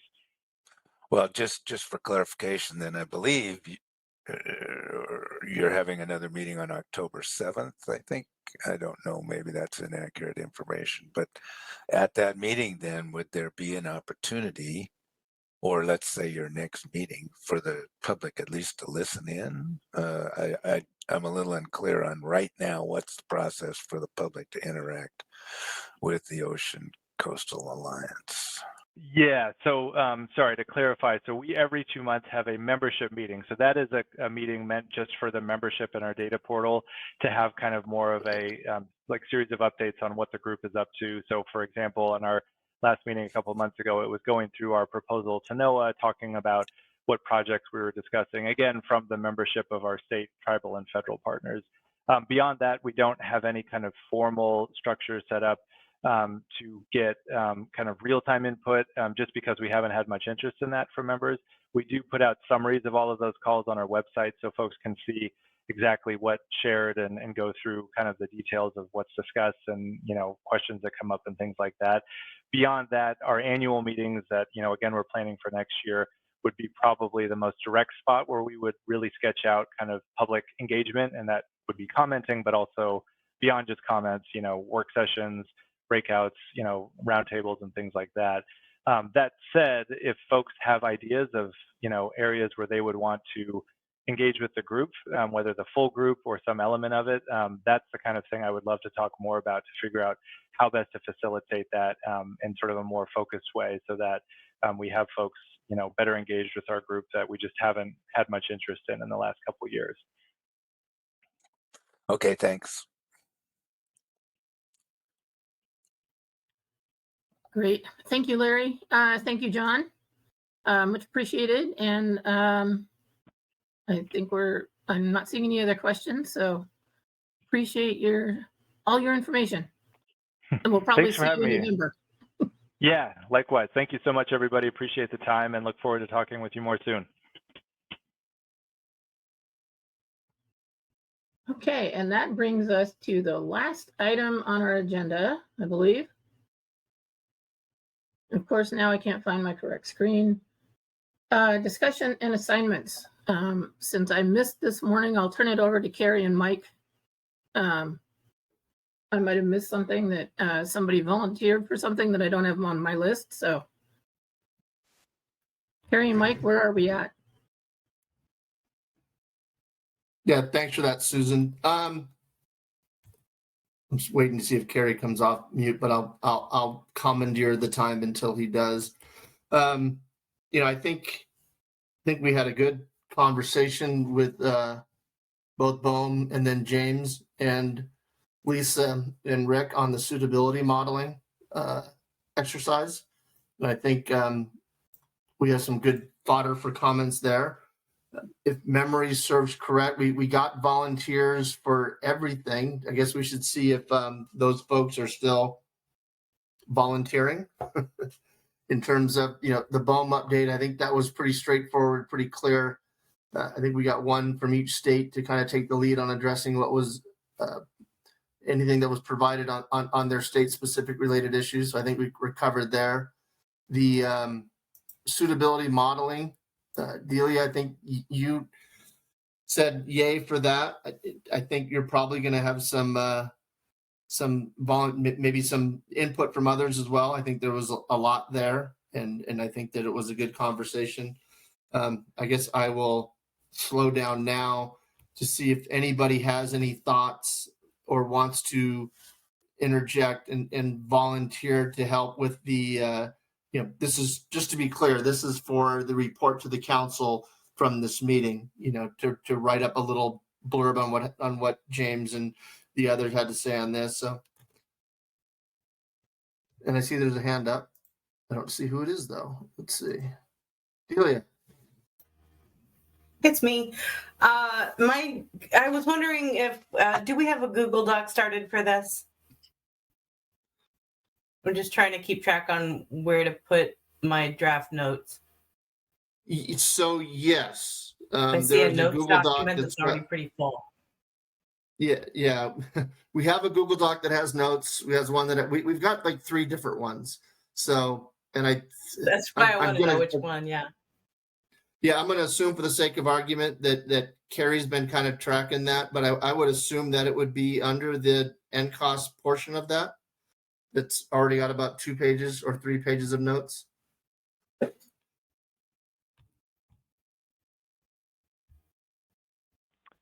Okay. Do you have access to that, Delia, or do you need that? I am here now. No, I have access. I just can't figure it out. That's fine.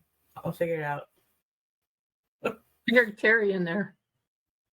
I'm here. I'm back. I've been switching back and forth between the headset and phone and another meeting, but I'm here now.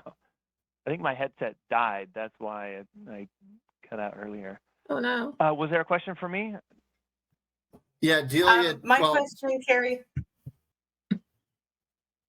Sorry, my question, Carrie, was as we sum up sections for the report, do you want us to add those to the notes document, or is there, a draft report document? Or like, where do we put them?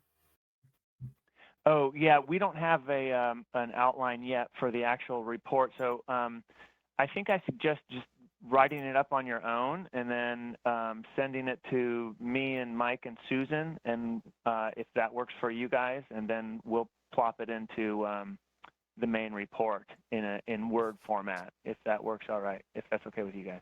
Sure. Great. Thanks. Works for me.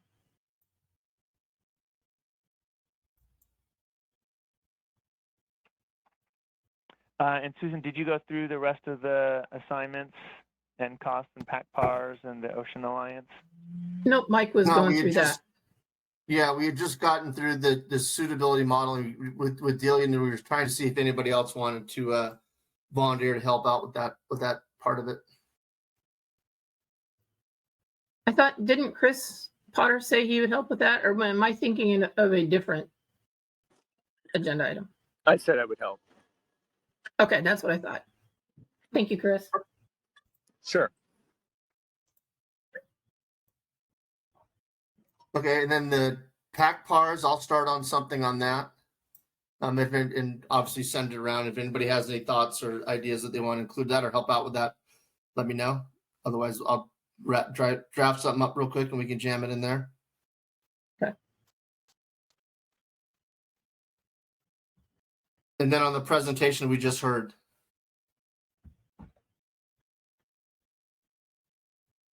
didn't we assign it? Carrie, did we volunteer somebody that?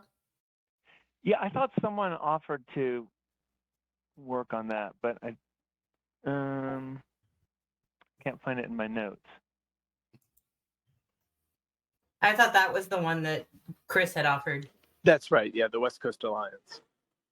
Yeah. Okay, that's it then. Thank you, Chris. Sure.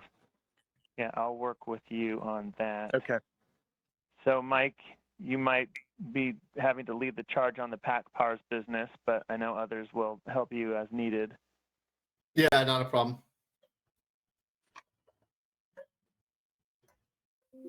And then Carrie, the one thing that I think that we need to include in our report, especially under the BOEM item, would be that and I think this is going to be out according to what Rick said. This is going to be out before the November meeting, but after the advanced briefing book deadline, and that is the draft PEIS for the decommissioning of oil and gas wells, I believe it is, in Southern California.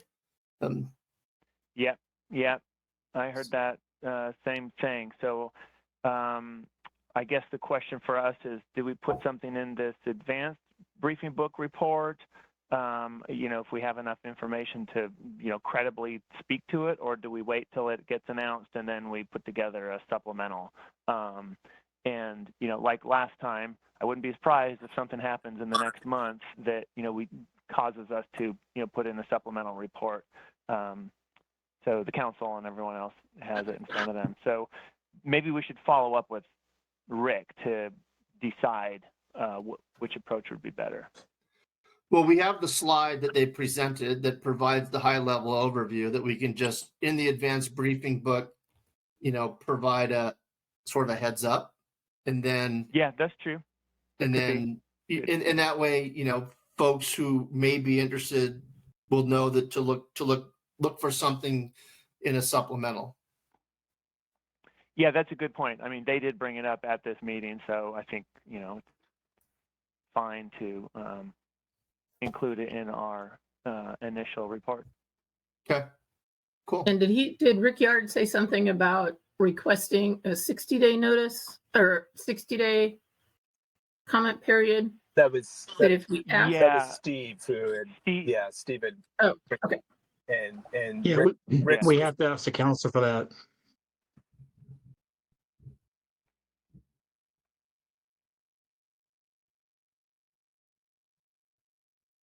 Yeah, we could, if the council wanted to ask for an extension in that, they certainly could. I suspect others will be asking for extensions as well. But I don't, do we ask for an extension while submitting a comment, or just initially ask for an extension and then wait?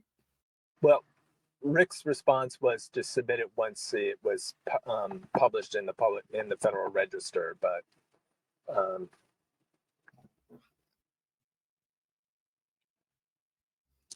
yeah, no, that makes sense. I mean, it's 45 days, 60 days. I don't think from a council perspective it's going to matter all that much, because the November meeting happens and then one doesn't happen for another 4 months. So I guess our ask for the council at this, Carrie, correct me if I'm wrong, would be nothing other than to authorize a QR response letter. Or do you think that they're going to want to have a draft written by the time this is on the floor on November 7th? Yeah, so that's always the dilemma, right? And not knowing exactly when this announcement would come out.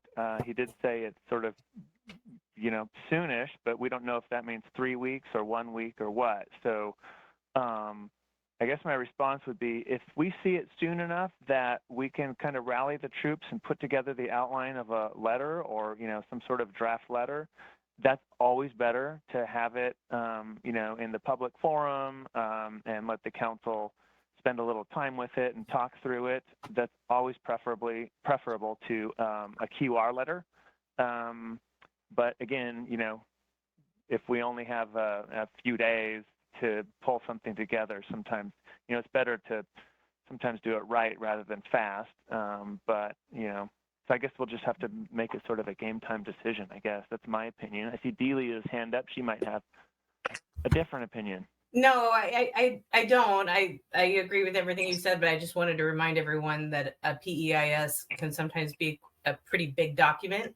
And so a review of the document, drafting of comments and getting that in for the QR process would be a challenge. So I agree with Steve in his assessment that a longer review or longer comment period would be recommended most likely. Just wanted to add that.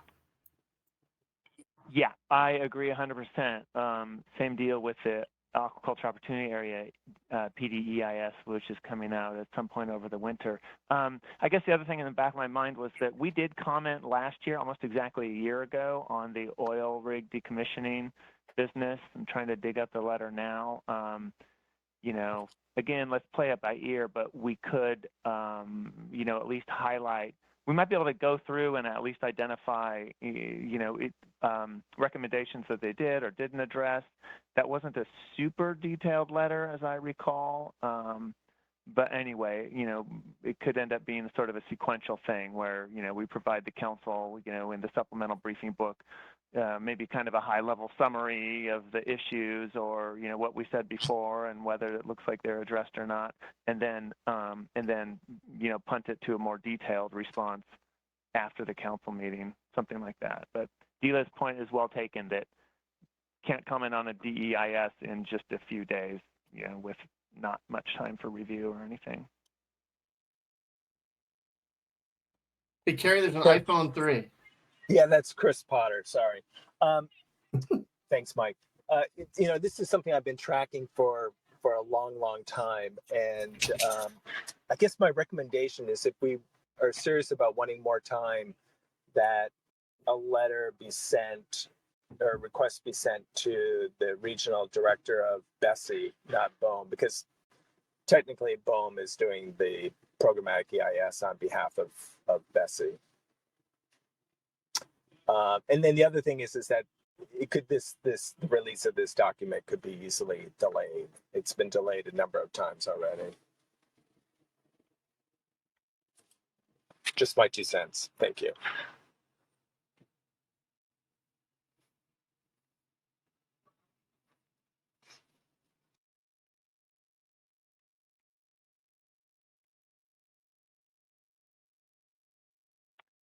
Okay.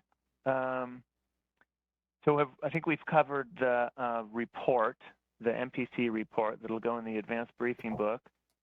And we've said that there will be a supplemental if we need to. Mike, Susan, if you don't mind, I'll just keep going down the list of, you know, actions coming up. The other thing that is on our plate before the council meeting is the PAC-PARS letter. Forgive me if you already talked about this, but we wanted to have a draft for the MPC about the 10th of this month, and you guys would have maybe a 7-day turnaround, 6-day turnaround, and then we'd incorporate comments and then put it through the council's review process, and then they'd have about a week also, and then it's due the 25th, I think. Does that sound right, Mike? Yeah, I think that's right. I think we at the outset here, we talk about the timeline, or at least a proposed timeline, get something to the MPC by the 10th, which would give, as you said, 7 days, and then for the council to review for 7 days. So we'll try to get something out sooner than later, for sure. Yeah, that sounds good. And I'll look to the MPC members who are on, well, pretty much everyone is on another advisory body. If you think that there will be input or comments from your advisory body, and I'm thinking like, you know, I don't know if the Habitat Committee might or might not, Steve, or, you know, the GAP or any of the other subpanels, you might want to give them a heads up because it will be a short turnaround time for MPC review. So, you know, if you think people want to provide feedback, you know, tell them now that this is coming and have them be ready to funnel thoughts, comments, whatever, through you then you can bring it back to the MPC.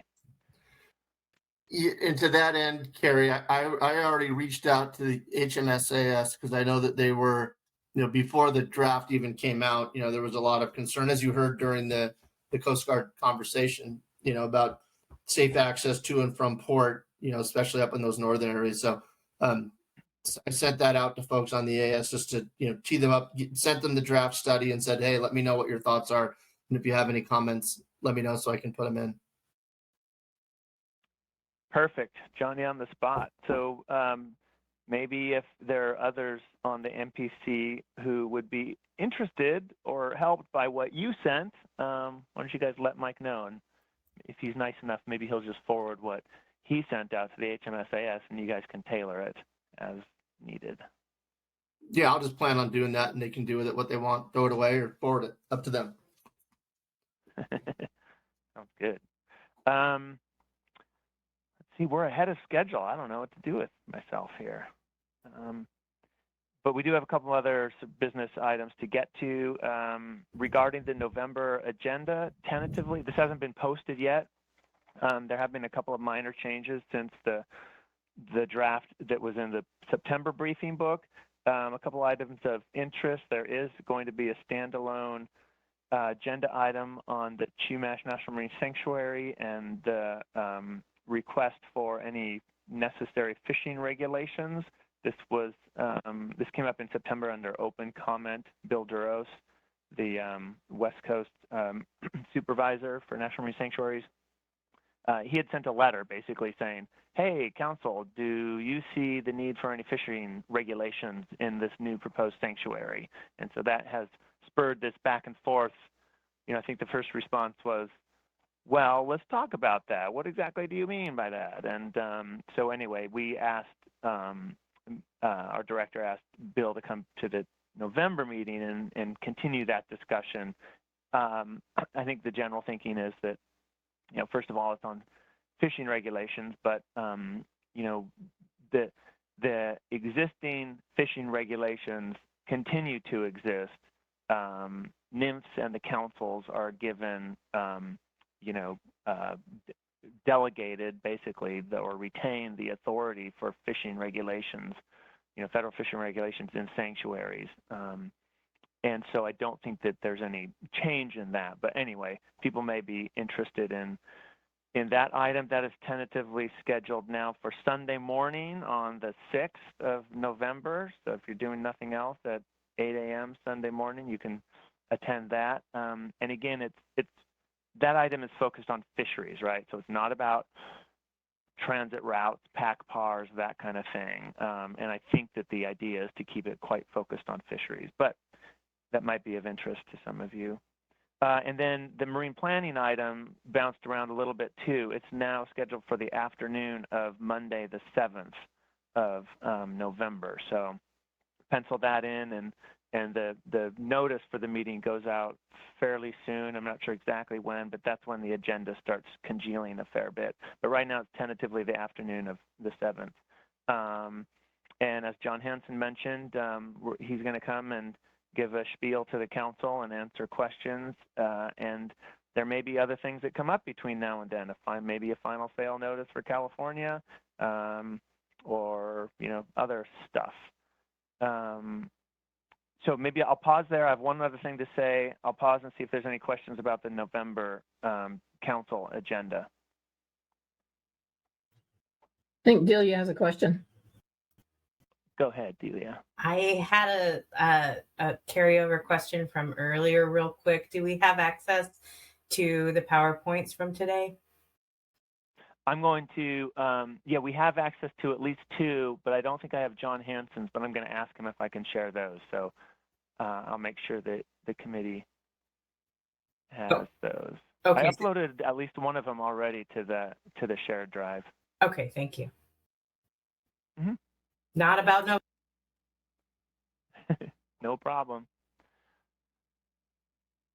Okay, then the other thing is I did contact Diane with the No Aquaculture program, and there's they're still working on the PEIS, and it's not going to be released until after the council meeting. So that's still in kind of a holding pattern, and we'll just have to wait to see when that's released. And then, assuming it's night, we always ask them to have the comment period overlap with a council meeting. So that would be March.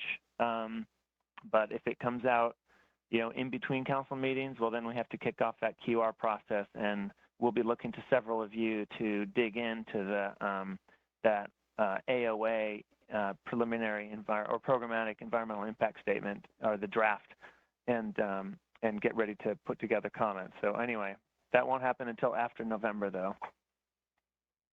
And I think that's all I have. Mike, Susan, I'll let you wrap it up here. If I missed anything, go for it, and we can look for hands. Otherwise, I'll let you guys finish off the meeting.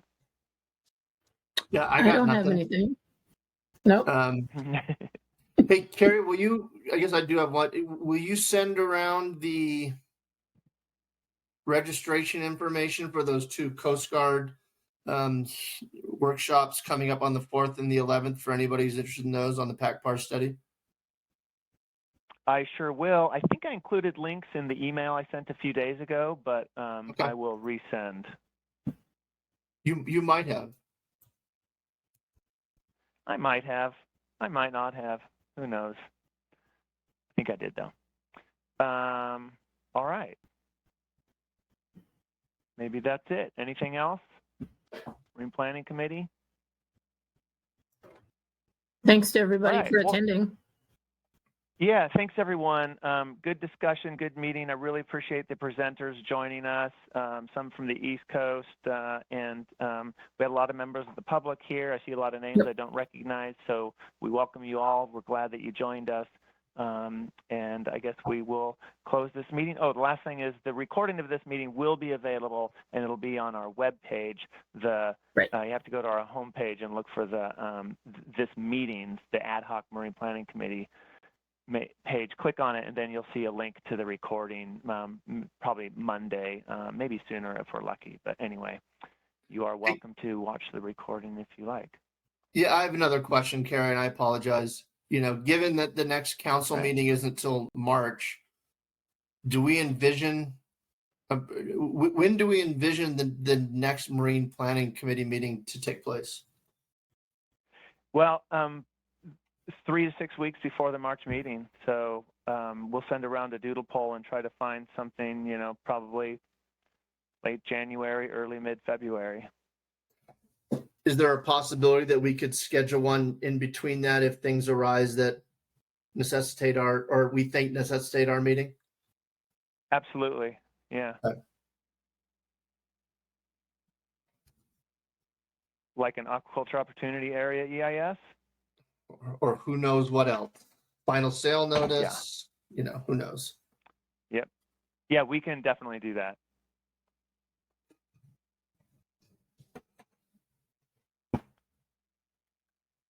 All right, chairs, are you adjourning the meeting? I defer to you. Okay. Thanks again, everyone. You guys have a good weekend. This meeting is adjourned. Thanks all. Thanks, everybody. Thanks, Carrie.